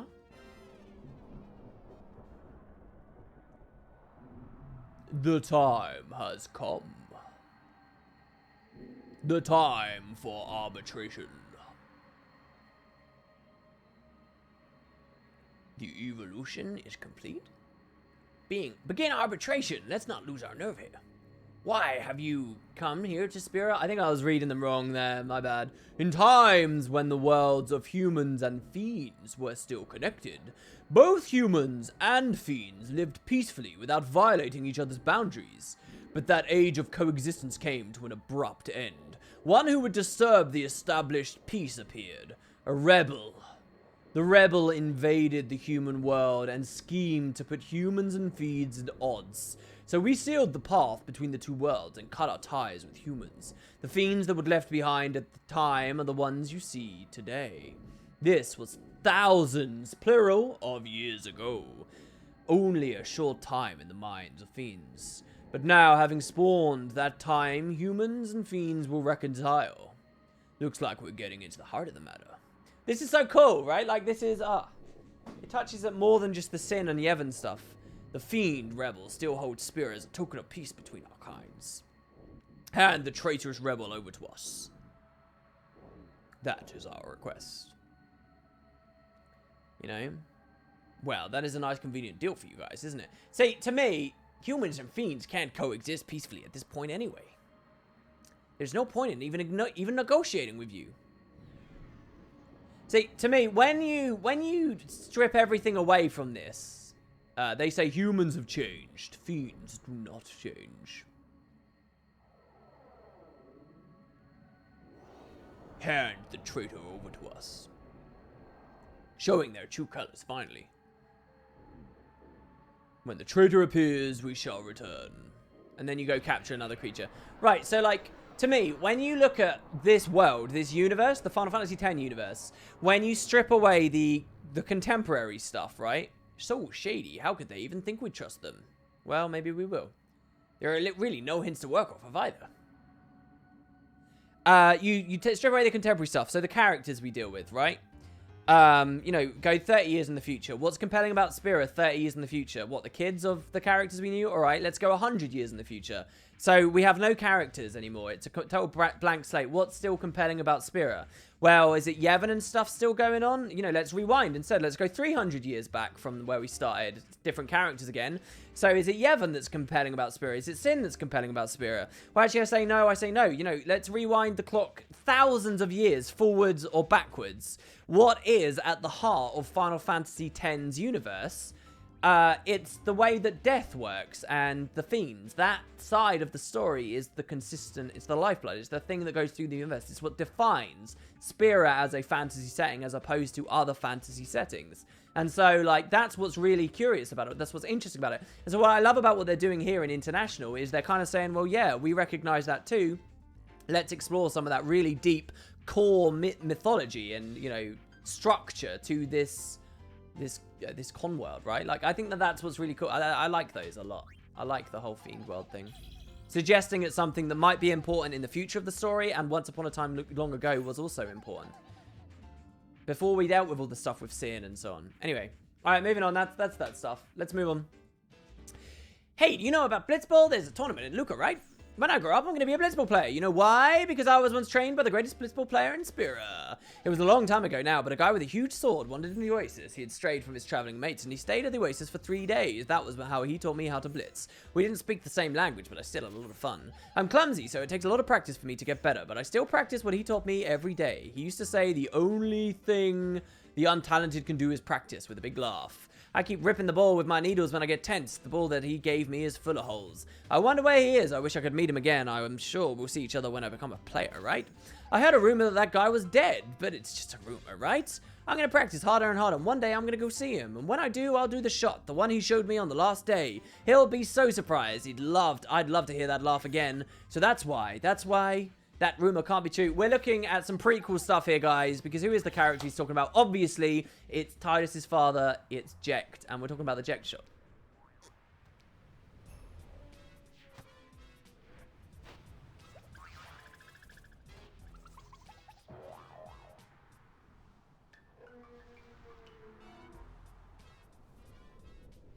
Poor guy. I'm just no good. I can never get to see him. I can never go to see him at this rate. There he is. Oh, you came back. It's your important business all done? I don't know whether we're supposed to just believe this is a vision. I've been practicing every day, just like you said. Shooting so hard, but I'll work on it. Look. Because these characters never really do anything. They don't talk when these visions appear, you know. They're just impressions. It was a dream. Well, this one was a dream, apparently. I knew somewhere in my heart. The cactiles are so cute, man. That I would never see him again. This is a cute race that I can get behind in games. I like these guys.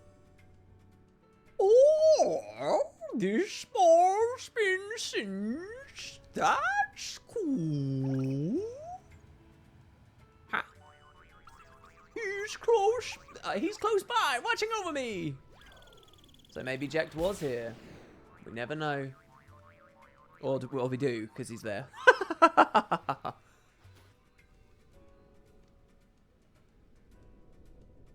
Yeah, it's very sad when one of the cactus falls off the airship. It's kind of Tombreeze versus cactus are like the two competing cute races from this game.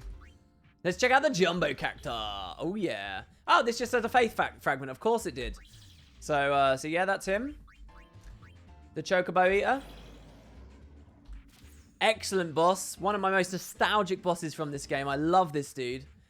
From the monster arena when I was a teenager and I was first grinding the end game of Final Fantasy X back on my PS2, and from the original time playing the story. I love this guy. I think he's so cool. I'm looking for a friend that I used to travel around the world with. When I get lost in the desert or almost fell off Gagazet, he was there to help. There were some dangerous times, but I think we had fun for the most part. But one day he just vanished, and despite the countless times that he saved me, I wasn't able to save him. One night, we set up camp in Macalania. Usually I sleep like a log, but for some reason that night I had trouble. After a while, I heard my friend snoring, and finally I started to doze off as well. I had a nightmare. It was like I was running through darkness for an eternity. That was my last memory as a human. When I awoke, my friend was gone, and I had become a fiend. You think he saw me, turned into a fiend, and ran away? That's what I thought too at first, but my friend wasn't like that. If he saw that I'd become a fiend, he tried to find a way to help somehow. One more thing, I can hear his voice. He is asking for my help in the darkness. Ever since that night, my friend has been pleading for help in my dreams. Lately, I think his voice is getting louder. He's close. I just know it.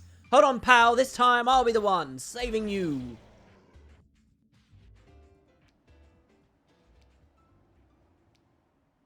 Hey, it's the Gull Wings. I like it when we get to see them all out. Thanks for everything you've done for me. I feel like this scent is getting stronger. His scent is getting stronger.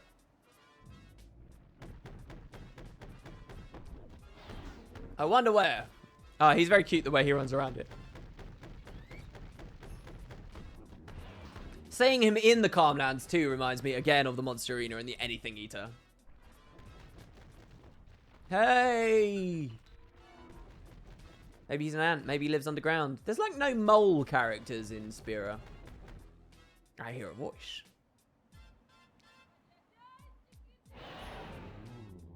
Where could he be?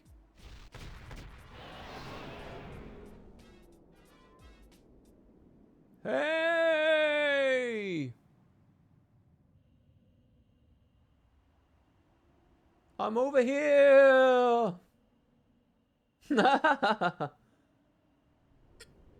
Help me! Look, he's got a chocobo feather caught in his teeth. I never realized that. He's got two. Hey! We're going into the mouth, guys. You ate your friend. Ha! He's swimming. Come on, get a clue. You ate me by mistake, remember?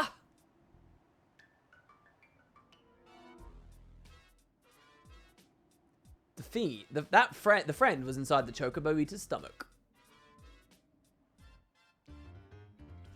And well, a bit of a blunt end to that, eh? But there you go. The Anything Eater, speaking of. Look at that, it's so cool. But they just a slight retext of the colours. Oh man, so many games could benefit from this. This is such a good way of looking at these characters and getting windows into the world. Anyway, there isn't a soul in Spirit that doesn't know my name. I was a big celebrity. I was a 2-time champion of the Luca Eating Contest. I was training hard for that 3rd title too. The contest rules are simple. Whoever eats the most of the food that comes out wins. The dish in my first finals was the crispy outside, juicy inside Luca sandwich. I ate 200 with ease. Man, I have not eaten for a while now, and I'm hungry. The second finals dish was oily fried flan. That was rough, even for me, but I still ate a record of 60. If I won the next one, it would be a legendary 3-peat. So I trained hard, pushing my gut to the limit. But on the day of the contest, right before it began, it happened. I suddenly fell unconscious. It was a stomach ailment. By the time they found it, it was too late, and I became this. It's not fair. If I hadn't collapsed that day, I would have had my 3-peat. Shinra, I want to enter the contest and stuff my face with Luca sandwiches again. I still feel like I can't lose. It's almost contest season in Luca. Please take me to Luca and give me one last chance to fulfill my dream. It's the time of the year again, folks. Yes, Spira's premier gourmet event, the eating contest. Spira's most hardcore eaters have gathered again. Everyone eat, eat, eat, and eat until you drop. Now, introducing last year's champion. Drumroll. Is it the fat guy? It is. Champ, if you will, a few words before we begin. Oh, well, I don't feel like I'm gonna lose today. Hold it right there, says the anything eater. Who are you then? Remember me? I got 2 mouths now, baby. Defending champion, anything eater. A fiend, go figure. Are they even allowed to enter? There is no rule that prohibits fiends from participating. We accept anything. We accept the anything eater into the competition. Round 1. Awaka 20th is the guy. A wispy little girl. This one's in the bag. The first round dish is this. What's this pot? To eat one of your own. I could never do such a thing. Wow, what? This is... What? Whoa, whoa, whoa, whoa. What the hell? Round 1 loss. Well, that's just pathetic. What, they asked him to eat, be a cannibal, basically. That didn't even look very appetizing.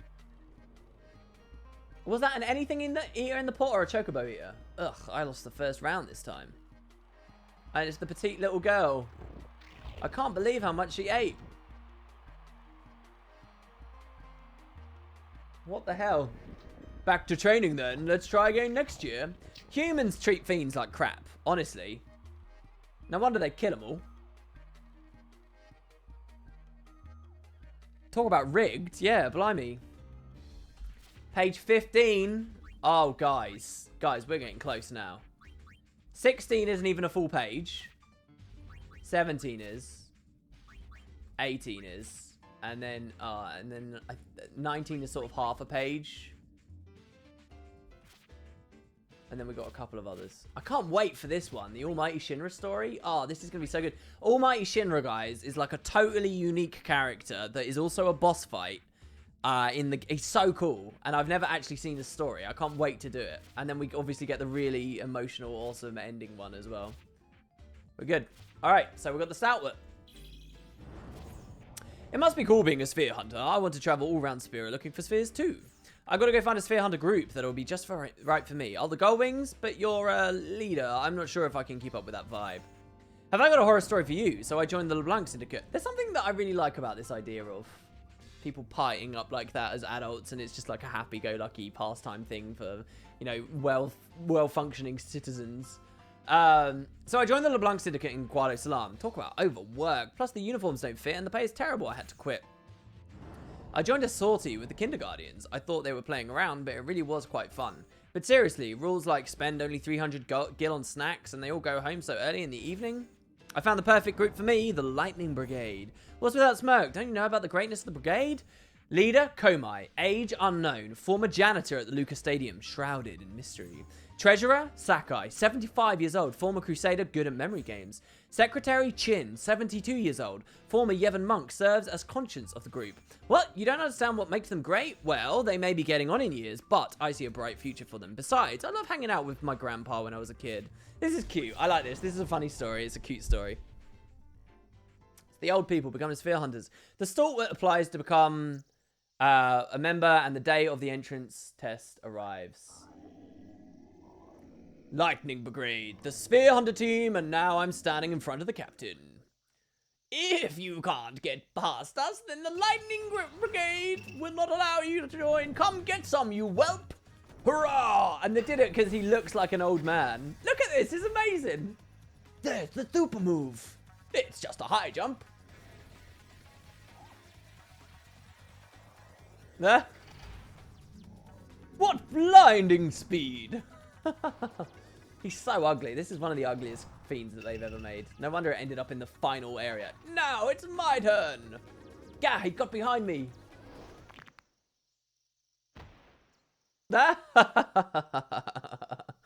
What is it, Co? Is it the usual problem? Too careless. Due to the team captain's back problems, the entrance test was cancelled. The stalwart was accepted in the team as an apprentice. That back cracking sound, Jesus. Hey, newcomer. Could you sing a song to pass the time?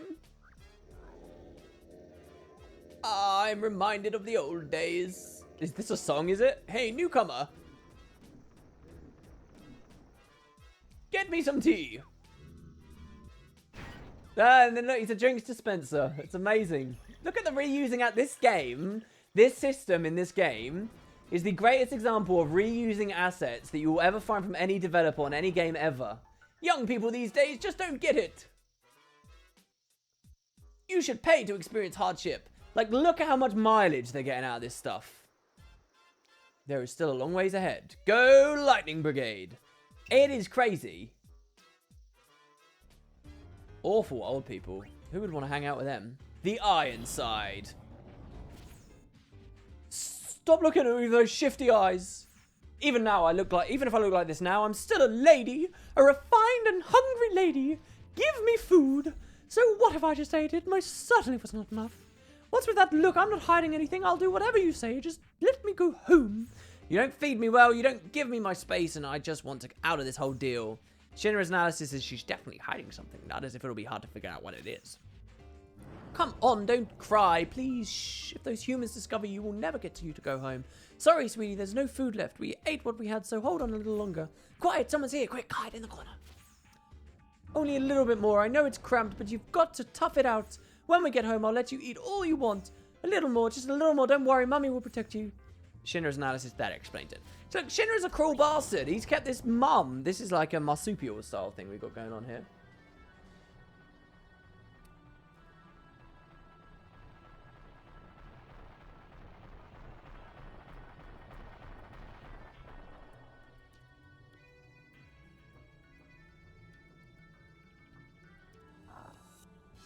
Phew, it looks like we got away undetected. This is a nice place to have this character as well. It's all clear now, you can come out.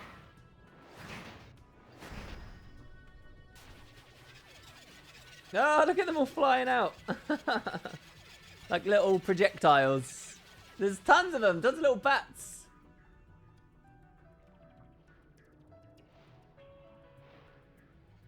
Oh, and the little one just ekes out at the end.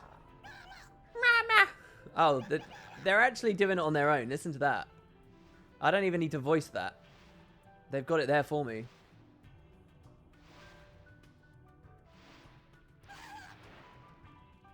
That's crazy. It actually sounds like Mama. Mommy, the humans weren't that scary. Really?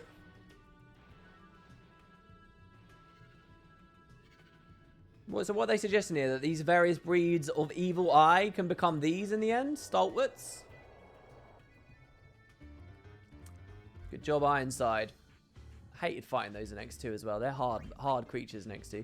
The Behemoth, one of the most classic, identifiable, significant Final Fantasy enemies. I'm in the middle of playing Final Fantasy 15 as I record this with you guys. And I'm looking forward to fighting my first Behemoth in that game. These guys are badasses. Very cool. Let's see what the fiend tell is. I have just a small dream. To sell balloons. Don't laugh. I've never had much in the way of friends. So I figure maybe if I sell balloons, I can make some friends. So I'm going to train to become the best balloon seller I can be. Some bombs from Killiker brought me a bunch of balloons today. Red, orange, blue, large and small. One of the older bombs has been selling balloons for 20 years. He was kind enough to give me some advice. He told me each balloon stays afloat for a number of different days. The machina in the desert helped me dig up a pump to put gas into the balloons. They just shrugged off the heat like it was nothing. You can always count on them. They didn't seem to be scared of me, but I don't think they shared my enthusiasm either. Be that as it may, it's thanks to them I got this pump and I'm one step closer to my dream. The Hypello taught me how to properly insert gas into the balloons. It's harder than it looks. Speedily, like dispatching a foe. Sweetly, like wooing a girl. Something like that.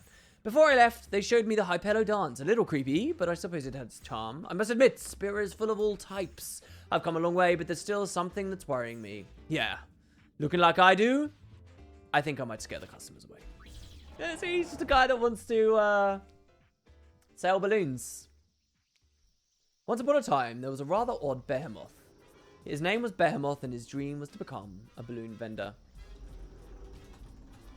On his journey to become a full-fledged balloon vendor, he met and parted with many people. And finally realized his dream of opening a balloon shop. Balloons! Balloons for sale! The sales pitch is perfect too. I wonder if I'll make some friends.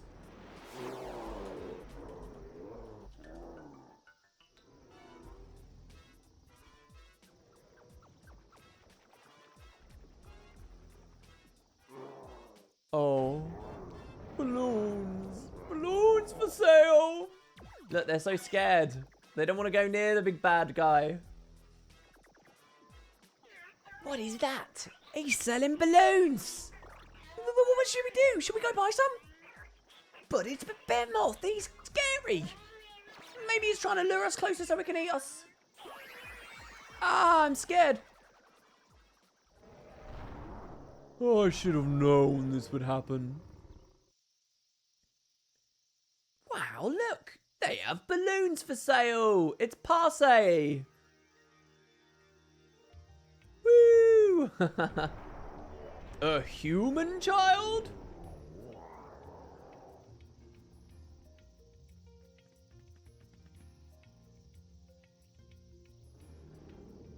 Look at all these balloons. Wasn't it hard to get them all? Wow, they're all so pretty. They're much prettier than the ones in Luca. Oh, what should I do? There's too many to choose from. Okay, I'll take a red one. This is so cute. Like, honestly, come on. Hi there, welcome. You're my first customer ever.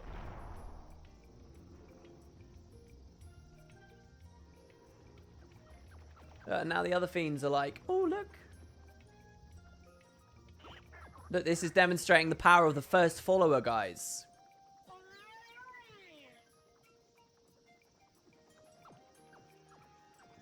Which is something I've talked about more than enough times in the past. Oh, I'd like some balloons, please. Woo! And so, in the woods that day, the grand opening of the Behemoth's balloon shop went off without a hitch. Balloons! Balloons for sale!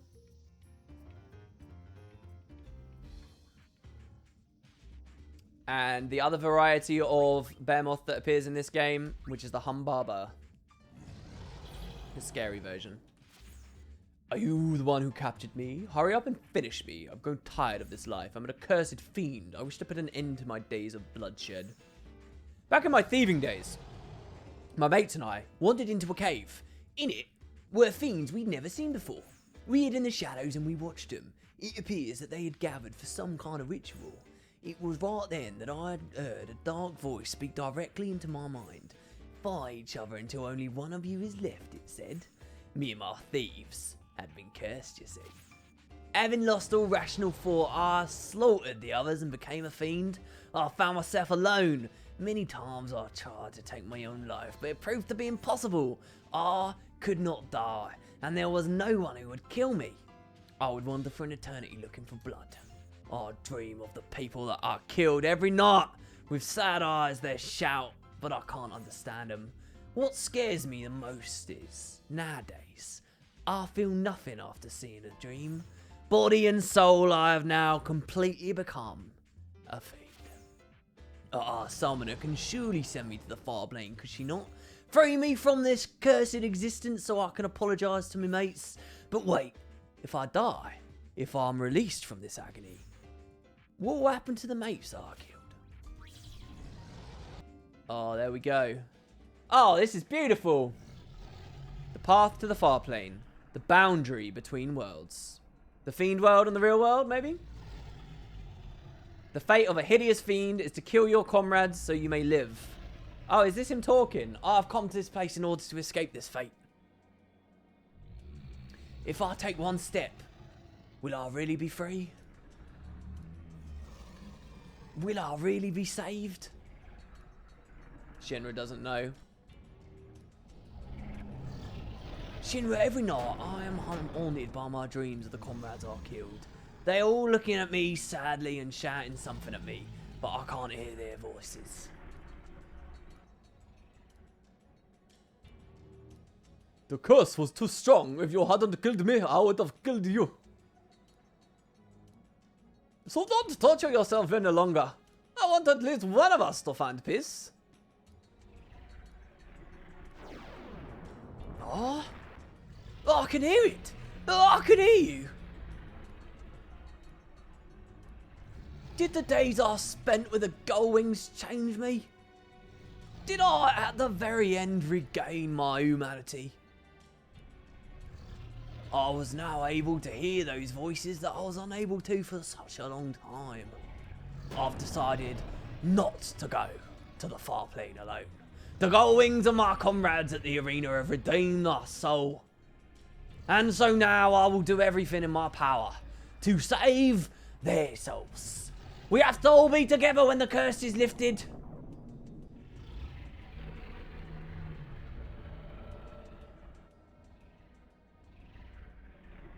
Alone it no longer. To quell the restless souls of my comrades, I will embark on a pilgrimage around Spira. This is not the end, it is the beginning of a new journey and a new life. Alright, the only reason I did that voice was because of mates. I don't know, man. Ooh, tentacles. So we're onto the octopi now. This is a really unique enemy because, first, it's really rare. Really, really rare. You would only see an X in a very few places. Really interestingly, beautifully designed. It's just a weird enemy. A lot of other enemies have different skins of them as well, right? Like the Behemoth had the Humbaba variant. A lot of them have that. This guy just doesn't. It's just the octopus. That's it. That's what you've got. I don't even know if you could capture these for the monster arena in 10, which makes it even more peculiar. So, but for this monster arena, we can. I beg your pardon, but did you by chance see a pot of some kind in this area? It's just an average pot that looks like you could buy it anywhere, but to me, an ordinary pot is my precious home. One day, this is like what real octopus do. When I woke up, the pot, my home, was gone. Well, it was probably just got dragged away by the strong tide from the storm the other day. But the wife is pretty upset. She kept yelling and told me to go find it. The wife can be a bit scary. She told me not to come back until I find it. In our world, the measure of a man's pot is the measure of his worth. I remember the wife used to complain about how cramped the previous pot was. If I don't return this time with a bigger pot, I'll most likely be strangled. I know, but really, it's my fault. The wife, she used to be really great, you know. The reason why she became like that is because I'm such a good-for-nothing loser. Do you think if I train here, I can become a better, stronger man? In the end, I didn't find the pot, but I've decided to go back to the wife and kids at the bottom of the ocean anyway. I think I can assert myself more with the wife now. Wow, really? What? Is that the advice men need to be asserting their dominance, right? When it comes to domestic affairs? I'll just tell her to stick it if she doesn't like the house. I feel much more confident now, and it's all thanks to you. Thanks very much. Great. We've made an amazing husband here.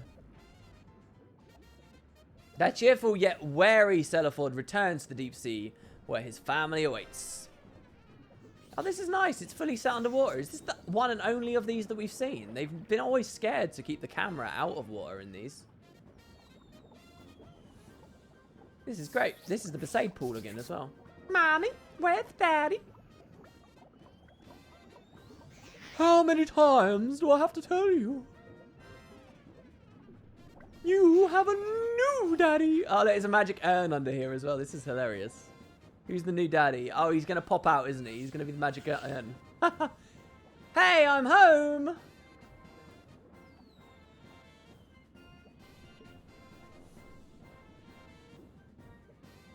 Oh, look. He's there. It's not a magic. It's just a little guy. Look, it's Daddy. Have you been a good boy? God, they've got such derpy big front teeth. This is such a great way to really look at the enemy designs as well. Oh, you're still alive, dear? There's no way to greet your husband. I won't just let it pass. Not today. What? What? Who said that? Humph. Is this him asserting his dominance? Seriously. Hey, sweetheart. All right, so look, here's the new husband. Oh my god. Oh my god, it's Godzilla of the seas. This is brilliant. What do we have here? An old flame? Ah, look how much they've scaled him up. I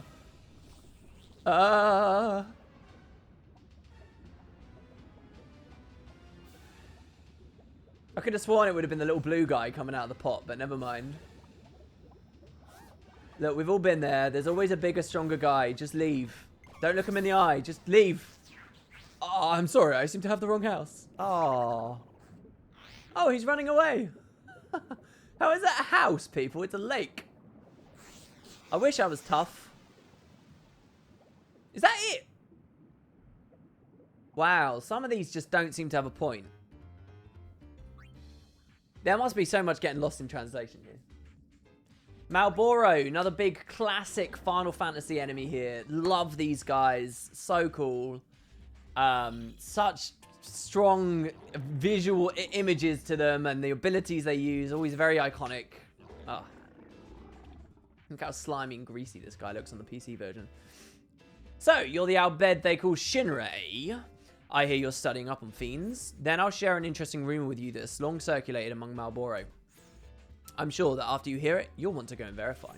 We Malboro have one of the longest lifespans of the species found on Spira. We're built sturdy and we have no natural enemies. Average lifespan is about 300 years. The rumor goes, the insides of a Malboro, over 500 years old, are linked to the divine. What do you think? Pretty intriguing, when you say. There's a story of a 700-year-old Malboro called the Lord of the Calmlands. There was once a great monk that confronted and was swallowed whole by this old Malboro. Usually the powerful Malboro digestive fluid would have melted even his bones. But a month later, the monk appeared before the people in the same garb he wore to the battle. The people rejoiced at the safe return of the monk, but he had completely lost his memory. All he would ever say was, I saw the divine. He was not the person he once was. Is this story true? There's no way I can tell you for certain. I mean, it's not really possible for me to swallow myself now, is it? But by the by, I reached the age of 500 myself recently. How about a test then, boy genius?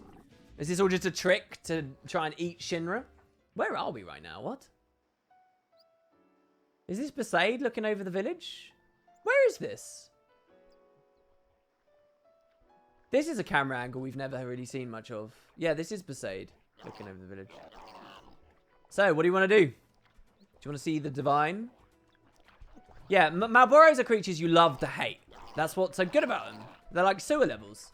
Whether you jump in or not, completely is up to you. There are no guarantees about where it leads to, but it is pretty intriguing.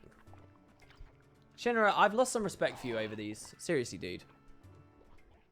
Oh, he nods. He's going to do it. And he's been eaten.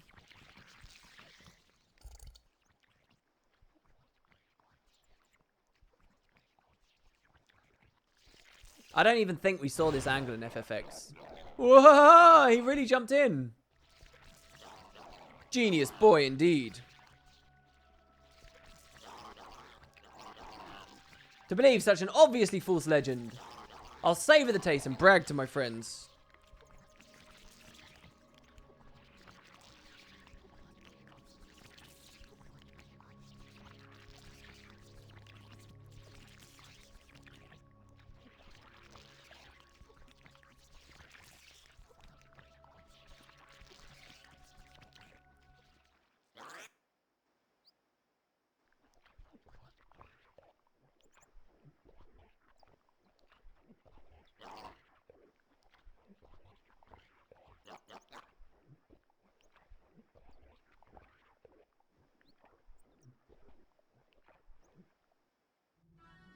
Shinra was discovered 3 days later. This is freaky.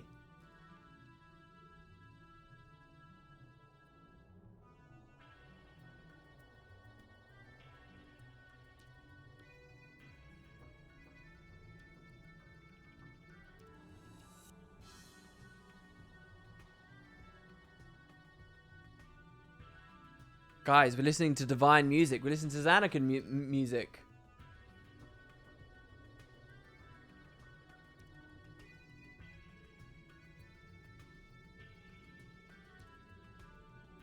No, I was not making those noises. Those noises, no. Oh, I really want to play as him. This is such a cool area of the game. Look, we've never played there. We've never got to walk on that. Oh, look, we get to see this area of Xanakund at sunset, which we haven't seen since the first game. Since X, not X-2. He says that after 3 days out there in Spira, or perhaps out in the far plane, he has no memory. Oh, what a cool story. What a cool legend. It'd be really interesting. I'll take my secrets to the grave. What did you learn? How are you here? Oh, the deep mystery of the Malboro. Such a misunderstood and beautiful creature. Well, speaking of Malboro, let's do the great one. These are even worse. Bad breath. Let's talk about it. Today's menu, boiled ochu, youth league member, deep fried flan. Minced sahagin, behemoth steak, cactar salad, besaid granny. It's a very typical daily diet for me. When I feel like eating more, I double the snacks and have an extra dinner. Eating is living. Blech. Sorry, I can't burp on demand here. Not with my throat as sore as it now is. This is bad breath of mine is proof that I'm still alive. The food I digest becomes my greatest weapon. Today's dinner is tomorrow's bait. A veritable food chain right in my stomach. Food, food, food. Ugh, I'm stuffed. Hey, did you want to hear about my days as a human? You might not have guessed, but I was quite the charming young girl. All the boys chased after me. They tried to lure me with their sweet nothings, putting their hands where they don't belong, and more. I'm sure you suspected as much, right? Am I drooling? I suppose I've let myself go a little bit since becoming a fiend. I used to take such good care of myself to maintain a svelte figure. And what's more, I made efforts to remain peppy and bright for all the boys.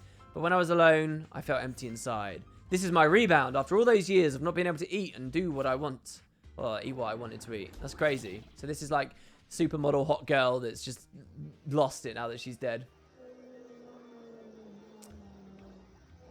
I love these words. Hey, I'll tell you something since this is the end. Before I became a fiend, I put myself through such extreme diets I became unable to eat at all. So I made a wish that in the next life I could eat as much as I'd want. I had no idea the wish was so strong that I turned into a Malboro though. Maybe there's something better that they could have turned into. No, but Malboro's pretty good for eating a lot of stuff. These days, which me was happier, the old me or the current me? And so, I'm looking for a boy that will love me no matter how I look. Oh. Oh, you don't eat Shinra? Oh, that might be him right there. Well, look, I don't know, Don't worry, if I find a nice boy, I'll love him, not eat him. Oh, God, that was freaky as all hell. That was scary.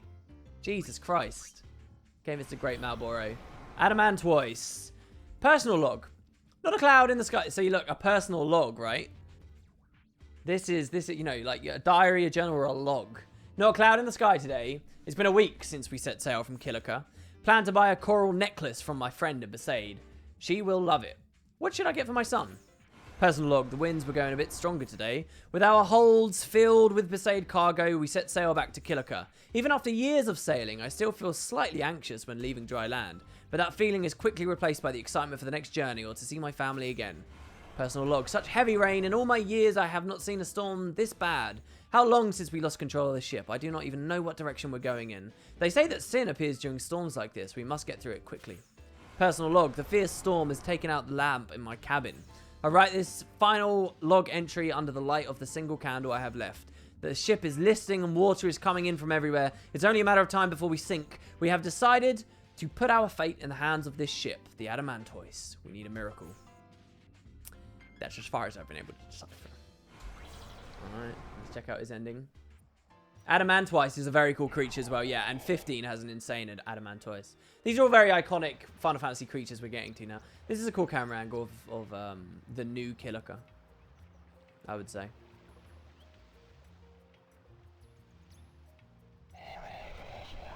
Kilika, I have returned.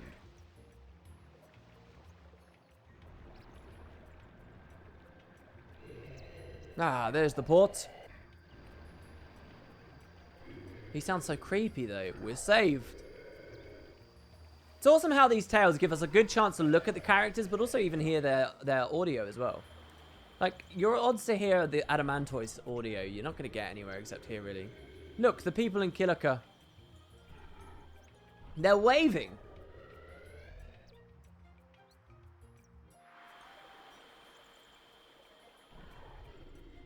Do you see them? Those are our families. Yes, I can see them.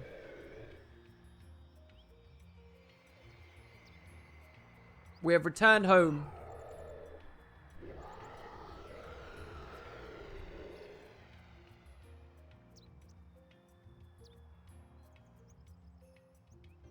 Man, is that the end? The Adamantoise had returned to the port 2 years behind schedule. The crew was laid to rest with care by the families they left behind. What do we think about this one? This is like a 50-50 one. And now here's the Adamantortoise. So the Adamantoise or the Adamantortoise. Yeah? The upgraded version. Zzz. The creature is in a deep sleep. It's impossible to estimate how old it is. It's possible that it's from Spirit's first days. This fiend's memories may hold ancient mysteries of Spira. Spira's existence began with a green earth, blue seas, and cloudless skies. Adamantortoise seems to have risen from the sea. After coming out of the ocean, the Adamantortoise headed for Jose. In this age, areas like Besaid and Kilika were all on one continent. Look at this, this is cool! No other life can be seen. Only this fiend is walking through the vast, horizonless land. This creature fell into a deep sleep in what we know as Spira's Ice Age. Jose was encased in ice with no other signs of life in Spira. Could this fiend possibly be?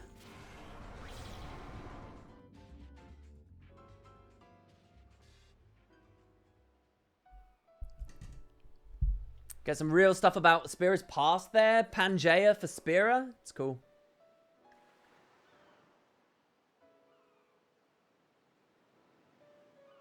There's a certain hypothesis about the evolution of this world.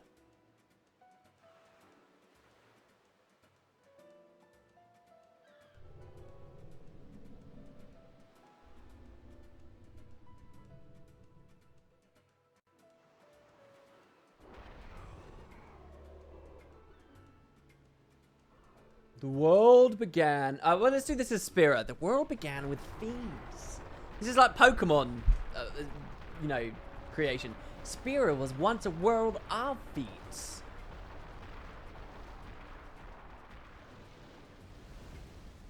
And thus, humans evolved from fiends. This is so Pokemon. It's unbelievable. But this was before Pokemon had really started exploring that territory in their games. The fiend that could have been the progenitor of Spira is returning to the ocean. How many more years will it live?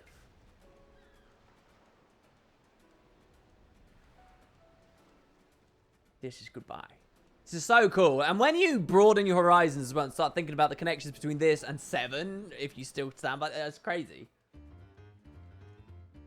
I should have talked like Macon. That would have been a good idea. And that's another page done. So we've got the Machina page, another Machina page, 3 pages, 3.5 pages, 4 pages, kind of. 4 pages, 4 pages, 4 pages. Here we go.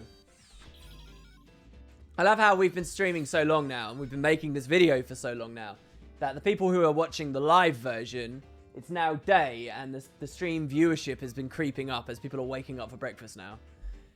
Mom, Dad, where are you? Oh, well, let's do him as a robot. Mom, Dad, where are you? Please come get me quickly. I hid just like you told me to do. It is so dark. I can't see anything. Don't cry. Mom and Dad will come for us soon. Shh, I hear them coming. So this is funny because this looks like a Machina, but it's actually a fiend, right? So it's a living thing. That day, our camp was attacked by Machina bandits. Mom and Dad were killed by the Machina. My sister and I hid, but they found us. I guess I died too. I'm a Machina now. People becoming Machina after death? Impossible. After home was destroyed, we our bed was scattered across Spira. But we all naturally wandered back toward Beaconau. I guess we missed our homeland. But the Machina attacks have thinned out our ranks substantially. Memory circuits overloaded? Dad once told me that ordinarily Machina have no set purpose for existing. They're only programmed to attack when their territory is violated. So why have they started to attack humans all of a sudden? Maybe there's others like me who become Machina after dying and they're making them do it. I really want to become human again. Completely out of control.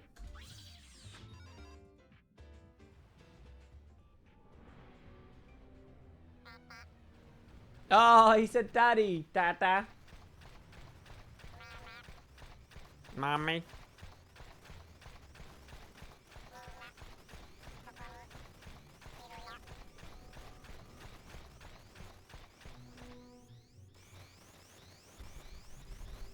It's like a kid looking for its parents.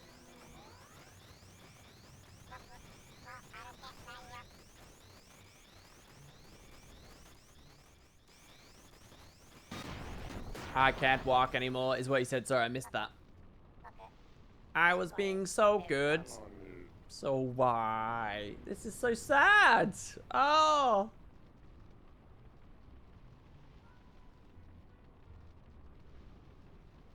Many family-oriented stories. Many stories about families. Yeah.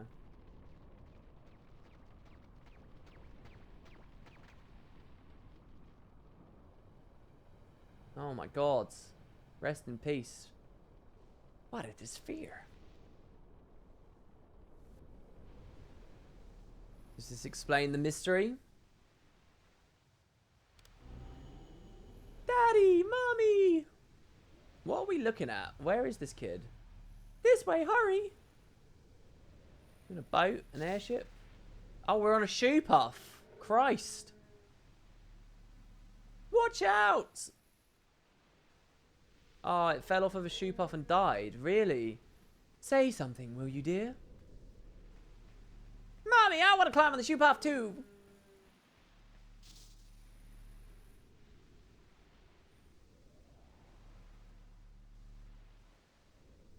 Oh man, that guy fell down in a very dramatic way. The machine is going berserk.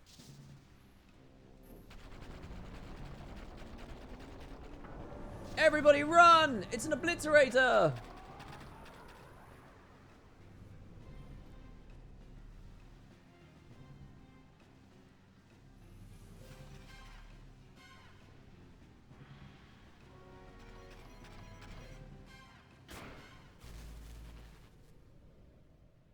I like that. That was cool.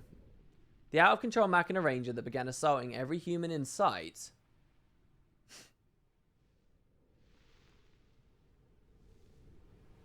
had malfunctioned after downloading the data from a videosphere that a human family possessed.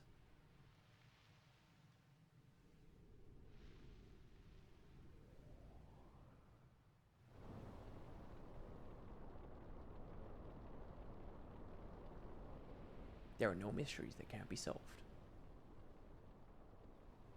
Well, it's still not... There's still a bit of a big mystery there, really, Shinra. I mean, to be honest with you, it's not the best thing in the world, but fine. Machina Hunter. Battle Report 03, 7th unit obliterated. Number 1, number 2, number 4, number 8 destroyed. Number 3, number 5, number 6 captured by Albed. Repeat, 7th unit obliterated. Battle Report 5, plan to attack Albed camp in the northern desert. Retrieve data from the captured 7 unit members. If data is irretrievable, erase it. Shinra says, battle for dominance between Albed and Machina rebels. Battle Report Program 9, new program, download at 70%. After repairs, join 3rd unit, comply. Download at 90%. After repairs, join 3rd unit, comply. Battle Report 17, captured by unknown object and moved. Location unknown, unable to identify. Codename number 7, content not included in programming. Looks like it's talking about getting caught in the trap pod. Which we did. That's kind of cool. So we caught it in the middle of an offensive. The liberated Machina Hunter, still bound by its programming, embarks on a mission to retrieve a unit captured by the Albed.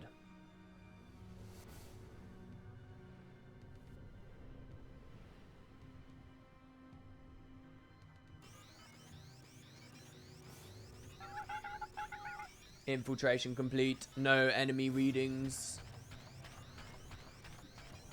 I like how he infiltrated a place with no enemies. Is that really infiltration at that point? Number 2, number 5, searching.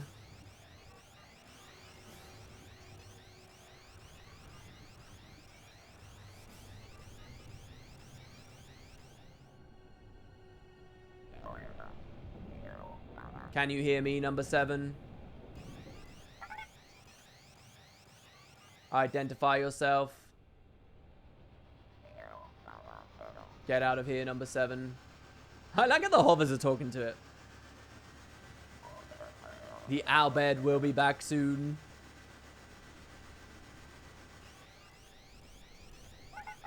I love their little voice cues as they communicate. Number 3, number 4. Please verify. Have you been modified by the enemy? Oh god, look, he's malfunctioning. He's malfunctioning!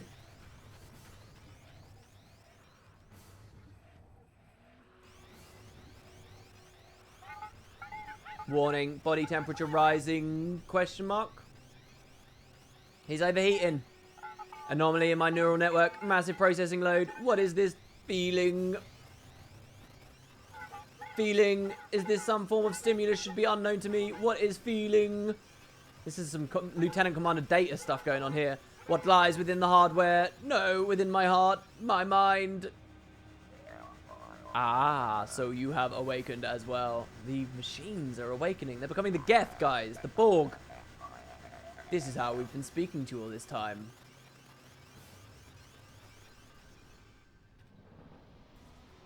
They're back. Run, number 7.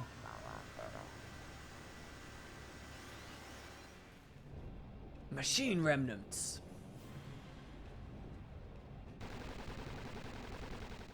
Shoot first, ask questions later.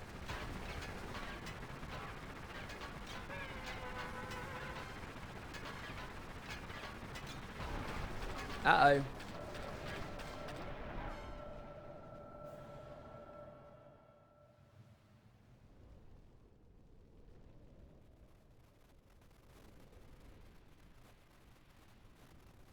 What was that jolt of power that propelled the Machina Hunter in the end?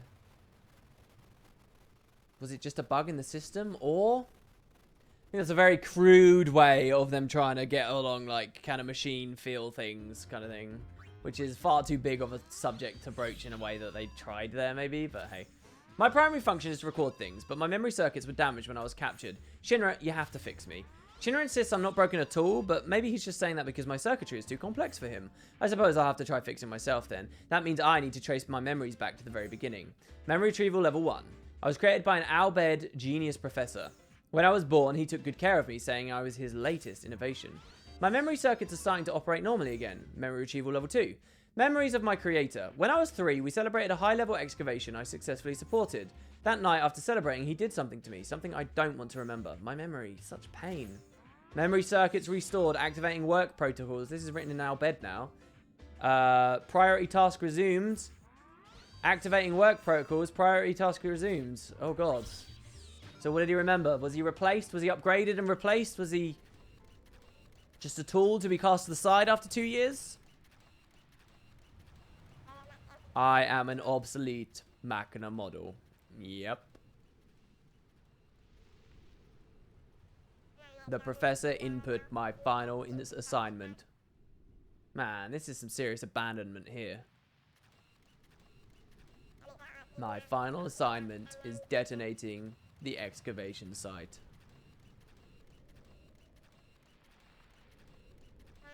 I will dig a deep hole and serve the public good.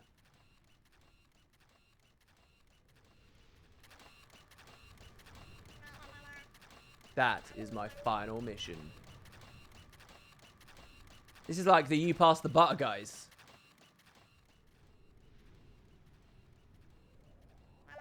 Goodbye, Professor. Dude, Professor's long gone. He doesn't care about you. Man. Oh my god, this is so depressing. That was a cool explosion, though. They got some cool explosions they're doing in this game lately. Oh my god. Goodbye, Machina Soldier. Machina Leader. Very powerful for one of the Fiend comps. Connecting, checking data, connecting, checking data. Brother data, 99.99% analyzed. Priority 0, data erased. Connecting, checking data. Riku Pain, 75% analyzed. Priority 0 for Riku only. Riku data erased. Connecting. Buddy data, 86%. Data erased. Connecting. Shinra. 2% analyzed. Priority. Maximum investigates. Oh, baby. Shinra is interesting to the machines. Oh, it's LeBlanc.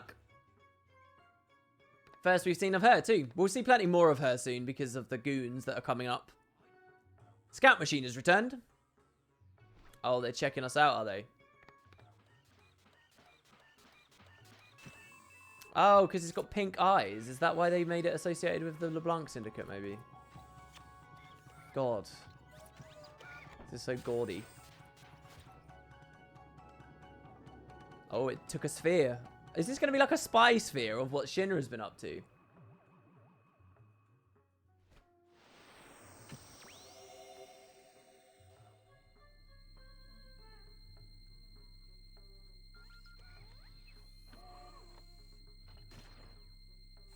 Punishment time.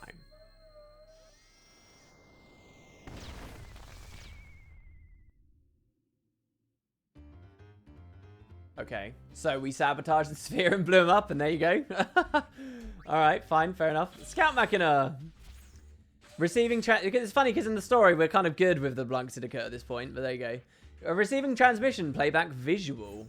Incoming transmission from where? Source unknown. Playback. The visual playback is just a footage of the desert. Playback. Oh, something just went across the screen. Was it a tomberry in that habitat? I wonder where this could be. Playback. Oh, I just saw something again. That's a lot of tomberries. Tomberries living in the desert? I'd never heard of such a thing. So we've got like some kind of video live feed. It's a live stream. Guys, this is a stream within a stream of tomberries in the desert.